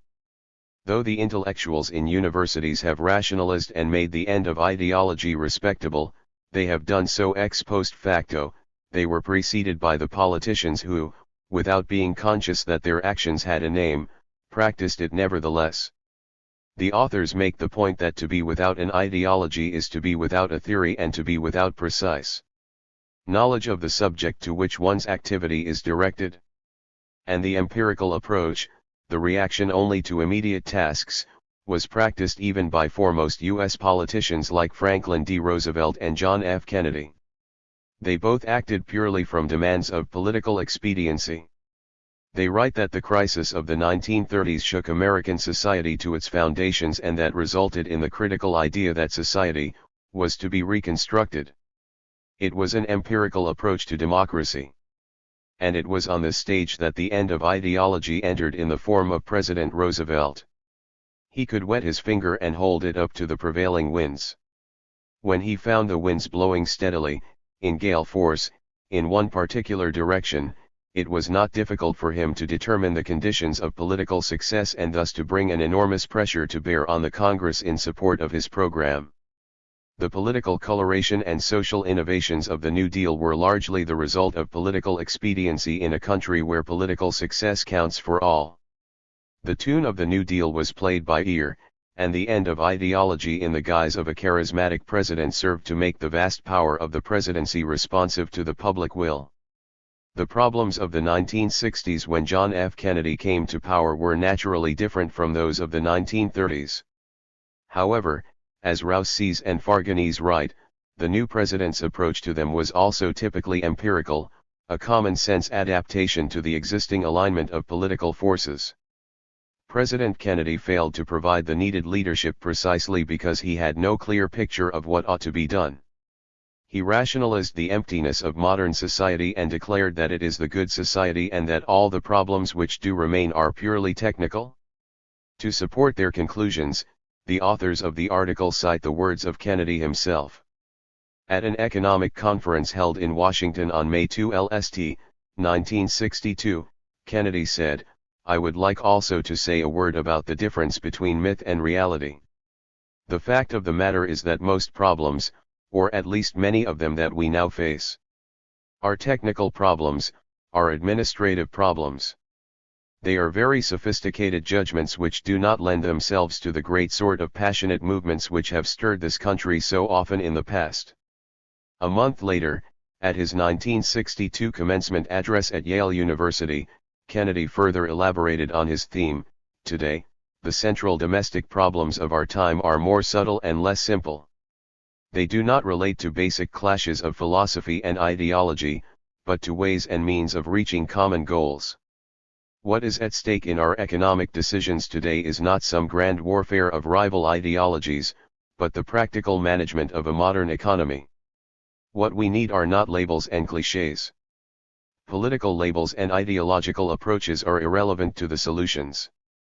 The surprising resemblance in the views of the big monopoly representatives and the end of ideology theorists is not fortuitous. They all share the view that there are no ideological problems in Western industrial society, they have all been resolved. Those problems which remain, by common consent, are of an administrative and technological order. The blatantly bourgeois ideological character of the technological approach is even more evident when it is looked at concretely, i.e., when it is reduced to a totality of methods and ploys of social engineering.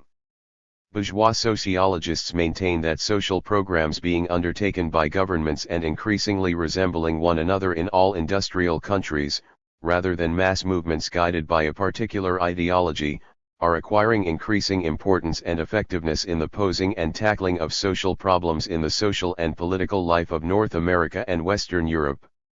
These programs are intended to increase overall production, to resolve problems of employment and unemployment, to help the poorest sections of the population and more equally to distribute such social services as education, health, etc. A simple listing of such programs, the advocates of the technological approach claim, testifies to their non-ideological, above-class, and universal nature. The social programs being undertaken in some capitalist states are undoubtedly a new feature which is leaving a trace on the social, political, and ideological situation in those countries. If one analyzes them objectively, however, one can observe something else. These social programs cannot replace the mass workers' movement, they are not a substitute for ideological loyalty and do not testify to the twilight of ideology. They are not simply and, even not so much, the result of progress of social cognition as the result of class struggle in bourgeois states. In fact, the New Deal, New Frontiers, Great Society, and many other social programs both in America and Western Europe were engendered primarily as a response by ruling circles to demands from the common people to improve their living conditions. These programs were implemented by large-scale capital as partial concessions to the working people for the purpose of retaining their strategic positions in society. There has, furthermore, always been an element both of propaganda and manipulation of the minds of the common people. Measures within the bounds of social engineering are pursued in accordance with the vital interests of the ruling classes, although the working people, those who are at the center of the problem, demand that they should be implemented in their own interests. The end of ideology spokesmen scientifically justify the incompetence of the masses in resolving social problems, advocate a monopoly by the government and scientific authorities, and reveal very clearly their ideological credo: social engineering must serve the interests of the power elite. But social engineering cannot, either in its essence or in its technological potential, cure bourgeois society of its malignant disease.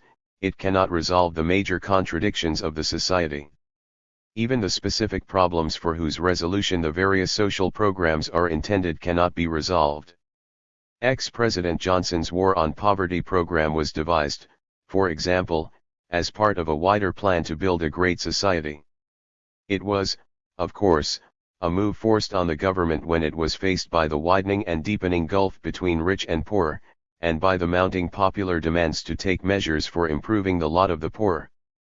IQ 124. In the richest capitalist country. This program was accompanied by an unprecedented fanfare that overshadowed even the widely publicized programs of Presidents Roosevelt and Kennedy. Ad hoc commissions were set up to carry it through. The government established posts of executors, advisors, clerical staff, and accountants to implement its program. Johnson's administration wanted to demonstrate its resolve to put an end, once and for all, to the problem of poverty in the United States of America. Now let us see what happened. No war on poverty actually occurred. The program as a whole was a failure. Many doubted the very idea of such social programs, although illusions on that account had extensive history. The financial aspect of the campaign is particularly indicative. The sums assigned to the program were so niggling that there could be no question of tackling the problem properly.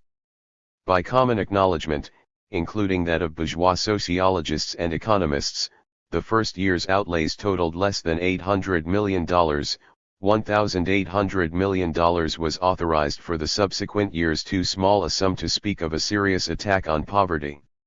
New York City, for example, has a welfare budget of some $800 million.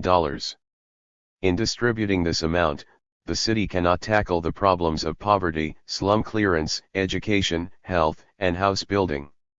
It is therefore understandable that the $25 million assigned on the War on Poverty program in the first year was a drop in the ocean. Johnson's program could not get to the heart or cause of the problem of poverty. It did not provide work for the jobless and was confined only to timorous measures that were not fully implemented. Thus, the Job Corps program provided for a mere 40,000 in its first year and an ultimate maximum of only 100,000, yet the country had millions out of work. It is not surprising, therefore, that by June 1965, 950,000 postcard applications were expected with about 20,000 places available. The president's call for 35,000 low-rent apartments a year was less than a tenth of what was required to house properly the 38 million then living in slums. It was even more surprising that the paltry sum allocated to the War on Poverty was largely consumed by the local and central bureaucratic machinery which was to implement the program. U.S. News & World Report confirmed this situation in its publication of figures and expenses for maintaining the apparatus in the town of St. Louis in the state of Missouri.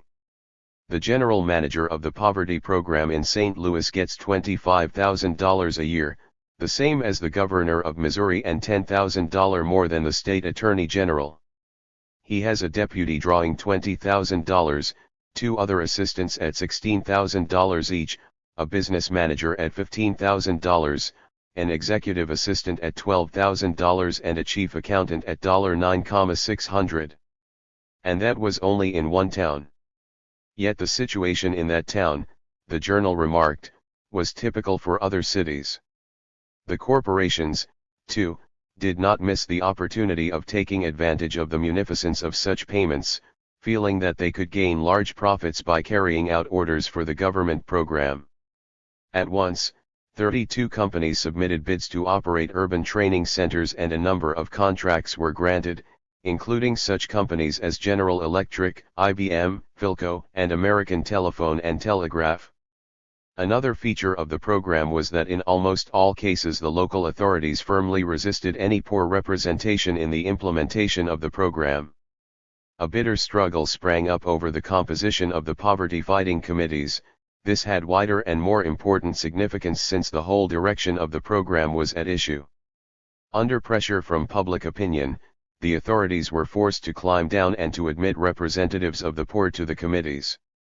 Their number, however, never exceeded a third of the total body.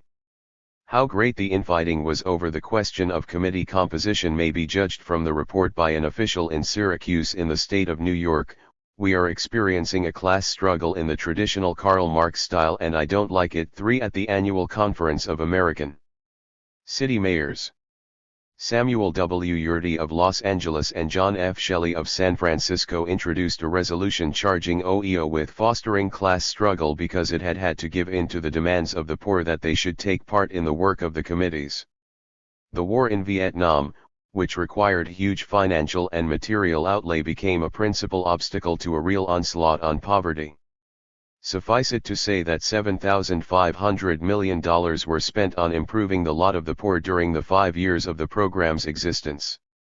In the same period, however, some $350,000 million went to military expenditure.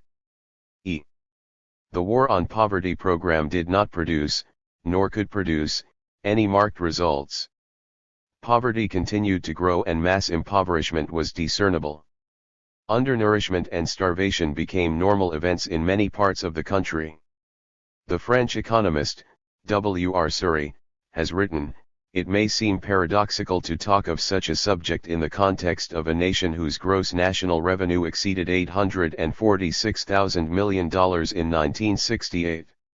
Yet in the vast North America, which has a little less than 61 million passenger cars, more than 10 million color television sets, and which has about $500,000 million worth of securities changing hands every year, There are also 30 million American citizens who form a sort of nation apart, a nation economically weak and disinherited. This figure of 30 million put out by the Organization of Economic Opportunities in Washington, represents in fact 15% of the total population and, what may be even more surprising, 2/3 of the total of poor Americans are white. 2. Every new year witnesses increasingly dire cases of poverty.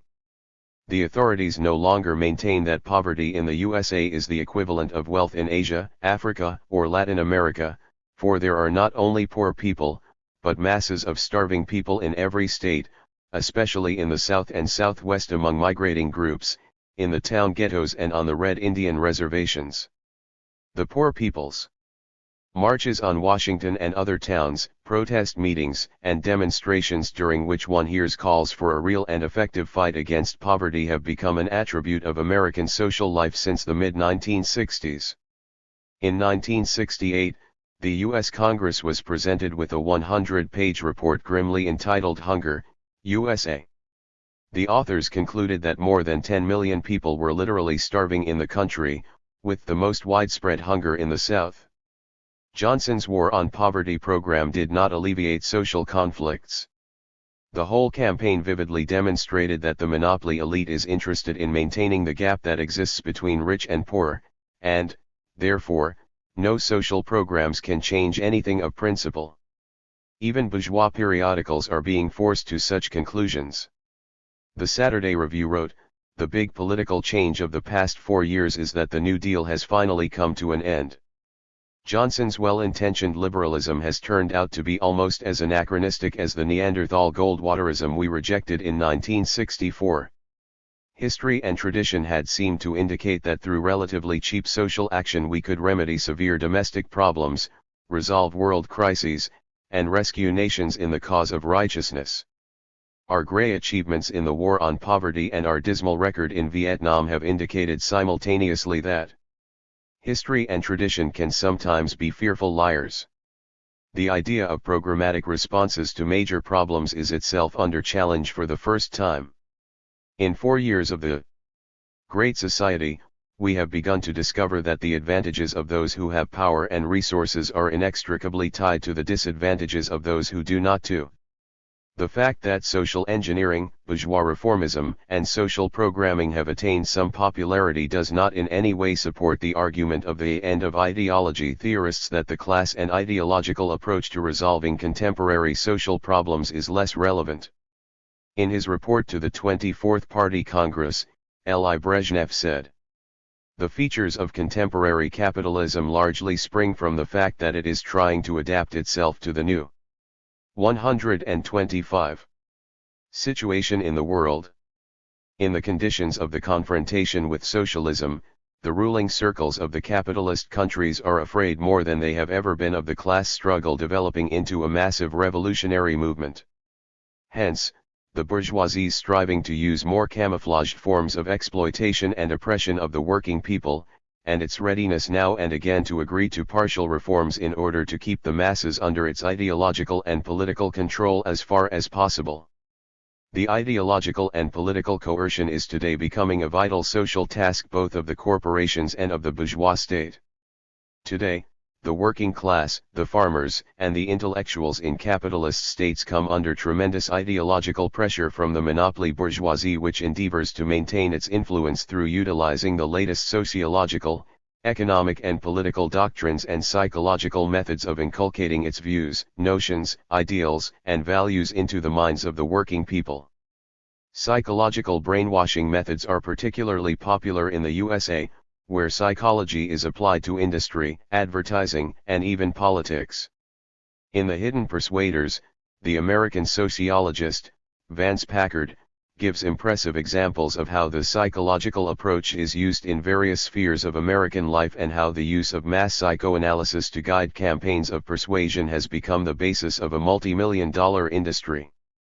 Professional persuaders have seized upon it in their groping for more effective ways to sell us their wares, whether products, ideas, attitudes, candidates, goals, or states of mind too.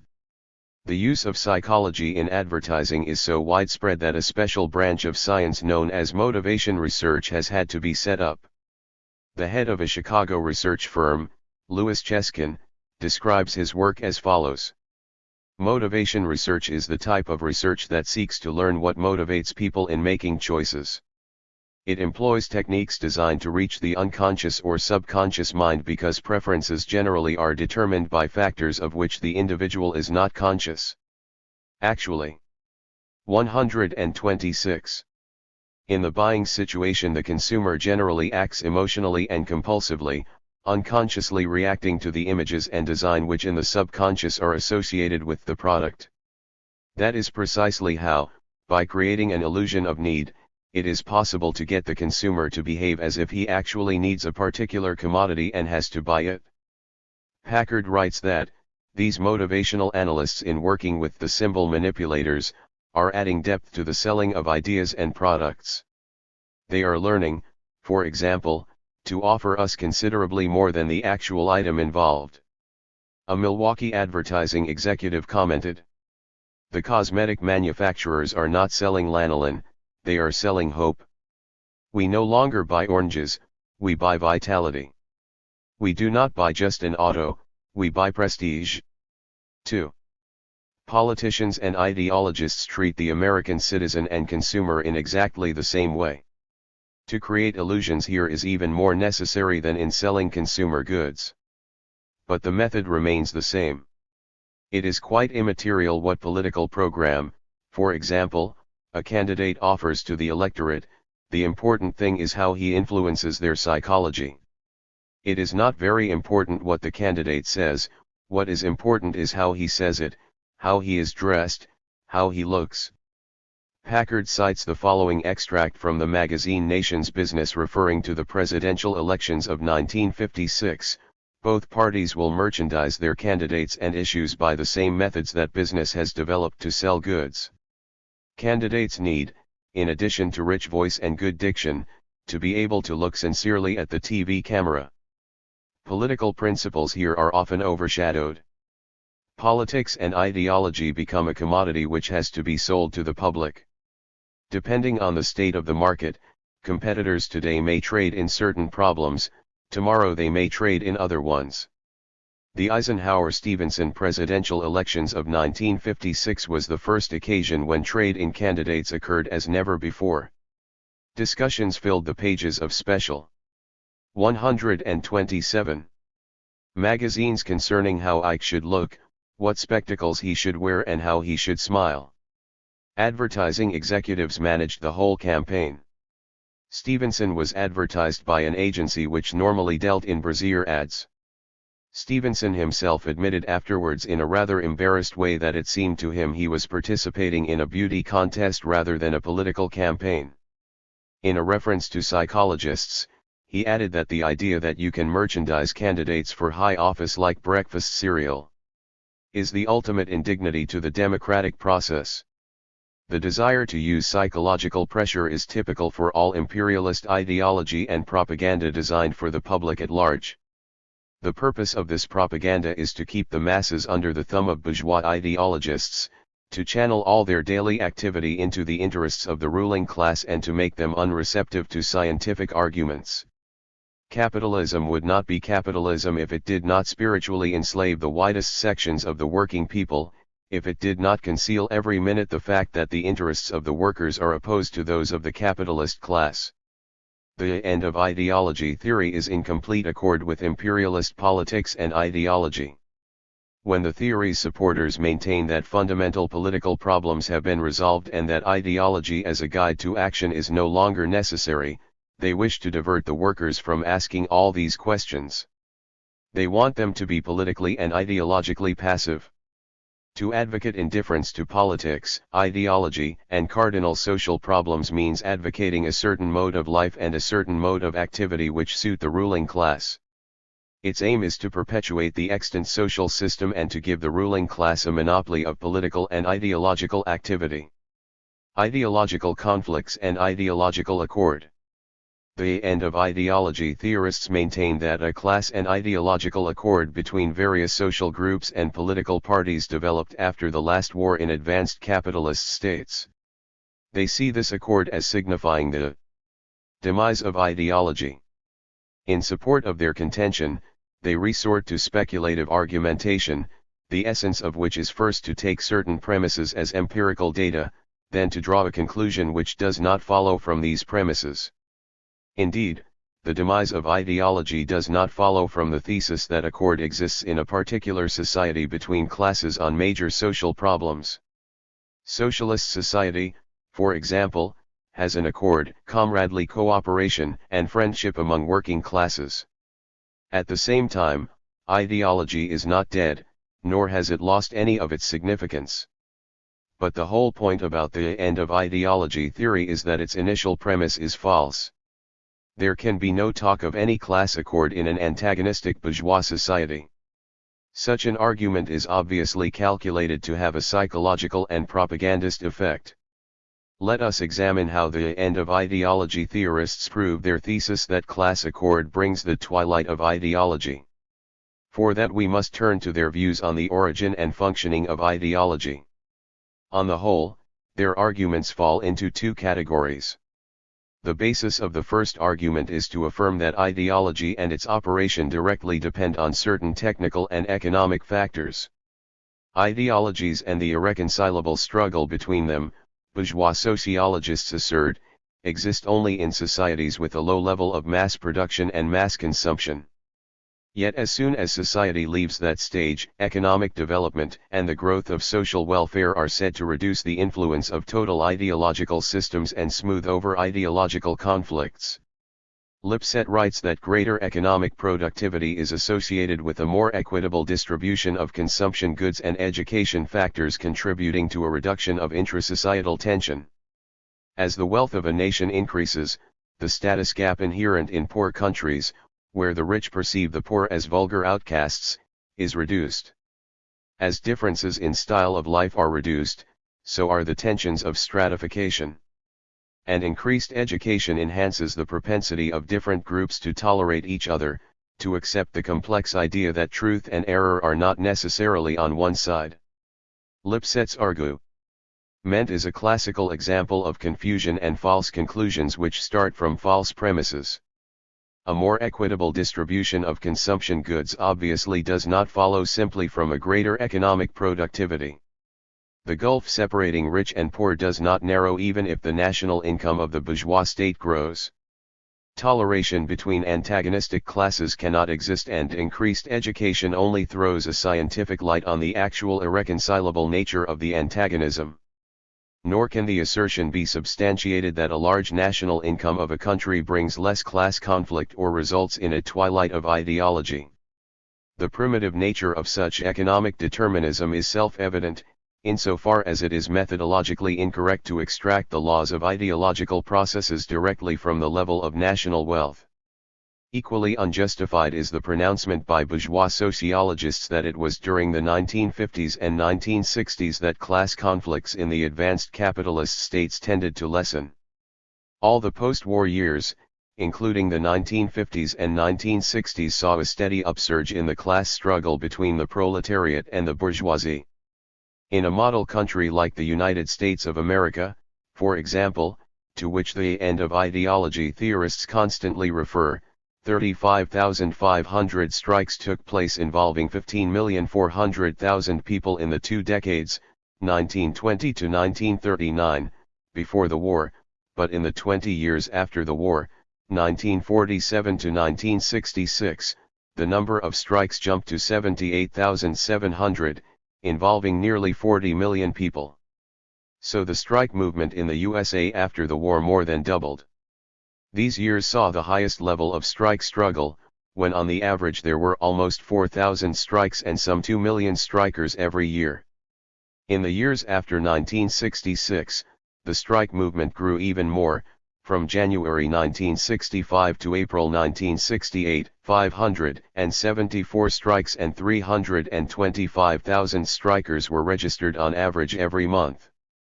The conclusion drawn by the end of ideology theorists that class conflicts are dying down in advanced capitalist states is false. Nowadays, the workers have the power to keep in check the arbitrary rule of the monopolies in many cases, and sometimes to extract important concessions from the bourgeoisie. the workers are constantly improving their forms of assault on monopoly capital. Furthermore, faced by many social and economic difficulties, the monopolies are trying to counterattack the working class in order to solve their difficulties at the expense of the workers. All this exacerbates and deepens contradictions between the major classes of bourgeois society and portends an overall extension of the class struggle, whose symptoms may be seen in many parts of Western Europe and in the United States. The ideological aspect of this struggle acquires paramount significance and cannot be ignored. Such is the real state of affairs. Yet bourgeois sociologists try to turn the facts on their head. And some of them attempt to supplement their technical and economic explanation for the end of ideology by a social and political elucidation. Here they draw attention to the attitudes taken by social groups to elective agencies. They maintain that ideologies arise when new classes appear in society, deprived of social and political liberties and striving to obtain them. In such circumstances, the majority of the members of these classes approve of revolutionary slogans and revolutionary ideologies. In turn, the older social groups and classes, striving to keep their monopoly of power and the ruling status in society, encourage conservative ideological doctrines. As the new classes obtain representation in elective organs, however, as they obtain civil rights, they no longer need an ideological warfare, and class and political consensus reigns. Lipset writes that the history of changes in political ideologies can be written in terms of the emergence of new strata, and their eventual integration in society and polity. The struggle for such integration took the form of defining the place in the polity of the old pre-industrial upper classes, the church, the business strata and the working class. Lipset interprets this thesis almost as a general sociological law. Intense ideologization, sharp conflict, is characteristic of polities in which new emerging classes or strata denied political, social, or economic rights, are struggling to achieve these rights, but declines when these classes are admitted to full citizenship too. Such ideas are not new to bourgeois sociology. Lipset admits this and refers to the British sociologist and economist, T.H. Marshall. But many substantive aspects of these views were present also in the work of Max Weber on charisma and its routine. Some of those who support the idea of the end of the ideological age adapt Weber's arguments to their own needs in the contemporary ideological struggle. Lipset's notion of the reign of class and political consensus is scientifically untenable. In trying to substantiate it through empirical analysis, he commits logical errors and confuses concepts. He identifies ideology itself with the various forms in which it manifests itself. He confuses the essence of ideology, which is stable and constant, with slogans and immediate demands that change and have a specific character. He and theorists like him make out that ideology belongs to the political movements of those social classes and groups which have not yet been institutionalized in society and have not obtained their civil rights. The ideology of ruling classes arises, in his opinion, not from the demands and interests of those classes themselves, but as a reaction to the ideological slogans of the new classes. As soon as the latter have their demands satisfied, political movements fade away and the ideological conflict disappears with them. Thus, the prime cause and culprit for sharp ideological controversy turns out to be the fanaticism and inflexibility of oppressed, exploited masses. Bourgeois sociologists also maintain that the working class and all working people have gained complete civil rights. Their only proof of this is that the right-wing leaders of social democratic parties have renounced socialist demands and become political opportunists and adherents of bourgeois social reformism.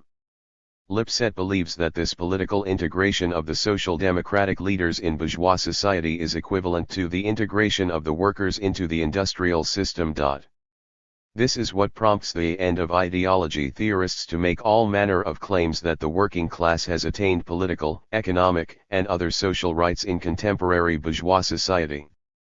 The illusory and reactionary apologetical nature of such asser. 132. Shins is patently obvious.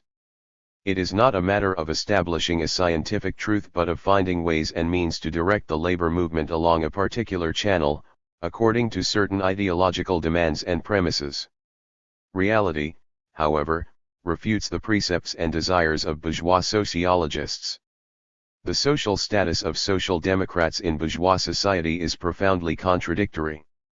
On the one hand, the right-wing leaders have deserted Marxism-Leninism, have cast aside the aims of reconstructing society in a socialist manner, are implementing a policy of class collaboration with the bourgeoisie and reformism, i.e., they advocate the improvement of capitalism, not its downfall.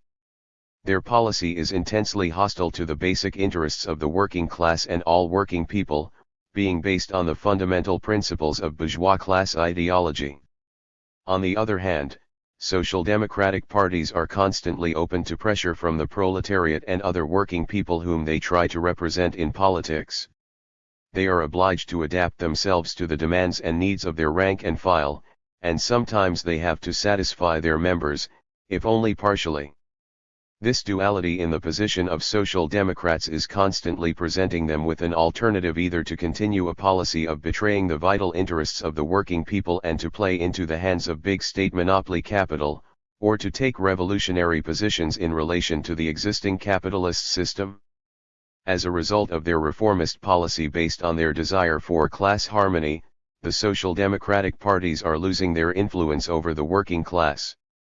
The inability of the British Labour Party leaders to effect any real social changes in the country or to resolve any economic, social, or political problems is nowadays glaringly apparent. John Gallen, the British Communist Party leader, has said that the failure of right-wing Labour leaders to bring about any real social change, their adoption time and time again of anti-working class policies, barely distinguishable from those of the Tories, is no accident. It arises from their rejection, in theory and practice, of the need to work for the ending of capitalism and the complete socialist transformation of the country. It is hardly surprising that the 133 Labour Party should have lost a large number of votes at the 1967 parliamentary elections and the 1968 local government elections, while in 1970 they should, to their surprise, have lost the general elections. The end of ideology theorists frequently cite the Scandinavian countries as examples of non-ideological politics. They explain this by the fact that the social democratic governments in Scandinavia have apparently brought successful social harmony between workers and big business to the great advantage of everyone. Yet recent years have been unhappy ones for the Norwegian and Danish social democrats. The Norwegian Workers' Party was in power from 1935 to 1965, excluding the years of occupation. In 1945, it gained an absolute majority in the Storting. In 1961, however, the number of votes it gained fell to 46.84%, and in 1965 to 43.3%, after which it had to concede power to the bourgeois party bloc. In Denmark, a social democratic dominated government held power after 1953.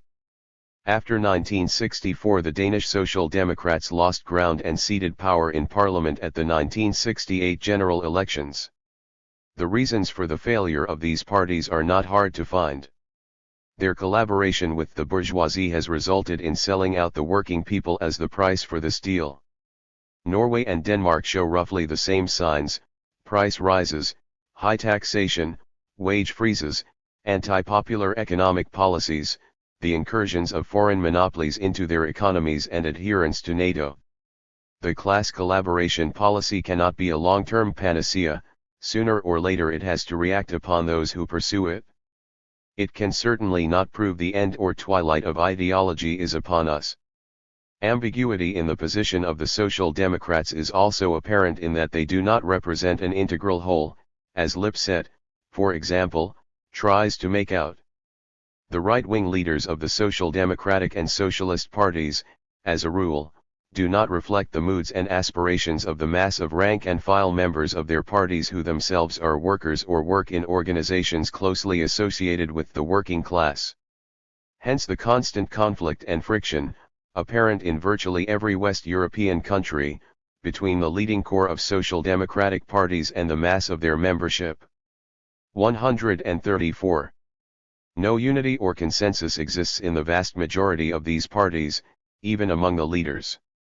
The right-wing leaders do all they can to subordinate the whole of the party and its leading agencies to the demands of monopoly capital, to pursue a policy of friendship and collaboration with the employers, and of frank hostility in relation to the communists and the socialist countries. The revolutionary wing of these parties defends the interests of the working class and all working people against the onslaught of monopoly capital on the living standards of the people and underscore their political and economic rights.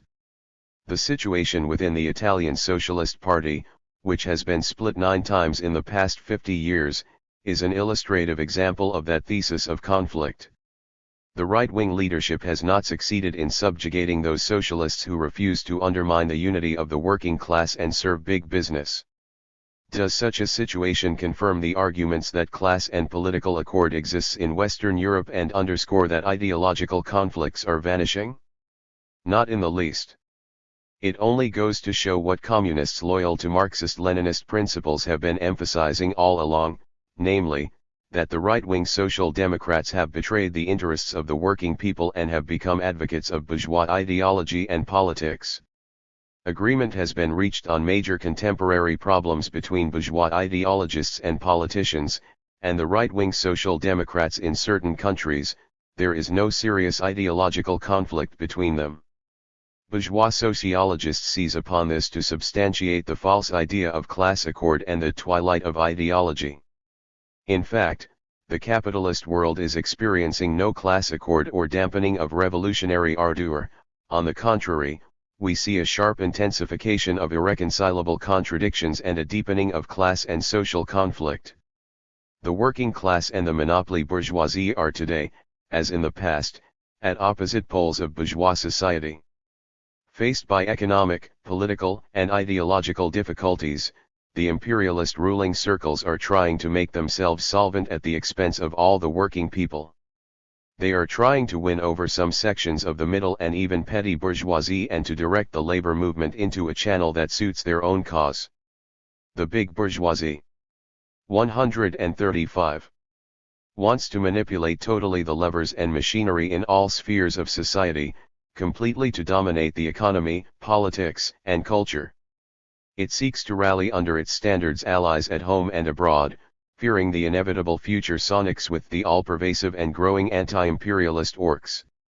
The class battles of recent years and, in particular, the resolution and discipline of the workers in conflicts with the monopoly bourgeoisie that took place in France, Italy, Britain, and elsewhere in 1968 and 1969 again demonstrated to the whole world that the working class was and still is a decisive factor in the fight to replace capitalism by socialism.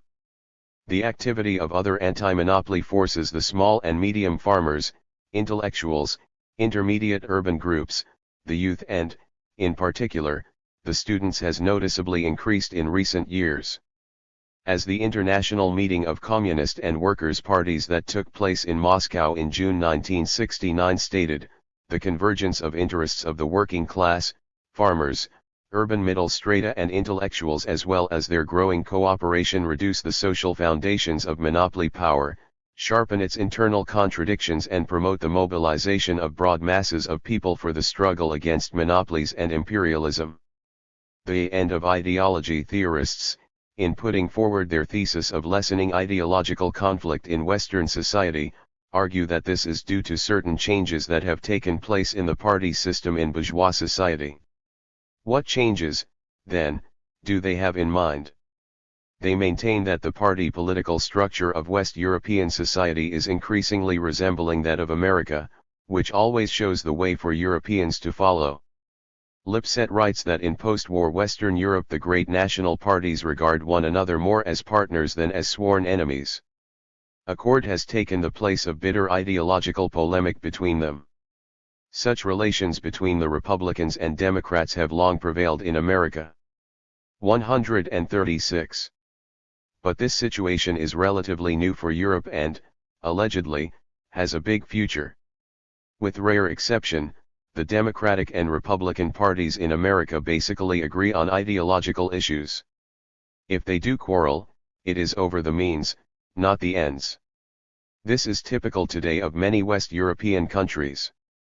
One cannot seriously consider antagonistic the Conservative and Labour parties in Britain, the Christian Democrats and right-wing socialists in Italy, the Austrian People's Party and right-wing socialists, etc., that is, if one takes the dominant political trends in these parties and not isolated incidents or extremes. Their ideological unity is obvious.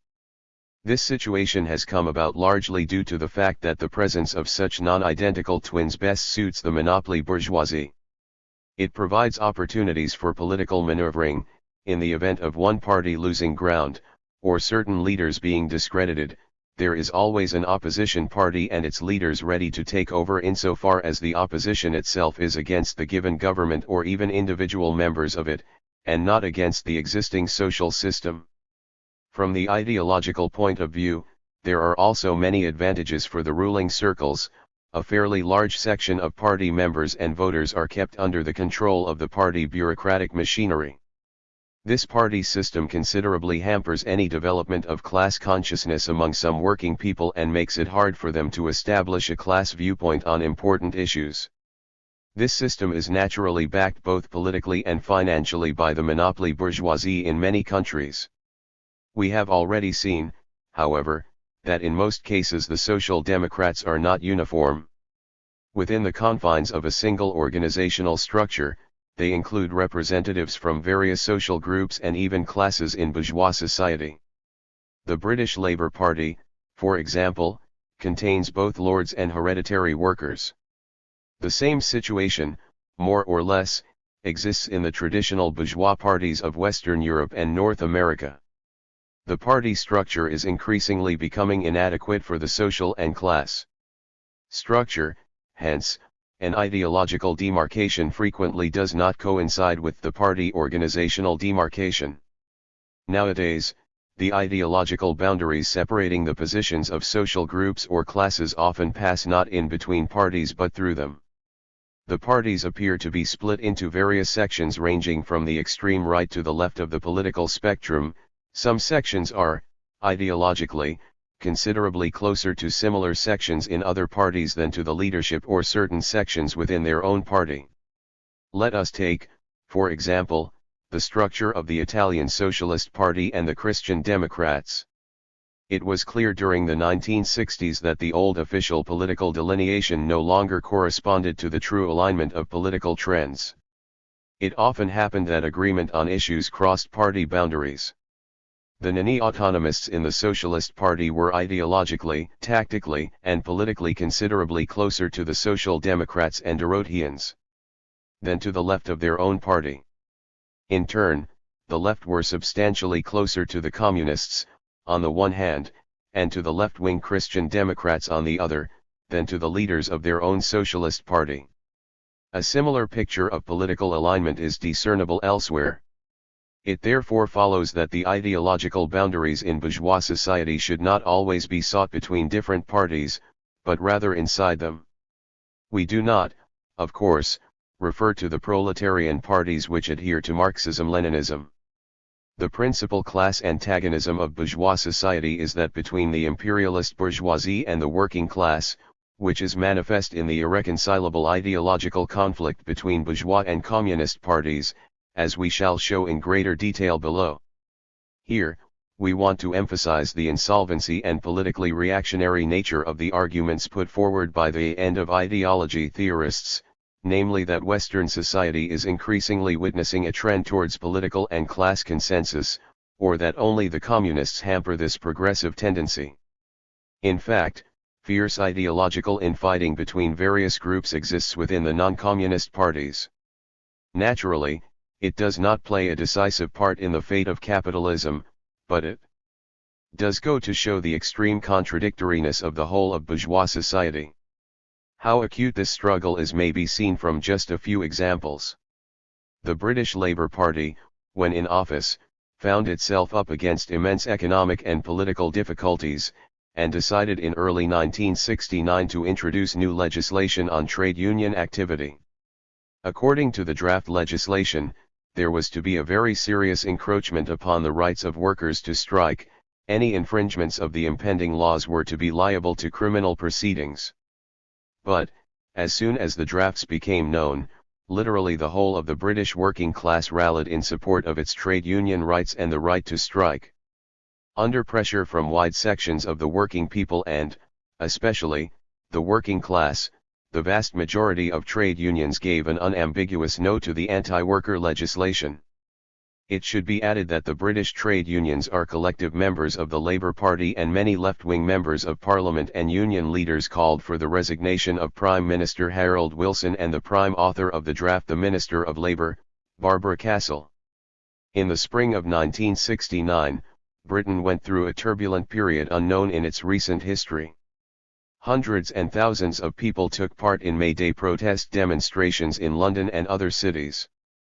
The British Communist daily, the Morning Star, quoted several speeches by rank-and-file Labour Party members and trade unionists on the subject of the governmental proposals.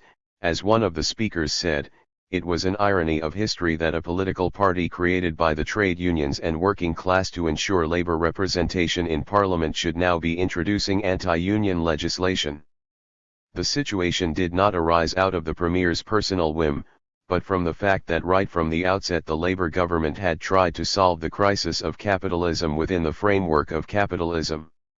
Since the inception of the labour movement, there had been a right wing who strived to work within capitalism and a left wing whose objectives were socialist. This is not our government. It has nothing in common with the rank and file of the trade union movement and the Labour Party. It is saying that the government proposals were supported by the conservative leaders while the communists and wide sections of Labour supporters attacked them. The Sunday Times wrote that the conservatives are wise therefore to give this white paper, which owes much to their prompting, their general support, for it lays down foundations on which they can build. The newspaper was being nothing less than frank. The Wilson government found itself in a dilemma: either to lose face among the workers with serious consequences of that, or immediately to renounce its intentions of introducing anti-union legislation. Wishing to retain the influence of the party leadership over the trade unions and the mass of the working class, the government went back on its plans. This was a considerable victory for the workers of Britain. Here is another example. The fact that no essential differences in ideology and politics exist between the Democrats and Republicans in the USA is a long-standing joke. But for some time both parties have had two roughly identical wings, a moderate right and an extreme right. As one would expect, the openly right-wing Democrats are closer in their views to the openly right-wing Republicans than to moderate Democrats. This crossing of party boundaries is attributable to the fact that the extreme and moderate right wings represent the interests of relatively different groups of American big business. As a result, considerable differences in appreciation of contemporary development and in implementing home and foreign policy continually crop up between them, and these differences often become irreconcilable. Such conflicts frequently have a certain importance not only for these groupings and parties but also for the country as a whole and for the whole world. President Kennedy, for example, especially in the last few months of his presidency, inclined more towards the moderates in his own party. Soviet author Anatoly Gromyko has written that for the first 2 years, President Kennedy largely followed the Cold War advocates and maintained an especially close connection with the Wall Street monopolies. It was only in the third year of office that Kennedy made an attempt, even partially, to extricate himself from the vicious circle of the Cold War policy. The results of his measures, even though they were insufficiently resolute, had a favorable effect on the international situation and the development of Soviet-American relations. Towards the end of his period, John Kennedy began openly to incline towards a more sober policy in foreign political affairs. His brother, Robert Kennedy, inherited his outlook. In his election campaign of 1968, he advocated a program that considerably differed from that of the Hawks. He took a stand significantly different from the right-wingers on such important issues as race, the civil rights movement, American relations with Latin America, relations with the socialist states, and especially the USSR, and the Vietnam War. Just how sharp the conflict is between different groupings in American political parties may be judged from the fact that both brothers fell victim to an assassin's bullet. An objective analysis of contemporary capitalist reality demonstrates quite clearly that the arguments of the end of ideology theorists concerning class and ideological consensus in Western democratic society are completely groundless, scientifically unsound, and politically reactionary. In no way whatsoever do their arguments substantiate the thesis of the twilight of ideology. There have been attempts of late in bourgeois sociological and political literature to argue in favor of the end of ideology theory, citing examples from the international détente and the vigorous peaceful policy of the Soviet Union and other socialist states. Certain writers try to depict the situation as if the very existence of international tension and Cold War was due to the socialist states basing their foreign policy on communist principles and not due to the policy and ideology of naked anti-communism pursued by the imperialist powers. Against the background of the discredited Cold War concept and practice, and the objective need for international cooperation, these writers appeal both to capitalist and to socialist states to be guided in their international relations by political realism and political pragmatism, rather than by ideological dogma. Of course, by dogma they mean primarily the principles of Marxism-Leninism, a class and scientific approach to international affairs, and socialist internationalism. They understand foreign policy pragmatism to be a renunciation of these principles, which is allegedly the only way to bring about cooperation and a real détente in relations between states with different social and political systems. Professor Robert Lowenthal, diplomatic observer of the London magazine Encounter, published an article with the significant subheading on the belated end of ideology in world affairs, in which he put forward the idea of the inexpedience of ideology in international relations and of the incompatibility of ideological foreign policy and political realism, i.e., a sober account of state interests. 1 Such incompatibility applies equally, in his estimation, to capitalist and socialist states, to ideology of militant anti-communism and to communist ideology. Can a foreign policy exist which stands above class ideology and is not based on ideological principles? To be realistic, the answer is altogether clear: such a policy has never existed and never can exist. Naturally, ideology and politics are not the same thing. Political cooperation does not imply ideological reconciliation, yet the distinction is not equivalent to incompatibility. The policy of any state, both home and foreign, is always based on ideological class principles. The call to take ideology out of foreign policy is due, to a certain extent, to the fact that the policy of frantic anti-communism, hostility to socialist states and fermenting international tension is being discredited. 1 Therefore hears voices criticizing such ideological fanaticism and appealing for what they regard as a sober consideration of the real balance of power. Such a turn of events, of course, can imply, not the end of ideology, but only the transition from one form of bourgeois ideology to another. Soviet foreign policy has always been based on Marxist-Leninist principles and on a class and scientific approach to international events. The peace program put forward by the 24th Party Congress is helping to create suitable international conditions for communist construction, is proffering effective support to the liberation movements, is opposing the aggressive designs of imperialism and is leading to a lasting peace in the world. L.I. Brezhnev has said that Soviet foreign policy was, is, and will be a socialist, class and internationalist policy. We support a détente. We are in favor of a lasting peace. That is why we resolutely oppose acts of aggression, any attempts to suppress the popular liberation struggle, to meddle in the people's affairs or to infringe upon their rights. Anti-communism under the flag of anti-ideology.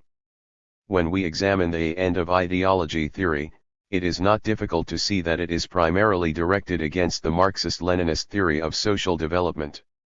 Today's bourgeois sociologists, like a few generations of their predecessors, depict Marxism as an outmoded ideology whose conclusions and evaluations are no longer relevant to the contemporary world.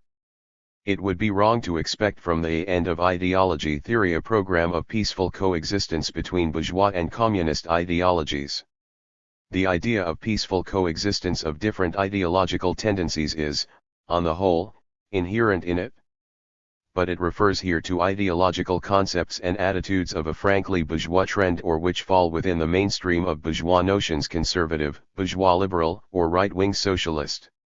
The picture changes radically, however, when it is a matter of forming an attitude to communist ideology. Here they no longer favor peaceful coexistence but outright ideological struggle. The attitude of Bell, Lipset, Aaron, Schills and such like to Marxism-Leninism is ambiguous.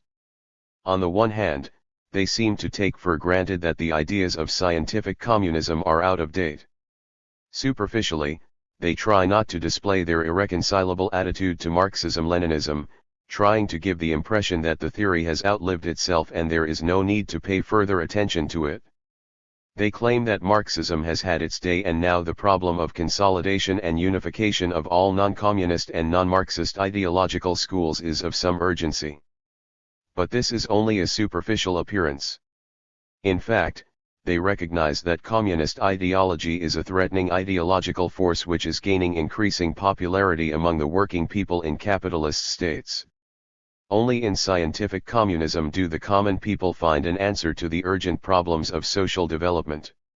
It is not surprising, therefore, that the end of ideology theory should, in all its points of departure, all its conclusions and all its immanent logic, be aimed at refuting and discrediting Marxism-Leninism.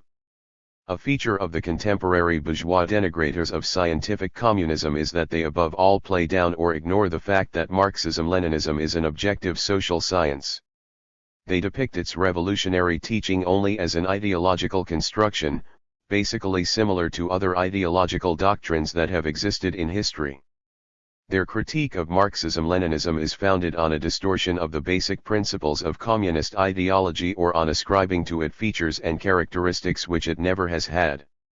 That type of criticism is far from being an objective sociological analysis. By contrast with other anti-communist doctrines, the end of ideology theory contains not simply a falsification and crude criticism of communist ideology and the communist movement. Its proponents set themselves the aim of theoretically substantiating the need for such criticism. Their doctrine is a theoretical excuse for any anti-communism. What are the characteristics of this type of anti-communism and what methods does it use in combating communist ideology? One must first distinguish between the theoretical and the political aspects of the theory. One cannot, clearly, draw an absolute distinction between them, but a certain distinction is necessary because the theoretical 144 aspect is more stable and constant, while the political can change with the circumstances. As mentioned above, such sociologists as Bell, Aaron, Lipset, and Schills maintain that the ideological polemic was an inalienable part of social thought in the last century. Today, they aver, conflicts within society are not very profound. They can and must be resolved by mutual compromise and concession from the different social groups. They assert, however, that communists are hampering the development of this new tendency and are artificially inflaming passions and playing up relations between classes. End of ideology should mean, therefore, the end of communist influence over the working people. Any anti-communism, thus, receives a vote of confidence. The twilight of ideology becomes an ideological crusade against communism. The works by the end of the ideological age advocates are permeated by the single idea that Marxism is a new form of utopia or, at least, it is replete with utopian elements, that it is built on illusory notions and mistakes and is divorced from the real world. It would be hard to find any single important Marxist tenet which is not refuted by these writers, from the principle of partisanship in philosophy to the Marxist treatment of the problem of alienation, from the idea of laws of historical process to the definition of classes and the dynamics of the class struggle. Bell, for example, says that Marxism has suffered complete fiasco. History confounded Marx's prophecy, at least in the West. The law of increasing misery was refuted by the tremendous advances of technology. 2. In his criticism of Marxism, Bell maintains that Marx falsely identified the source of alienation with private property and extracted from that the abstract category of exploitation of the worker by the capitalist. Both yesterday and today, Socialism, according to Bell, is an eschatological movement. It is sure of its destiny, because history leads it to its goal. Bell writes that the principles of Marxism-Leninism are the product of a faith and not of objective inquiry, scientific. Socialism is a form of secular religion and not a social science. The Marxist doctrine is, therefore, said to have failed. In the last decade, we have witnessed an exhaustion of the 19th century ideologies, particularly Marxism, as intellectual systems that could claim truth for their views of the world. Lipset does not express his anti-Marxist views openly, as Bell does. But his anti-communism is probably even more dangerous because it is masked in pure empirical research and saturated by all manner of descriptive material which creates the semblance of justification for his arguments. According to Lipset, Marxism is unsuitable for elucidating social phenomena since it is an ideology not a science. He tries to prove the bankruptcy of Marxism on the following fact: much of the prehistory of industrial society was a story of class-conscious politics and violent controversy between proletarian and bourgeois ideologies. Marxists, he maintains, viewed such tensions as inherent in a capitalist system. That the United States, the most powerful capitalist state, lack a strong socialist movement was viewed as a social lag. Marxists therefore believed that in time the European model of class-conscious politics would emerge in America. In fact, he maintains, we see quite the opposite: the American structure of society is becoming the model for all developed states. Instead of European class and political relationships holding up a model of the United States' future, the social organization of the United States has presented the image of the European future. We shall not subject this free interpretation of Marxism to a detailed critical analysis, but simply observe that the idea of Americanocentrism has been a basic idea in the end of ideology concept. It is proclaimed under the flag of combating communism, which immediately gives it its political sense. The anti-communist program of the theory relies here on a corresponding treatment of the intellectuals. Seeing the successes of the world socialist community and the national liberation movement on the one hand, and the crimes of fascism and increasing aggression of imperialism on the other, a growing section of the intellectuals is deserting the bourgeoisie and turning to the working class and to socialism. Anti-communists are trying to stop this process because they realize its political significance and the danger of the spread of democratic and socialist demands. Aaron's book The Opium of the Intellectuals is particularly indicative in this respect. He has to admit that many intellectuals have a certain sympathy with the socialist camp and the communist movement, and that in France Marxism has become fashionable. He therefore concentrates on setting intellectuals against communism, distorting the essence of Marxist theory and trying to demonstrate that communist ideology has a mythological origin. The first point to note is that the interpretation of socialist class consciousness within the framework of a mythological concept has its origin in the French anarcho-syndicalist Georges Sorel, who wrote that different ideologies can produce a great effect only when one looks at them as myths, designed to give the appearance of reality to those aspirations of future action on which the reform of the will is based. It is immaterial to Sorel whether these ideologies have any objective meaning or whether the basic content of the myth is realizable or not. After all, the myth for him is a number of patterns capable of evoking without any preliminary analysis, solely through the power of intuition, the sentiments which correspond to the diverse manifestations of the war waged by socialism against contemporary society. Basing himself on such notions, Sorel postulates the idea that the whole of socialism is contained in the single idea of a general strike.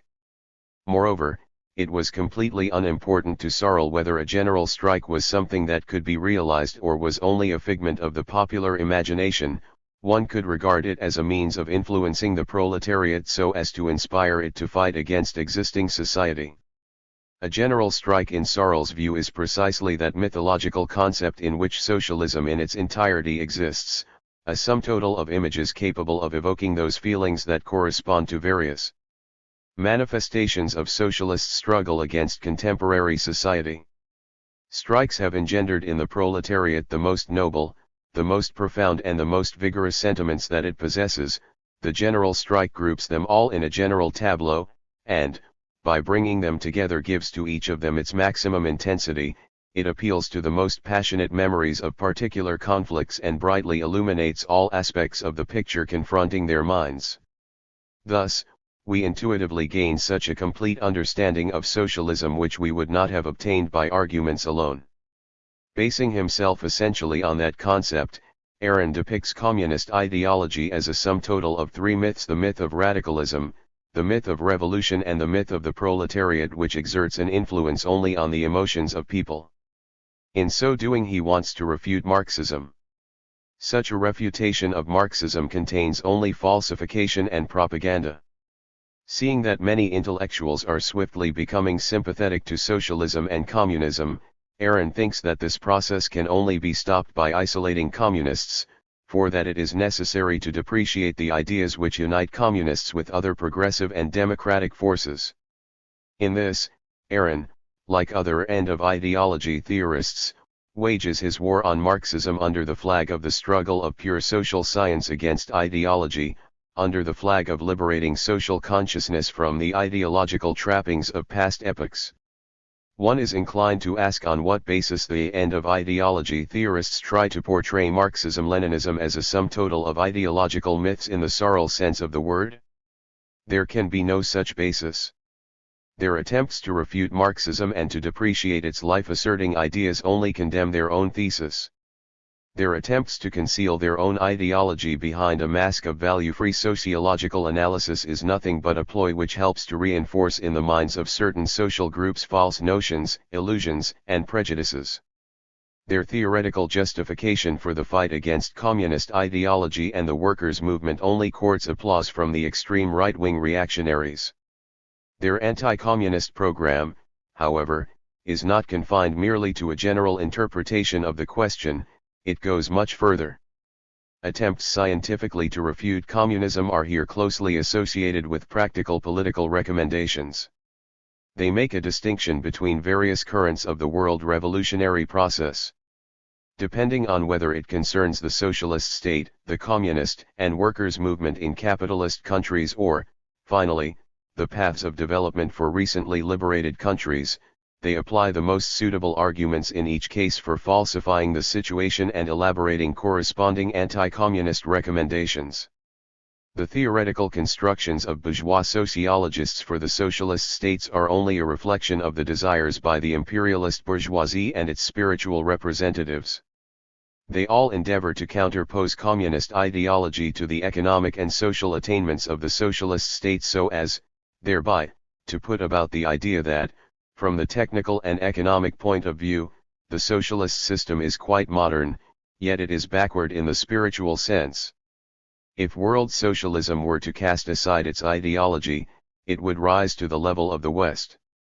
That communist ideas cannot be confined to national boundaries is precisely what worries the contemporary bourgeois ideologists and against which they fight. Their aim is to disarm the socialist world ideologically.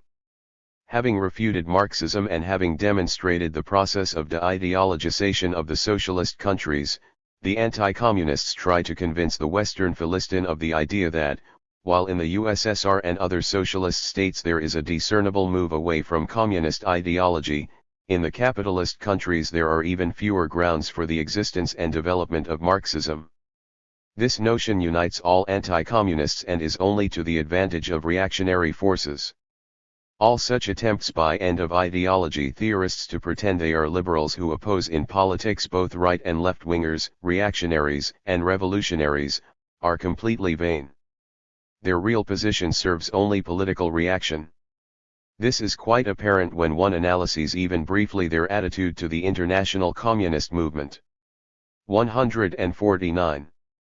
We have mentioned above that the end-of-ideology theory is based on the illusory notion that political movements and acts in pre-industrial society express the interest of classes, but that the end of ideological polemics associated with classes has now come. Based on that, bourgeois sociologists draw far-reaching theoretical and practical conclusions. First, they maintain that since all communist parties acknowledge that they express the interests of the working class, They are old-fashioned and perpetuate the social relations of the old pre-industrial society. These theorists turn the real-world situation on its head and brand the communist parties the principal opponents of progress. They blame the communists for the intensified activity of openly reactionary organizations and for the suppression of bourgeois democratic liberties. The existence of mass communist parties in capitalist states, they maintain, forces the governments of these countries to pursue a policy resting on reactionary support.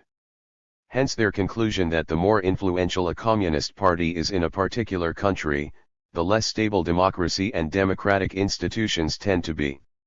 Lipset argues the matter in the following way, which, in a nutshell, sums up his whole program. It is clear that the very existence of powerful communist movements in countries like France and Italy has been a major force perpetuating the institutions and values of the old society. In countries in which the communists are the largest working class party, in which they secure around a quarter of all votes, it has been difficult to elect a progressive government to office. If governments must secure a majority from the non-communist 3/4 of the population, they have to rely in large part on the conservative and traditionalist elements. The fact that 1/4 of the electorate have been outside of the political game inevitably gives a considerable advantage to the conservatives. In effect, by voting communist, French and Italian workers have disfranchised themselves.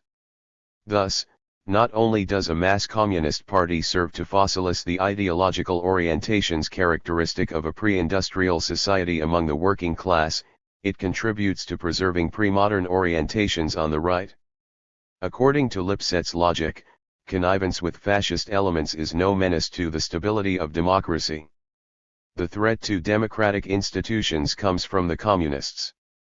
The communists are convinced that a new system will prevail, and they believe that it will come only when the majority of the population consciously favor socialism. Yet they are pronounced to be a greater danger than those who openly proclaim terror and world war as a means for attaining their supremacy, and who openly declare that power has to be seized through collusion. The facts, however, refute these allegations. Communists, indeed, have always been and will continue to be the most consistent upholders of democracy, and the presence of a mass communist party in any country is a real and staunch pillar of democracy. The French, Italian, and other communists stand in the way of a right-wing reactionary orientation of their governments.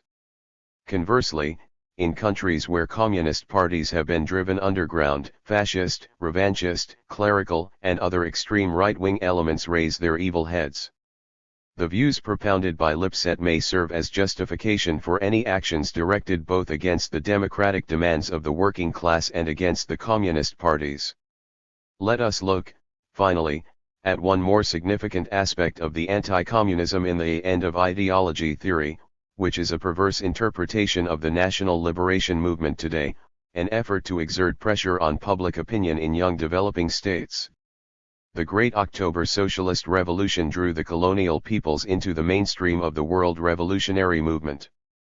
This process gained impetus after the last war, when dozens of formerly oppressed Afro-Asian states won their independence as a result of the overall debilitation of the world capitalist system.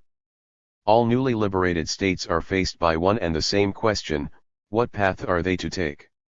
Is it to be a capitalist or non-capitalist path of development? It is no secret that the imperialist powers exert every means of economic, political, military, and ideological pressure to force the newly liberated countries to take the capitalist road of development so as to implant there the values, regimes and social relations of the Western way of life, to replace the open and naked colonialism by a new, masked neocolonialism. The twilight of ideology theory takes the same view as monopoly capital does of the young independent states. Its theorists take stock of the new situation in the world and do not openly attack the national liberation movements or the offering of independence to the formerly oppressed countries. Moreover, they are not against certain changes in these states, they are only against extremes and extremism as a whole. By extremist elements they invariably mean the communist parties or parties which set themselves the target of fighting for a non-capitalist path of development.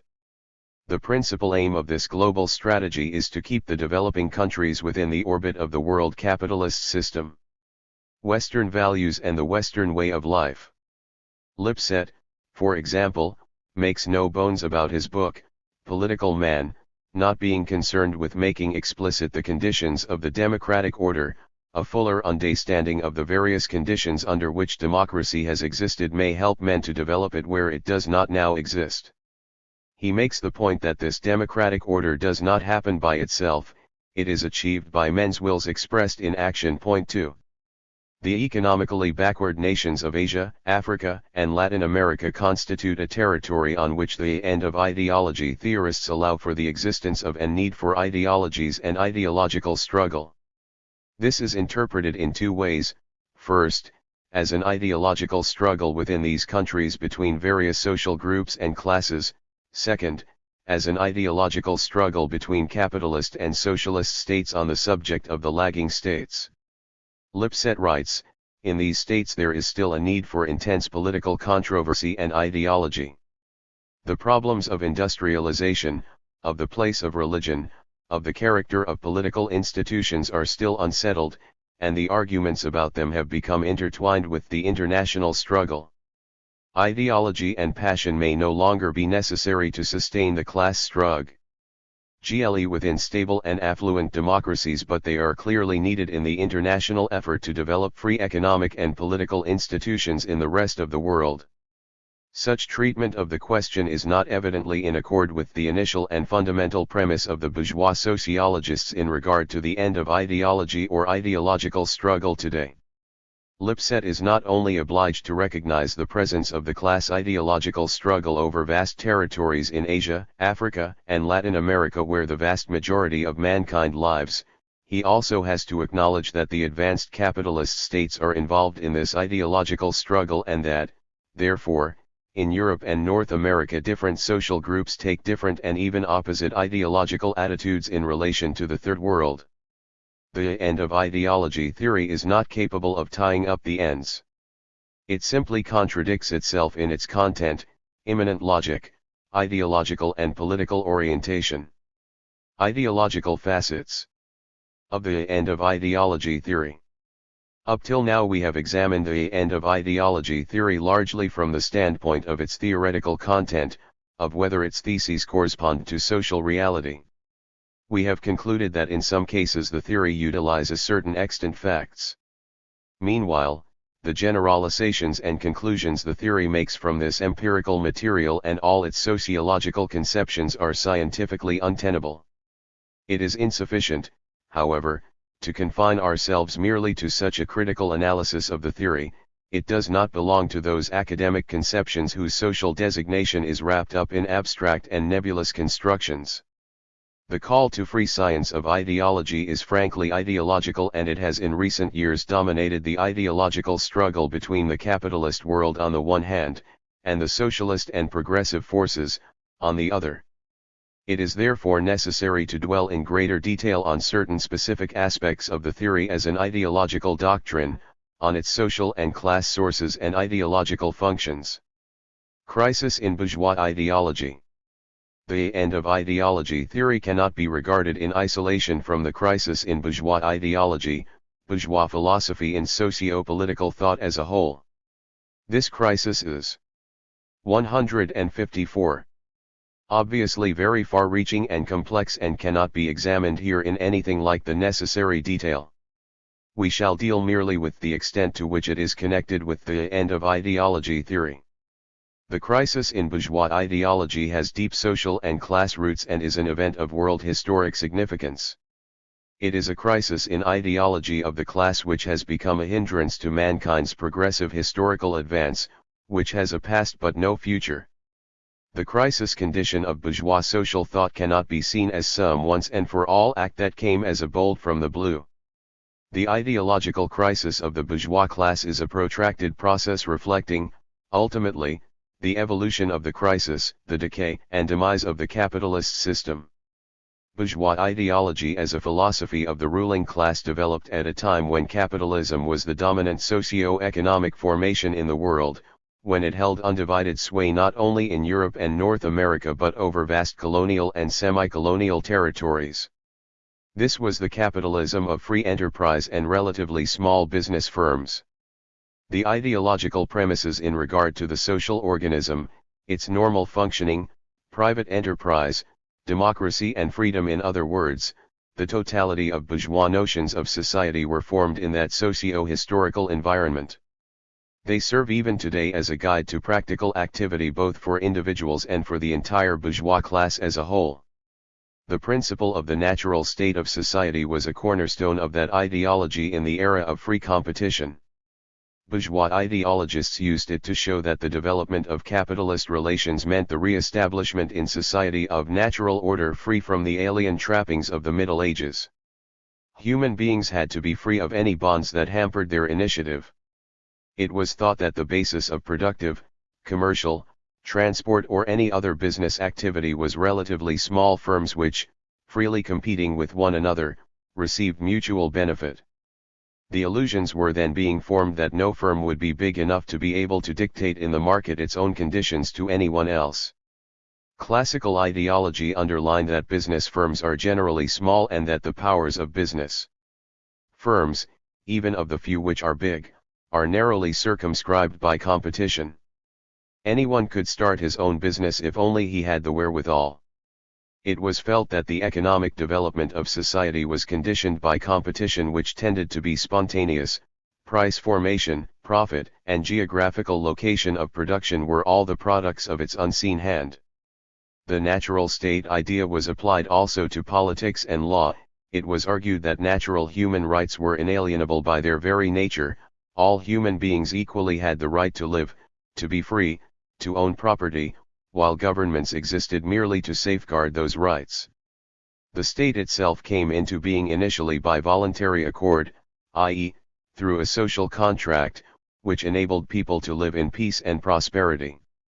If the state were to apply force in contravention of the natural rights of individuals, then people had every right to change the government. In one form or another these maxims entered the constitutions of the young bourgeois states of Europe and America. The idea of natural order was regarded in bourgeois ideology of the 18th and 19th centuries as a universal principle of nature as well as a universal principle of social structure. It fitted in well with the notions of natural science that existed then and especially classical mechanics. As Professor J.D. Bernal has put it, it was extremely convenient to have discovered that the universe itself also ran on eternal laws and that with a good constitution there was no reason why anything should change again. The capitalist system, therefore, acted as a natural system based on universal laws of human nature which were in accord with the eternal laws of the entire universe. In today's parlance, one might call it a self-regulating system which had been set in motion and which would operate in similar fashion until force was applied to it from without. The natural order principle was inherently contradictory from the very beginning. On the one hand, it played a progressive role to the extent that it opposed the religious feudal ideology, yet on the other, it proclaimed the eternity and immutability of capitalist relations. The real development of society, however, ran into complete contradiction with these ideals of bourgeois ideology. The far-reaching socio-economic and political transformations dealt it a telling and irreparable blow. The greatest setback to bourgeois ideology came from the international labor and communist movement guided in its practical activity by the principles of Marxist-Leninist social science.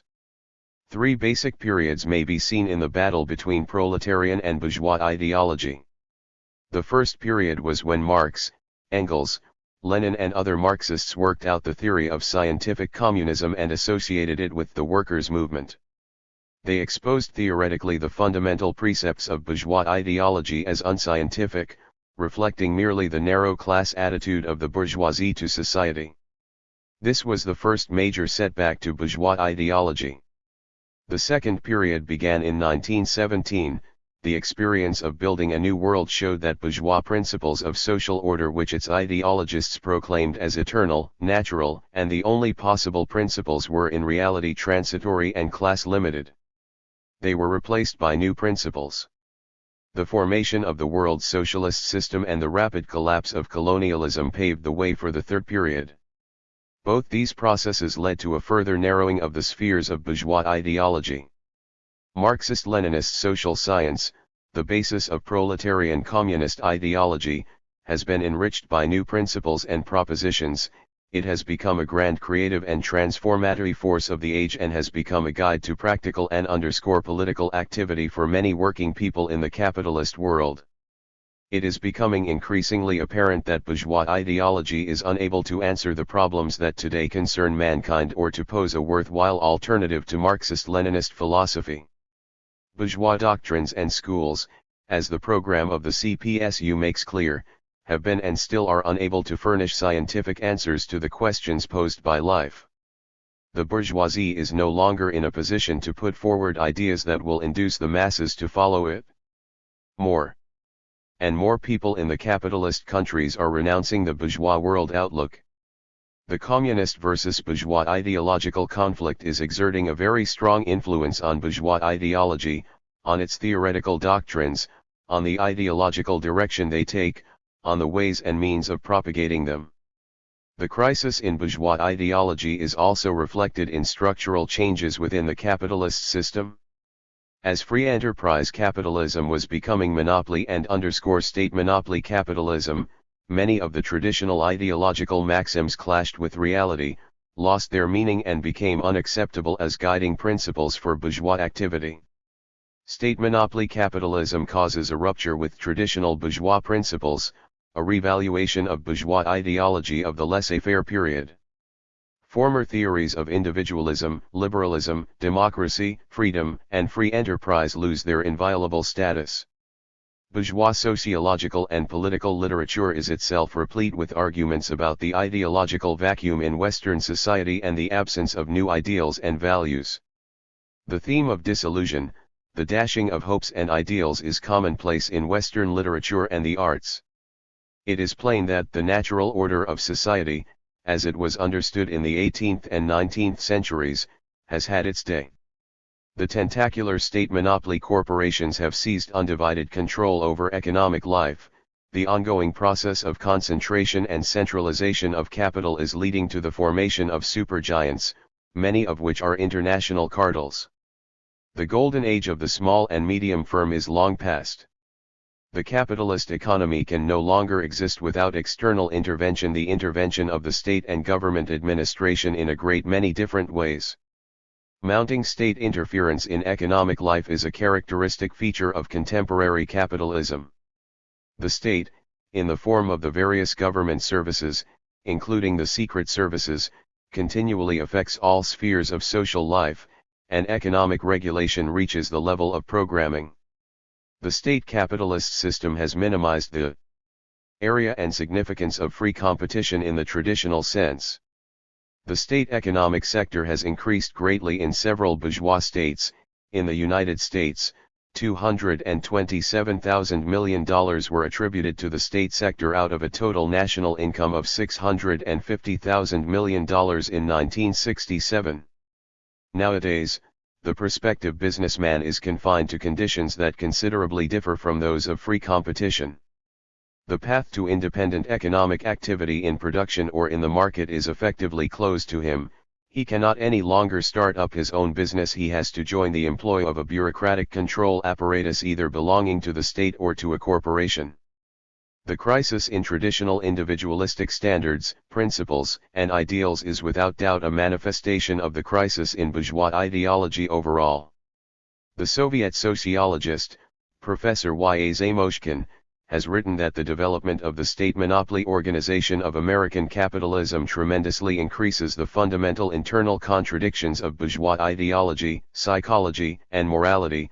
This naturally engenders a general and constantly increasing crisis in individualistic thinking and greatly helps to produce on a mass scale unnatural phenomena in people's behavior and social personality ills. The glaring contradiction between traditional notions and prevailing reality, therefore, is a manifestation of the crisis in bourgeois ideology. Many ideological concepts formed in the past are now defunct. These tendencies have found their reflection in the end of ideology theory, yet they are reflected in a distorted form. Indeed, when its proponents argue that the age of traditional bourgeois notions is over, one would not challenge their propositions. It is not a matter of mentioning this fact but of one's approach to it. It is quite incorrect to draw the conclusion that the crisis in bourgeois ideology and the unsuitability of many of its principles to the present situation signify the twilight of ideology in general. Furthermore, the thesis that the end of ideology primarily spells the doom of Marxist-Leninist ideology is quite ridiculous. The crisis in contemporary bourgeois ideology should not be oversimplified as a continual slide downhill or surrender of one position after another. Both the imperialist bourgeoisie and their ideological standard-bearers recognize that the crisis exists and try to resolve it by whatever means they have. These means include greater ideological pressure on the working people, ever-expanding ideology and propaganda, and new philosophical, economic, sociological, and moral conceptions designed to fill the ideological void. The attempts at ideological subversion against the socialist states are, in particular, attributable to the crisis state of bourgeois ideology. Bourgeois ideology can also counterattack at certain points, especially on a theoretical plane. It sets itself the task first and foremost of forming an ideological alternative to Marxism-Leninism, of substantiating economic and political forms of state monopoly capitalism, of elaborating resuscitated principles as political and moral philosophy relevant to contemporary conditions, of adapting itself to the requirements of science and technology. Today, bourgeois social thought largely operates in that particular direction, endeavoring to comprehend ideologically the changed international situation and conditions at home. This is expressed in a number of forms. Not all directions and schools of bourgeois social thought are subjectively orientated towards that aim, not all of them are so ideologically motivated, and far from all sociologists, philosophers, and economists realize that their conceptions are being formed by themselves. Moreover, some progressive and democratic thinkers oppose this general ideological current and try to resist its pull. Nevertheless, contemporary state monopoly and bureaucratic society makes demands on its spiritual representatives to provide a renewed and specified justification for its existence. And these demands invariably appear in the works of bourgeois social scientists in one form or another. There lie the roots of the latest bourgeois economic, sociological, and philosophical notions. The present crisis in bourgeois ideology is engendering processes of ideological reorientation, a reappraisal of values, attempts to propound modified and transformed ideologic principles and precepts. In considering the widespread state intervention in economic life of capitalist countries and the sharp contraction in free competition in its traditional form, contemporary bourgeois ideology replaces the doctrine of natural capitalism by various theories of a regulated, controlled, or managerial capitalism. In the American Business Creed, the authors write, business ideology provides two basic descriptions of the institutional nature of the business enterprise. They call them the classical and managerial themes of business ideology. The classical strand is associated with a decentralist model, private competitive capitalism in which demand and supply, operating through the mechanism of prices, regulates the economy in detail and overall. The managerial strand puts stress on the role of professional managers in big firms who are able somewhat to direct economic forces and, in a certain sense, to regulate them. Examined abstractly, the two strands of thought are quite different in fundamental conception, and, indeed, are hardly entirely consistent. Their further argument is extremely revealing. They come to the conclusion that the classical strand is basic in the business ideology. Managerial views represent a variant diverging widely on many specific points, but not sufficiently different nor sufficiently complete to stand as a separate creed. Contemporary business ideology is based on classical ideology, while the managerial strand can hardly be filled out with its own concepts to take the place of the older classical strand. As we see, the authors put forward the idea that contemporary ideological doctrines lie at the heart of the reorientation of bourgeois ideology and its attempt to adapt itself to the new situation. No less important is the admission that these attempts at ideological resuscitation are doomed to failure. Many other authors indicate the same lack of perspective.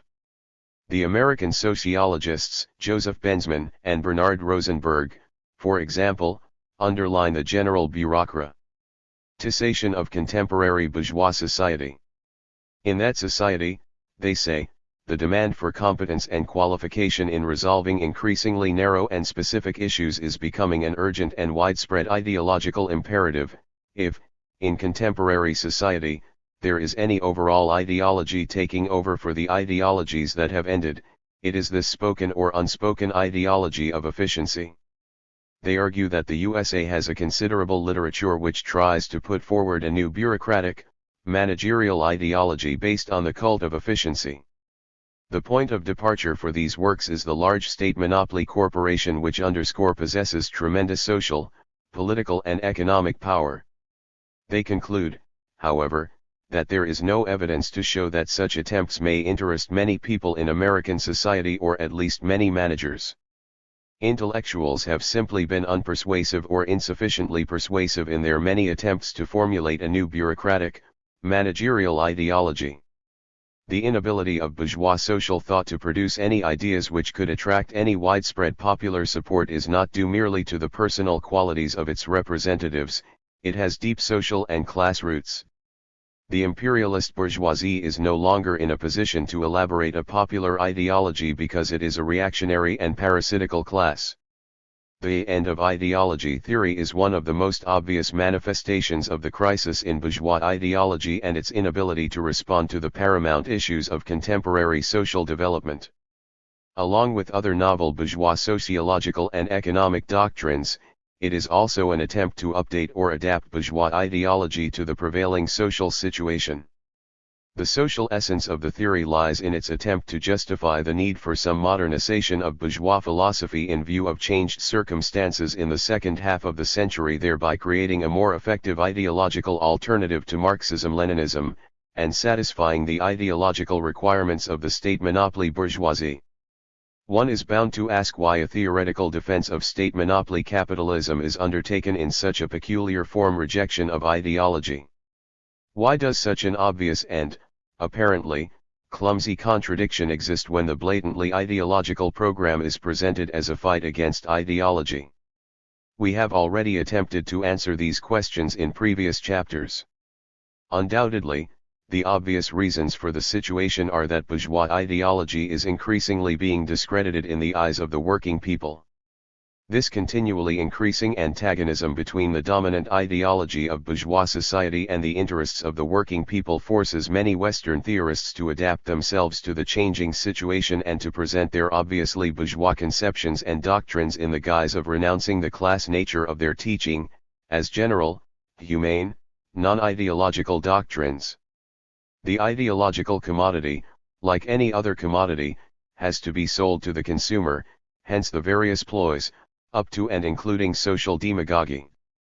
Moreover, the selling conditions exert a considerable influence on the ways and means of manufacturing the ideological product as well as on the ways and means of the selling itself. The end of ideology doctrine has social and psychological sources. It is important to reveal these sources because the theory is, in our view, a specific ideological manifestation of the bureaucratic organization of contemporary state monopoly capitalism. It has raised to the level of sociological doctrine the notions and illusions of the everyday consciousness of certain social groups in bourgeois society which are responsible both for its basic content and for its glaring contradictoriness. The specific social milieu that has produced such ideas has been mainly sections of the managerial bureaucracy that has formed in advanced capitalist states in recent decades. One normally understands bureaucracy in the broad sense of the word as bourgeois administration in economic, political, military, and other spheres. The great increase in this apparatus is due to many objective factors, especially the concentration and centralization of capital, the needs of production. This apparatus has acquired the character and structure of a typical bureaucratic hierarchy when capitalist production relations dominate. As an institution of contemporary bourgeois society, the administrative bureaucracy is a gigantic machine which big business uses as a viable means of extracting maximum profit in the economic sphere, as an instrument of political and ideological coercion and oppression of the public at large. The bureaucratization of all aspects of social life is an inevitable social result of the dominance of state monopoly capital. We must distinguish three basic directions of this bureaucracy. First of all, there is the growth in professional management in the economic sphere, the enhanced role and importance of corporate bureaucracy. As distinct from free enterprise capitalism, when commercial firms were comparatively small and the owner of the enterprise was often his own manager or, at least, had a tiny management staff, today's trusts and supertrusts are overgrown with a mass of managers, administrators, brokers, and clerks. A whole bureaucratic ladder has formed, every rung of which represents the resolution of strictly fixed tasks and problems. The second direction is the mounting bureaucracy in politics. Bourgeois political parties are becoming increasingly bureaucratic, the government, military and regional administrative machine is growing, the state bureaucracy is tending to merge with that of the corporation and, lastly, the whole policy is becoming bureaucratic. This is evident in the nature of the interrelationship between ruling and opposition parties. Opposition is more a matter of form than of content, and the strict regulation of inter-party struggle occurs within the bounds of prescribed bureaucratic rules of the game. The third direction is the bureaucracy of spiritual life, including science, culture, and ideology. The striving by the monopolies to establish control over this sphere leads to the formation of a cultural and ideological bureaucracy. Intellectuals, the representatives of the so-called liberal professions, are increasingly forfeiting their former relative independence and becoming executors of the commands of the governmental and corporative bureaucracy. University freedoms, which were once a matter of pride for liberal professors, are now becoming an anachronism. The tentacular bureaucracy is embracing specialists, in particular those working on many problems in the social and natural sciences, and is utilizing their knowledge for its direct activity. The social status of the state monopoly bureaucracy is producing extremely contradictory trends in its everyday consciousness. On the one hand, as a comparatively young and new social estate, it requires theoretical justification for its economic and political rights and thereby its position in bourgeois society. It needs definitions of new values in the presence of an acute ideological struggle between the two world systems, the decline of the colonial system, the scientific revolution, and domination by the large monopoly associations in the economic life of capitalist states. In other words, the state monopoly bureaucracy requires a certain ideology in order to understand events taking place in the world and as a guide to action. Since the entire bureaucratic machine is in the service of large-scale capital, the ideological premises which arise at the level of everyday consciousness and social psychology correspond to these interests overall. True, certain representatives of management, political bureaucracy, and clerical experts, once they have gone through their school of management, are better able to operate in contemporary production and to uncover the potential and social consequences of scientific discoveries than the direct owners of capital, and they may sometimes become relatively independent. Though they have much in common, the monopoly bosses and the administrative bureaucracy do take different attitudes to some phenomena. On the other hand, the state monopoly bureaucracy tends to be nihilistic about traditional bourgeois notions of the free competition period, because the former slogans of individualism and free enterprise, of natural rights and the rest, can no longer fully serve as a guide to practical activity. They look upon the crisis in these ideological principles as the end of ideology in general, as the downfall of the whole store of ideological notions and theories. Furthermore, the bureaucratic administration of corporations means that the various measures that have to be taken are prepared and implemented by a large number of narrow specialists, each of which does not have an overview of the aim and results of his activity. In most cases, work in bureaucratic organizations does not have a profound social meaning for the people who carry it out. The above-mentioned American sociologists, Benzmann and Rosenberg, note in this connection that mechanical efficiency in performing prescribed tasks, regardless of their overall purpose, is the only specific ideal present in any bureaucracy. The social and economic circumstances in which the state monopoly bureaucracy exists inevitably produce the idea that broad and generalizing theories are not necessary or useful.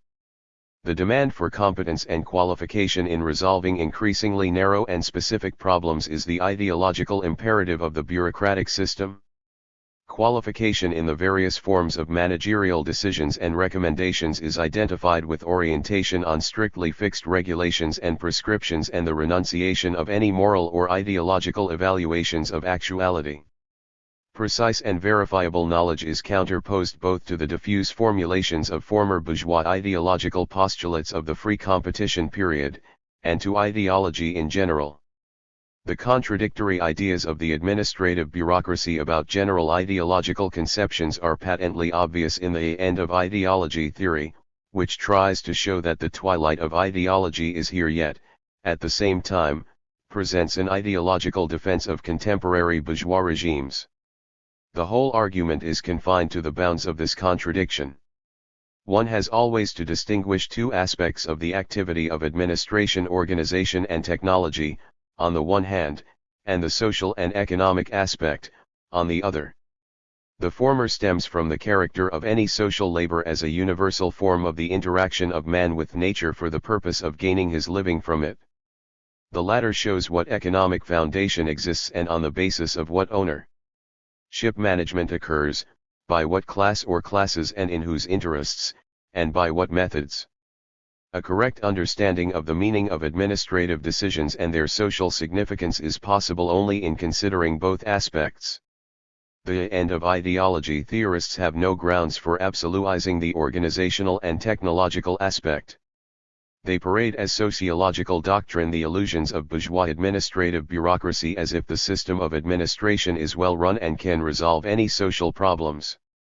They make out that the administration of corporations is a model on which the running of society can be based, including the running of its political and spiritual spheres. From this standpoint, anything which infringes upon or hampers the rhythm and direction of social processes which are established from above by bureaucratic means is regarded as something alien to the whole of society and illegal. Every cog and wheel in this clockwork mechanism of bureaucratic society must be subordinated only to impulses communicated from on high and, ultimately, from the mainspring of state monopoly capital.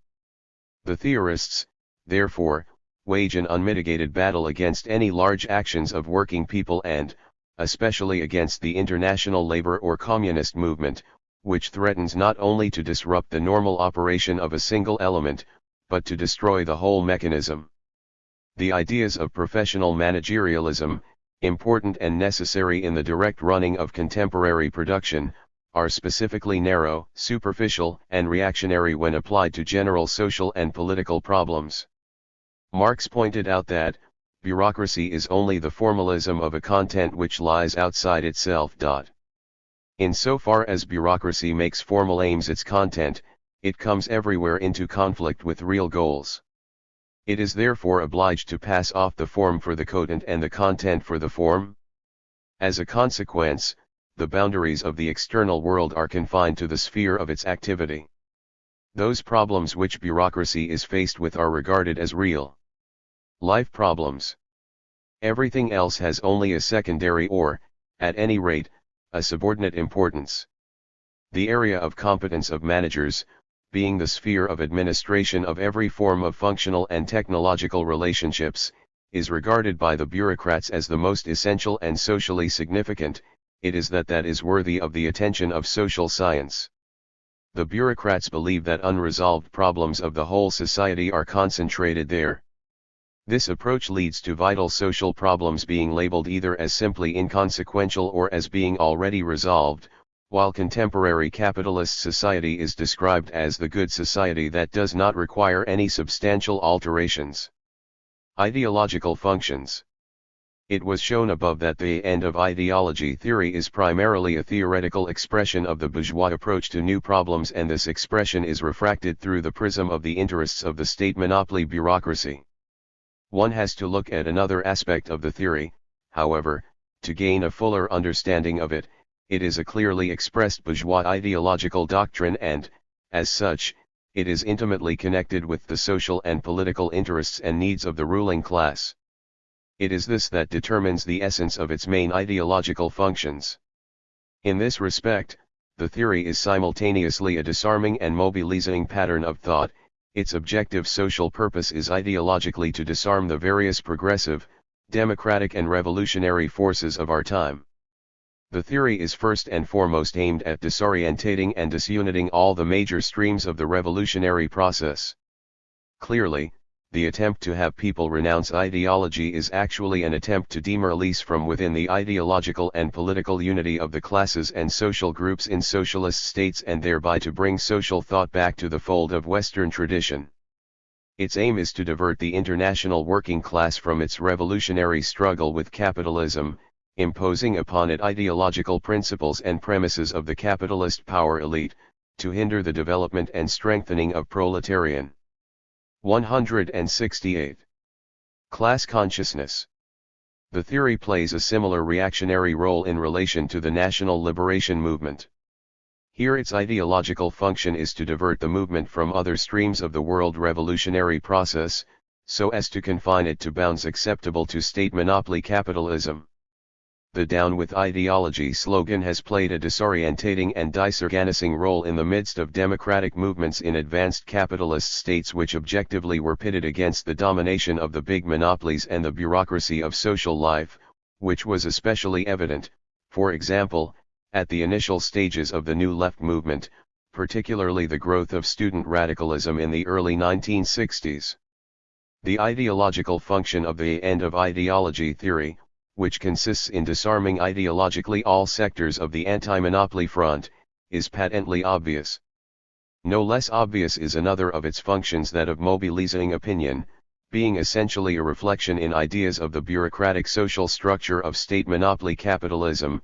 The theory accords greatly with the interests and demands of big business.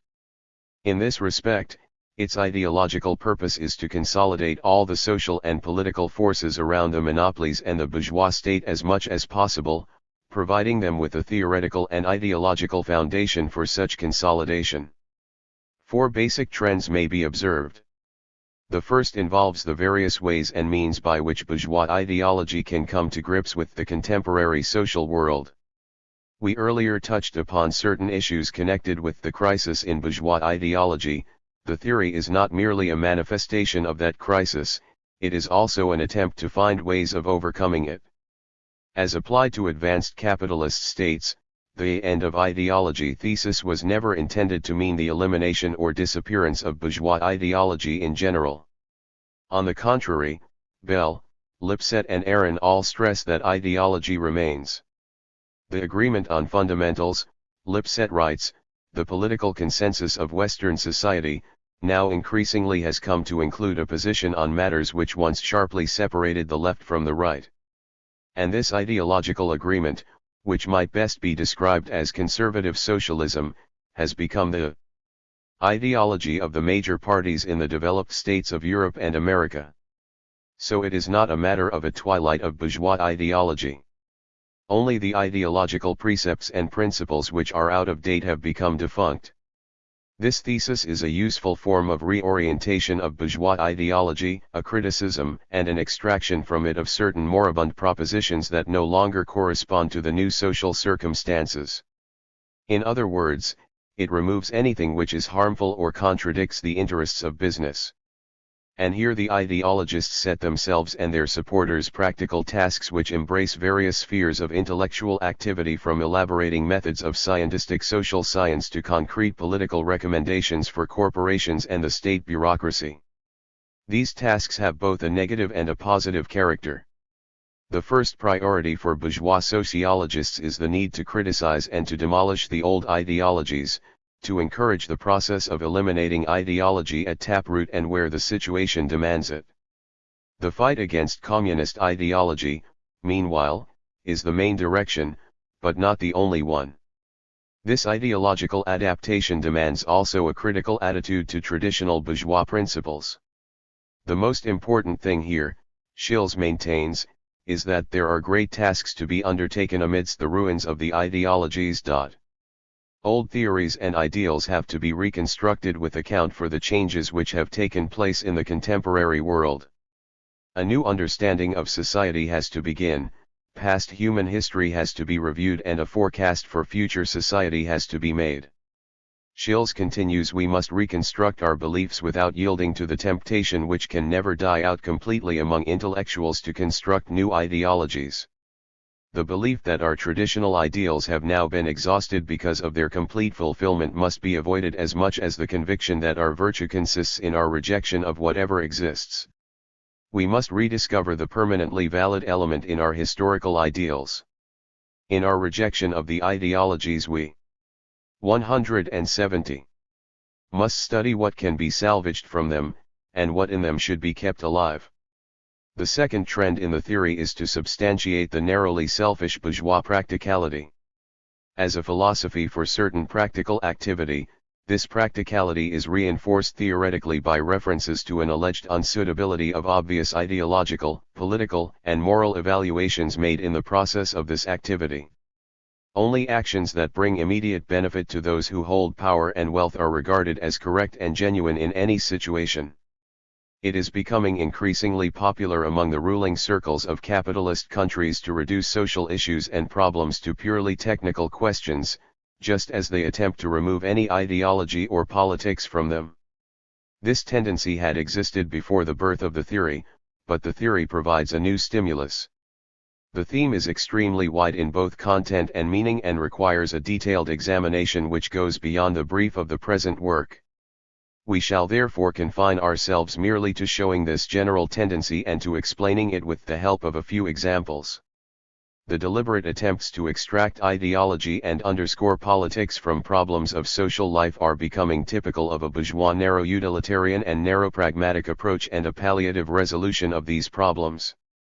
This is a form of bourgeois subjectivism in practical activity and social science screening the class nature of the problem. Let us take, for example, the interrelations between employers and work hands.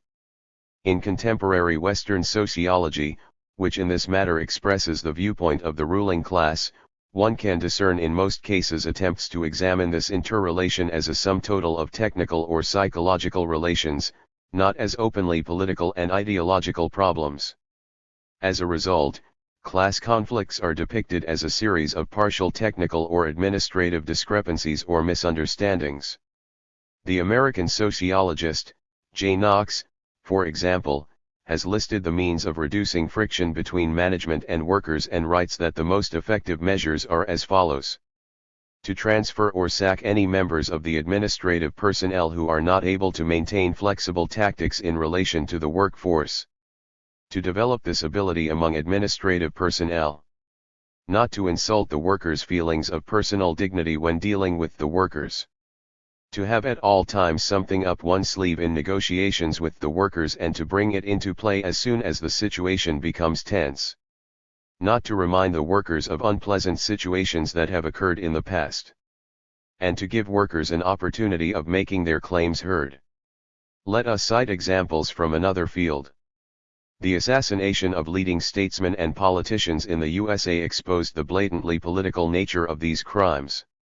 World public opinion regards these assassinations as political acts. It was precisely the American judiciary, however, that did all it could to depoliticize the crimes. The assassinations were depicted as irresponsible acts committed by isolated fanatics. To reinforce such a version of events, they keep quiet about or even ignore the many important indications or facts that demonstrate the contrary. All this leads to the conclusion that depoliticization in this situation, as in all others, signifies a subjectivist distortion of the real state of affairs. It conceals the fundamental unresolved political and ideological problems, the contradictions of the capitalist world of which the killings were a consequence. Subjectivism here is so much in evidence that it became a matter of debate in many Western press organs. The French weekly La Tribune des Nations, for example, in describing the position taken by the former director of the U.S. Federal Bureau of Investigation, J. Edgar Hoover, in relation to the killing of Martin Luther King, wrote, Mr. Hoover thus keeps to his version in order to depoliticize the affair, as he has stressed in his reports to the White House, and it should be noted that the White House has not disowned them. Hoover wants to avoid the issue gaining ground among American and European public opinion, as has already been stated by many journalists, that it was really a political affair with which American right-wing extremist movements are closely associated. The third trend in the end of ideology theory is to win over certain social and political forces of contemporary bourgeois society to the side of monopoly capital. The end of ideology slogan is used by these forces to justify pro-monopoly aspirations and non-intervention in the essential issues of bourgeois society. This slogan is now used to demand that the conservative political forces of the West consolidate themselves and unite in the face of the mounting and strengthening world communist movement. Finally, the fourth trend is probably the most important because to a certain extent it covers them all. The end of ideology slogan acts as a tactic of anti-communism in the situation that developed internationally in the late 1950s and early 1960s. We have already mentioned this in a general theoretical way. We shall refer here somewhat more specifically to the ways in which some writers have tried to implement these theses. Certain bourgeois national and international organizations have taken up the end of ideology doctrine because they see in it a means of combating communist ideology, the socialist state and the international workers' and national liberation movements. Let us observe the activity of one such organization, the International Association of Intellectuals, mainly from NATO countries, in the Congress for Cultural Freedom. This will help us explain many aspects of the theory, inasmuch as the theory arose precisely at this Congress and its founders were members of that organization, and some even occupied leading posts in it. The official periodicals of the Congress for Cultural Freedom, in particular, Encounter, have not begrudged space for propagating its ideas. The Congress is advertised in Western yearbooks as a purely cultural organization without any political aims, except to fight for a free and comprehensive development of culture throughout the world. One yearbook describes the Congress as defending intellectual freedoms against any attacks on the creative and critical spirit of man. It is far from being that. To examine the history of the Congress we shall have to take a look at periodicals and works by Western researchers. First, one must cite the weighty article The Cultural Cold War, written by Christopher Lasch, professor of history at the Northwestern University in the USA. Lasch takes the position of a bourgeois liberal intellectual, and therefore it is impossible to agree with many of his conclusions and evaluations. Nevertheless, his painstakingly collected factual material is of undoubted value in many respects. His major theme is that the Congress for Cultural Freedom, its associations and periodicals, are an instrument of frank anti-communism. Moreover, they were created with the direct participation of the CIA, whose money and agents determine the basic policy and practical activity of the Congress. Now it appears that the very men who were most active in spreading this gospel were themselves the servants of the secret police. This became possible because the idée fixe of the intellectuals grouped around the Congress was anti-communism, which united both liberals and right-wing extremists. The inaugural meeting of the Congress took place in West Berlin in 1950. The venue was not chosen fortuitously, since West Berlin is at once a symbol and an outpost of the Cold War. The American United Press news agency had earlier informed the world that the 5-day meeting will challenge the alleged freedom of Soviet-dominated Eastern Europe. To give the necessary air of respectability to the new organization, certain well-known and influential people were invited to be its founders. Moving ahead somewhat, we may say that many of them made a quiet exit once they learned 174 of its provocational nature, although the end of ideology theorists were not among them. Bell, Lipset, Aaron, Schills, Schlesinger, Galbraith, and their ilk were active participants in the Congress. Delegates from 21 countries came to the founding meeting, although the tone was set by the militant anti-communists of Europe and the USA, Arthur Kessler, Franz Borkenau, Melvin J. Lasky, Sidney Hook and James Burnham. A number of themes touched upon by speakers became dominant in the activity of the Congress for several years and were to be discussed many times in the years to come. They included the end of ideology theme. At the founding Congress, in 1950, Kessler and Hook maintained that traditional political differences in Western society were out of place when they were faced with the need for a united front against world communism.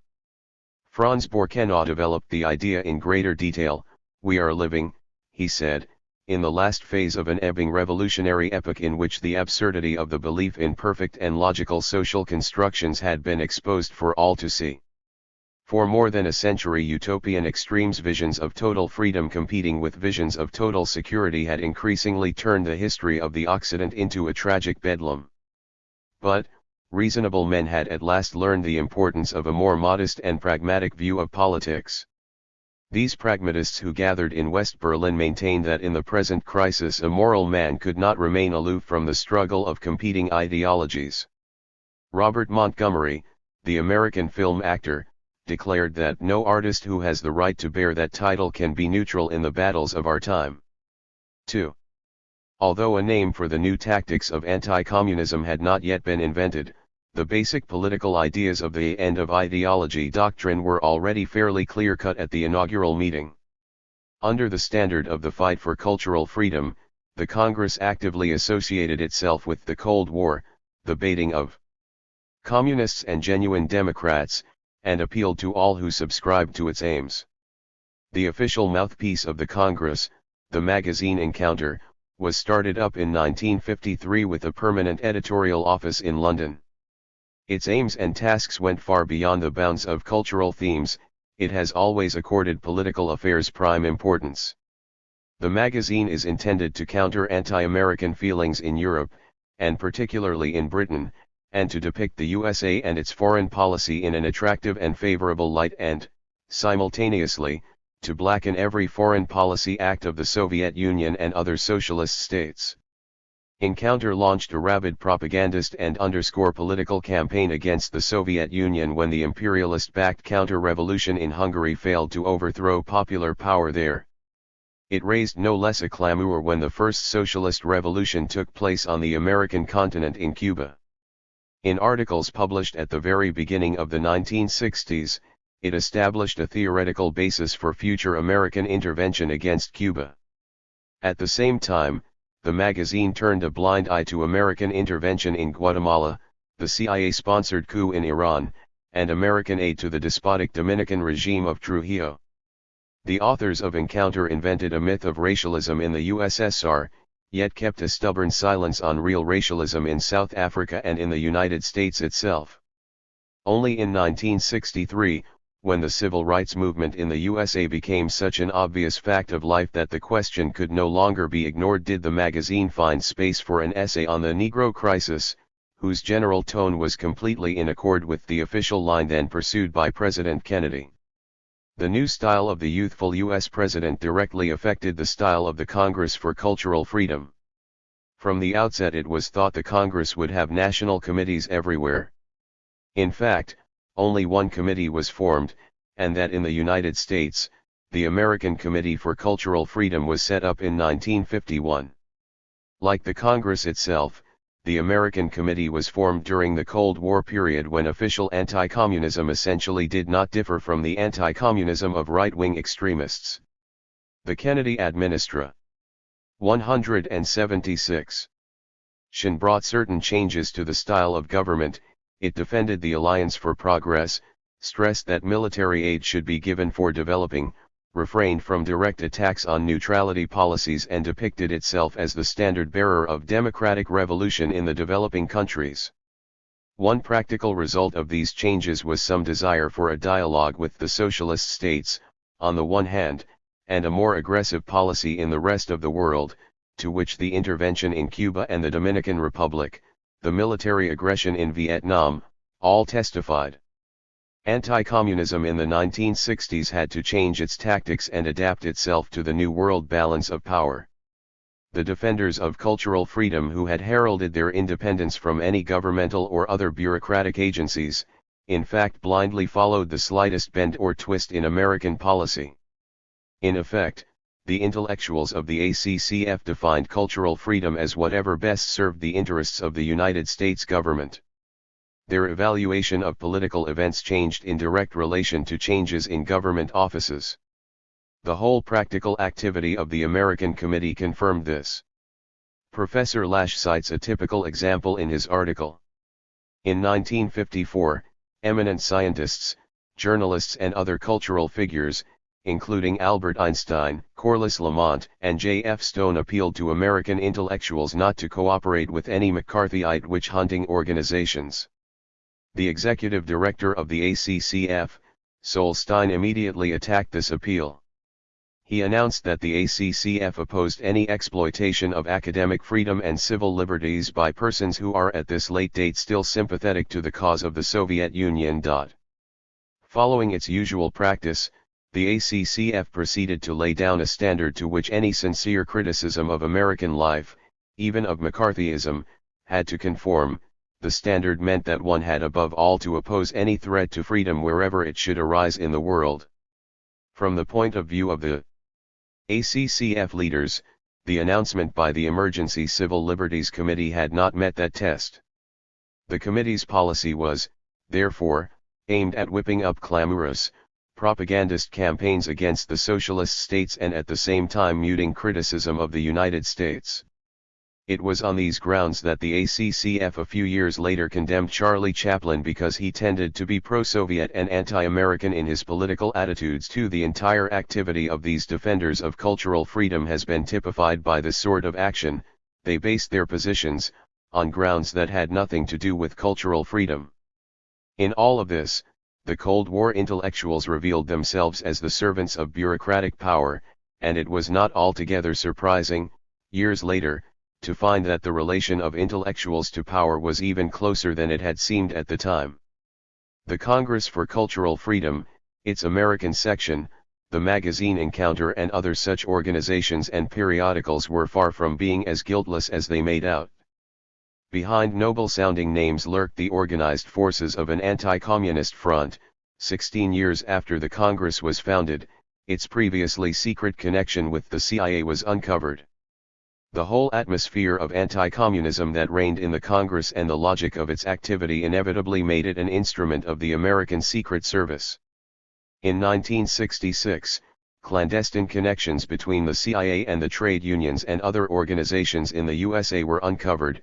At the same time, it was revealed that the CIA had its agents inside the Congress and, in fact, financed it. A certain Thomas Braden, who had been a wartime spy and, between 1951 and 1957, had headed the CIA Department for International Organizations, revealed that a plan had been worked out and implemented, with the help of the intelligence chief Allen Dulles, to penetrate various cultural, women's, student and other international organizations. The CIA had introduced agents into the Congress for Cultural Freedom. One became an executive of the Congress, another an editor of Encounter. The usefulness of these agents, Braden comments, was that they could not only propose anti-communist programs to the official leaders of the organizations, but they could also suggest ways and means to solve the inevitable budgetary problems. The concluding words of Professor Lash are illuminating. For 20 years Americans have been told that their country is an open society and that communist peoples live in slavery. Now it appears that the very men who were most active in spreading this gospel were themselves the servants, the secret police. Men who have never been able to conceive of ideas as anything but instruments of national power were the sponsors of cultural freedom. Such is a short history of the Congress for Cultural Freedom, which took the twilight of ideology thesis as a guiding principle for its activity. The ruling circles of state monopoly capitalism permitted this activity and even financed it. Insofar as it pursued specific political and ideological tasks, it united in a single organized camp the open reactionaries and alleged liberals. It whipped up an anti-communist hysteria by the ways and means of the Cold War. It is therefore clear that in all its functions, the end of ideology theory acts as a defender of state monopoly capitalism. Bourgeois social engineering. The end of ideology thesis symbolizes, in the eyes of its creators, the impossibility of attaining positive social change through methods of social revolution and the appreciation of this fact by radically minded sections of working people. As Aaron has said, the end of the ideological age implies the mitigation of revolutionary passions. Social change in advanced industrial society takes place, it would appear, not according to the principles of revolutionary class struggle, but to the principles of partial social engineering, i.e., within the framework of specific social and economic programs carried out by the bourgeois managerial administration with the help of specialists. The end of ideology theorists reject the existence in contemporary capitalist society of fundamental problems, draw attention one-sidedly only to partial, technical and underscore local problems and appeal to social scientists to collaborate with the government and corporations, thereby providing the major directions for a theoretical substantiation of bourgeois social engineering. The connection between the end of ideology theory and social engineering does not end there. The end of ideology theory is not only a component part of the general ideological orientation of the monopoly bourgeoisie, it is, at the same time, an integral part of social engineering.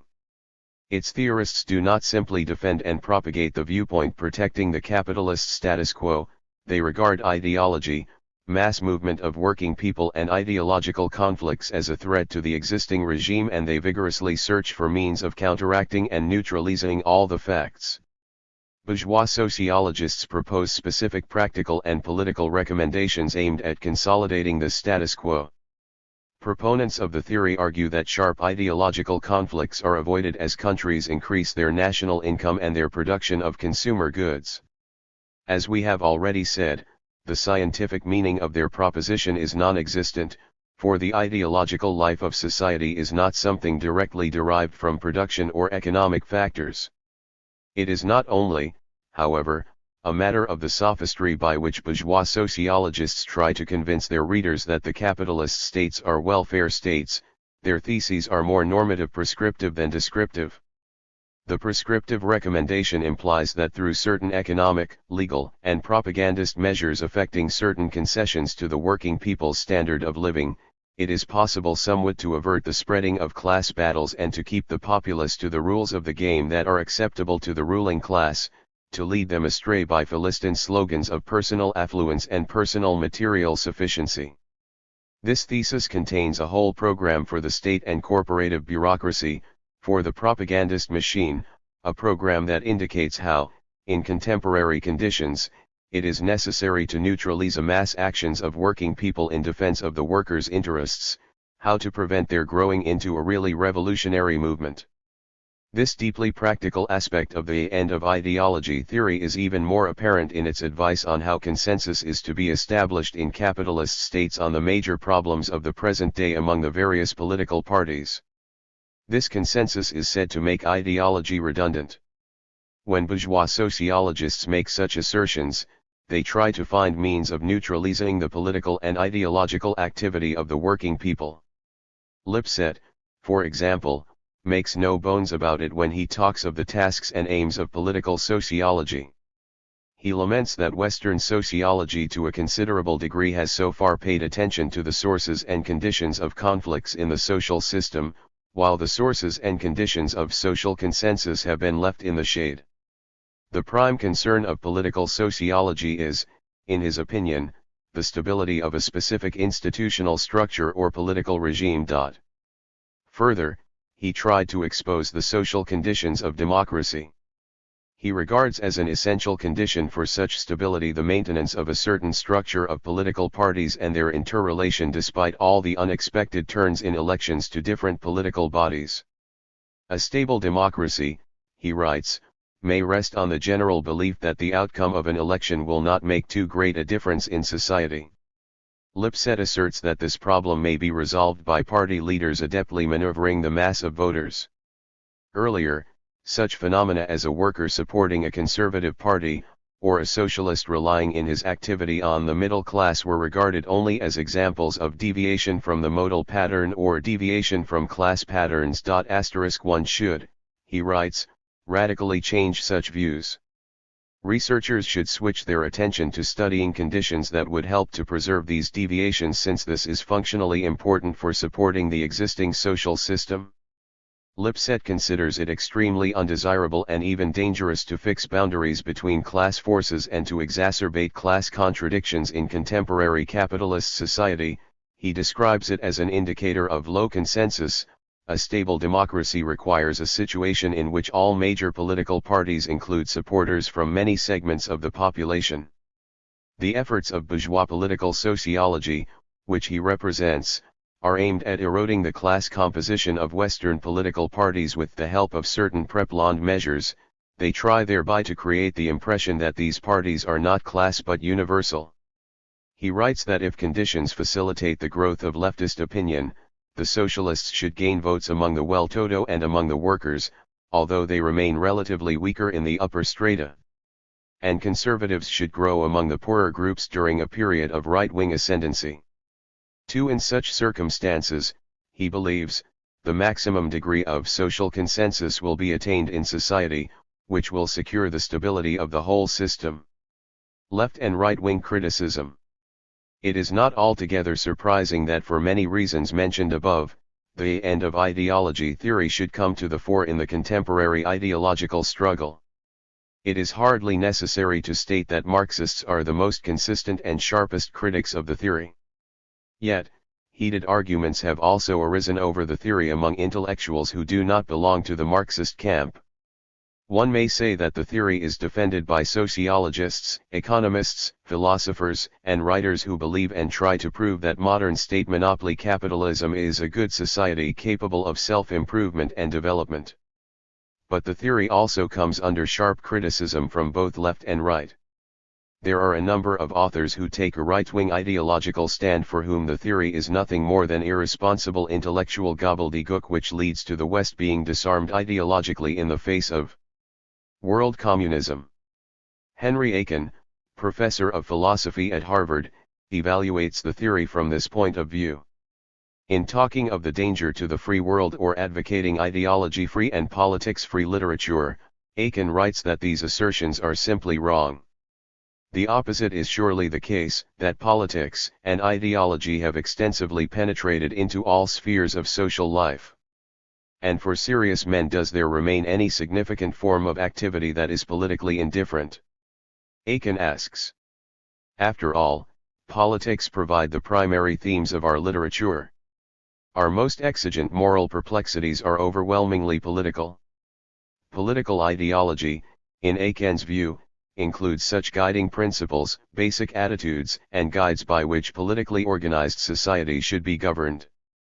Aiken regards the prime danger of the end of ideology theory in it bringing about political and ideological disarmament of the West in the face of world communism. Bell and his allies, following Popper, are admirers of the open society.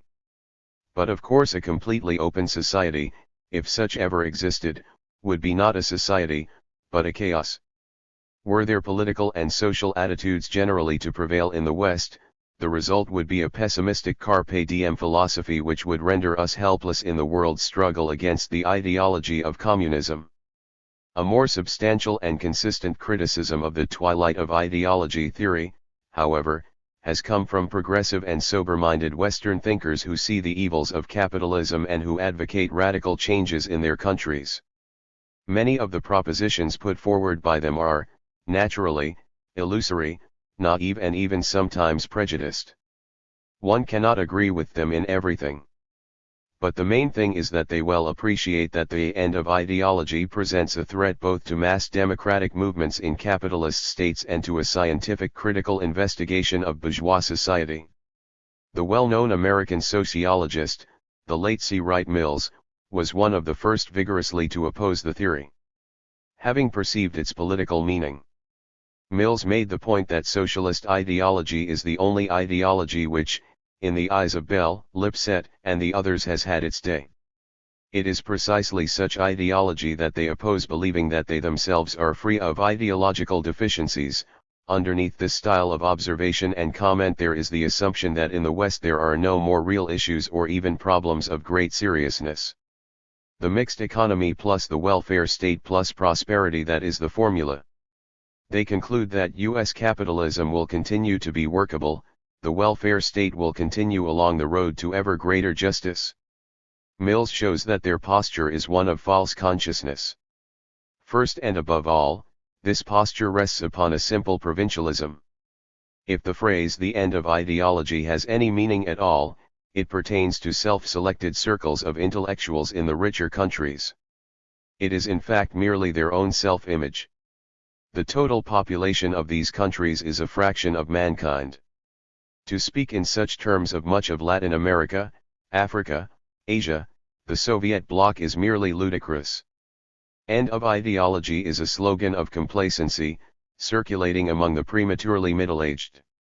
In the final analysis, it also rests upon a disbelief in the shaping by men of their own futures as history and as biography. Second, Mills reveals, the end of ideology theory is of course itself an ideology. The end of ideology is in reality the ideology of an ending, the ending of political reflection itself as a public fact. It is weary know-it-all justification by tone of voice rather than by explicit argument, of the cultural and political default of the NATO intellectuals. Mill's criticism is not based on an abstract theoretical posture. The need for a critical analysis of the theory was dictated by practical political ideas. His article was intended for the New Left Review, a journal of the British New Left, where it was first published. Mill's article was an attempt to explain to young people of the New Left the need to work out a clear political philosophy.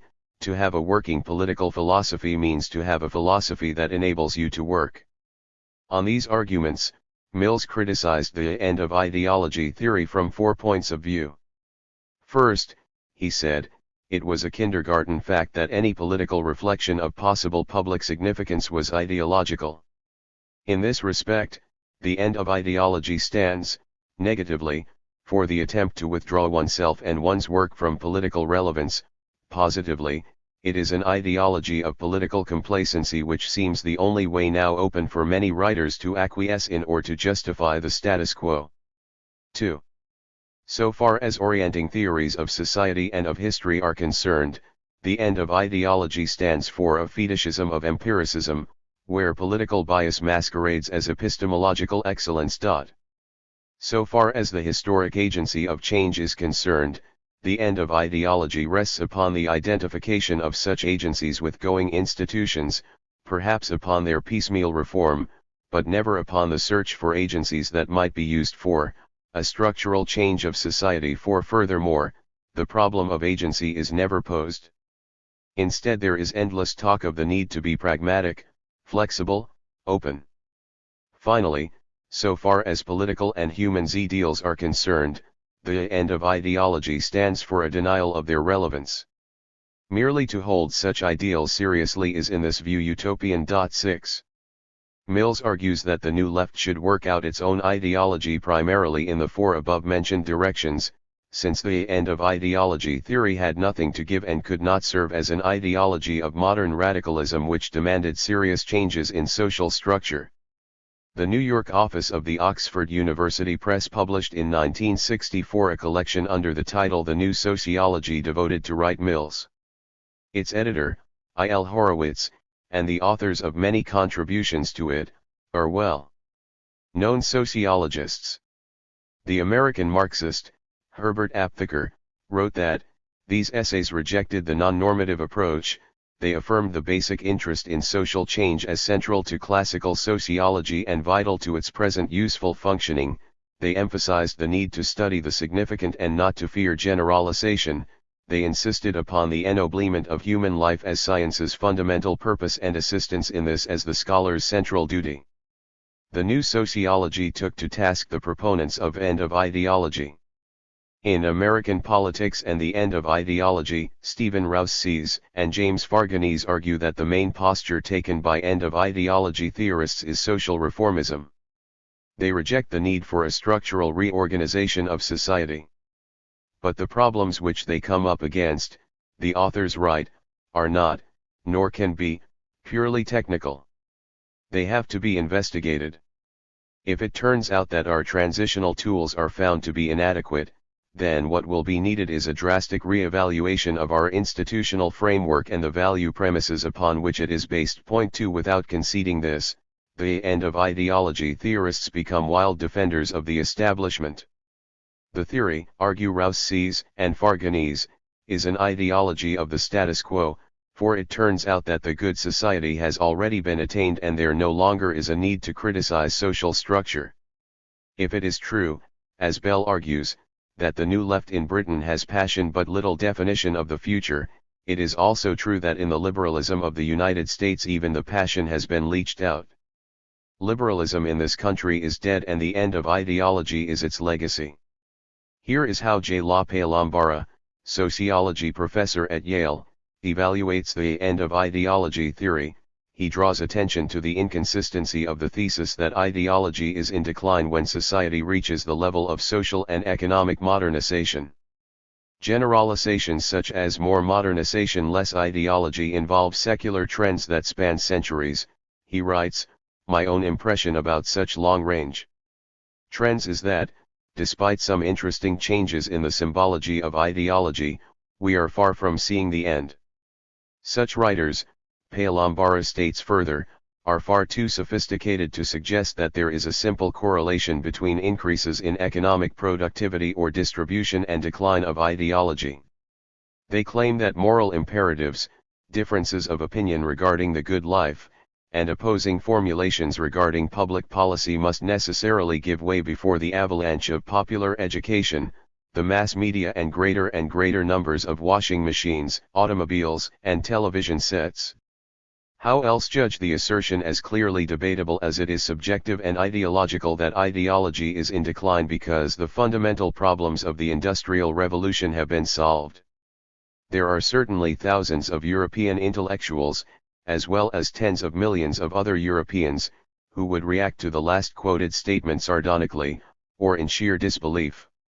The form of determinism, Palambara says, which the end of ideology conception proposes has little in common with science. It serves only to substantiate ideologically the ideas of Americanocentrism. This formulation seems to rest on the assumption that socio-economic political development is moving in a deterministic, unilinear, culture-specific direction, whereby the future will consist of national histories that are monotonous repetitions of the Anglo-American story.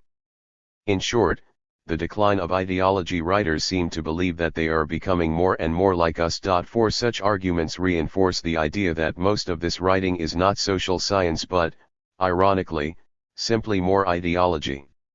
It is difficult to imagine how the social scientist in the United States would now go about rebutting the reiterated Russian claim, that Western social science is not much more than thinly veiled bourgeois ideology. Registered. Conclusion. The end of ideology theory faithfully reflects the major characteristics of the ideological struggle between the worlds of capitalism and socialism. Its proponents vigorously seek theoretical and practical means of neutralizing the revolutionary ideas of Marxism-Leninism and of maintaining and bolstering bourgeois ideology. Anti-Marxism and anti-communism constitute the major content of most of its arguments. It is fairly widespread and capitalizes on the market demand for ideas. In some degree it suits the selfish interests of the ruling class and those social groups and political parties which try to attach themselves to the bureaucratic system of the power elite. The methods of struggle which bourgeois sociologists employ against scientific communism nonetheless shatter their own illusions in regard to a decline in ideological conflict or an end of ideology. They reaffirm the veracity of the Marxist thesis that the ideological struggle is a law of spiritual life in antagonistic society. We are witnessing a sharpening of the ideological struggle. Every ideological campaign is a mixture of objective and subjective elements. It is objective because ideology is a vision of the world through class interests. As long as antagonistic classes and struggle between them exist, the ideology of one class cannot be indifferent to the ideology of the class opposing it. Economic superiority of one class over another is always accompanied and supplemented by its political and ideological supremacy. The ruling classes have all the advantages of power and tradition. Their ideology is already formed and acts as the general state ideology. As a result, the revolutionary forces have to wage a bitter struggle against hostile ideological coercion. Lenin once wrote, "The only choice is either bourgeois or socialist ideology. There is no middle course." To belittle the socialist ideology in any way, to turn aside from it in the slightest degree means to strengthen bourgeois ideology. The Marxist understanding of ideological struggle is based on an appreciation of its objective superiority precisely because it is a scientific standpoint. That is why, as distinct from bourgeois ideologists, Marxists do not view the ideological controversy as a crusade against infidels. Marxists, in fact, reject any identification of the principles and aims of ideological struggle with the Cold War as is often ascribed to Marxists by bourgeois sociologists. The Soviet social scientists, A.M. Rumyantsev and E.A. Arabagli, make the point that the ideological struggle is primarily aimed against reactionary views, errors, and prejudices, and not against its proponents as such. Its aim is not to persecute or destroy nonconformists, but to reconvince them ideologically. It brings correct views to people through force of argument, not through physical coercion. Marxists are deeply convinced that their ultimate victory in the ideological struggle is attributable to objective reasons. The main and decisive method, therefore, used by Marxism in the ideological struggle is that of frankly counterposing their views and aims to those of their opponents. The subjective aspect of the ideological struggle involves specific means of struggle and ability to convince and reconvince. It is undoubtedly a very important factor. Overall, however, the ideological struggle of antagonistic classes is objectively determined by the circumstances of social being. From the moment antagonistic classes appeared, this struggle became an objective law of the spiritual life of human society. It was in the ideological struggle that the ideological weapons of the rising revolutionary classes were sharpened, the arguments for justifying a class philosophy were improved, slogans were discovered which could inspire the common people. Progress in understanding social relations and laws was largely due to the ideological struggle. The moribund reactionary classes use ideological weapons to put a brake on the growth in class consciousness of the working people, to keep them within both their own spiritual and their political influence and, thereby, to restrain the advance of progressive and revolutionary trends, and to turn back the wheel of history. Various means are used to implement such aims. They include manipulating the minds of working people, open and veiled demagogy, and frequently sheer deception, and the inflaming of nationalistic and racial prejudices. The characteristics of the ideological struggle today ought not simply to be linked with the scientific and technological revolution, although there is no doubt that such a link exists, and it is very essential for understanding the ideological processes today. But these characteristics should be seen in a wider socio-political perspective. The most important feature of the ideological struggle is that its main front passes between the socialist and capitalist social systems. It involves in its orbit today whole states and groups of states. This fact determines many of its traits. The struggle is acquiring immense scope and depth and involving many millions of people in most countries of the world. The very manufacture and distribution of ideological products is becoming in the capitalist states a special branch of activity involving a large and ever-growing number of specialists. The ideological service is closely interwoven with the propaganda machine, and this entire complex has several stages, each of which has its own special function and is designed for a particular audience. The rapid growth in the bourgeois ideological machine, however, also means certain qualitative changes. The very close connection between the ideological and political forms of the class struggle is today increasingly evident. In the 490 vast majority of cases, ideological problems of the ruling state monopoly elite are at the same time also its political problems. As never before, questions of ideology are inseparable from political issues, and issues of politics are in one form or another becoming ideological issues. The elaboration of ideological production theories, premises, principles, and slogans is increasingly being taken out of the hands of individual social scientists, people of the liberal professions, and put into the hands of groups whose activity is officially or unofficially controlled and directed by state agencies. Control over ideological affairs is becoming a vital task for the modern bourgeois state, and the struggle against communist ideology is becoming a permanent everyday function. The Soviet academician, Yuri Frantsev, was right to point out that the notion of ideological struggle as it used to be understood is less and less applicable to that activity. It is not altogether surprising, therefore, that some Western ideologists prefer the term psychological warfare to ideological struggle. Anti-communism as the mainstay of modern bourgeois ideology is widely being employed in subversive and openly hostile activity against the socialist states and communist parties. One more point should be emphasized. A general easing of international tensions has been underway in recent years thanks to the vigorous peace-loving policy of the Soviet Union, and tendencies have clearly emerged to extend economic, scientific, technical, and cultural cooperation between countries with differing socio-political systems. Anti-communism, whatever form it assumes, hinders the development of this tendency and seeks to preserve the Cold War. It should also be noted that political ideological mythology of the theorists of end of ideology, industrial and post-industrial societies is supplemented by that of the theorists of right-wing social democracy, left-wing extremists, and modern revisionists. It is creating a common spiritual climate of illusion, false notions, and misinformation which is making it extremely difficult for ordinary people to perceive the ideas of scientific social theory Marxism-Leninism. Yet the battle which bourgeois theorists are conducting against the ideology of scientific communism testifies to the frailty of their position and to the impending demise of bourgeois ideology. Capitalism has irretrievably forfeited its former historical initiative in the sphere of ideology. It is no longer capable of propounding ideas which would suit the interests of the common people or social requirements. The initiative has been taken completely by the teaching of Marx and Engels and Lenin. The great vital force of communist ideology lies in the fact that it is scientific, objective and partisan. Its veracity has been fully confirmed by contemporary development. During the battle against bourgeois ideas and views, communist ideology is increasingly improving and penetrating more profoundly and surely the minds of millions of people. It is becoming their standard in the fight for a new world.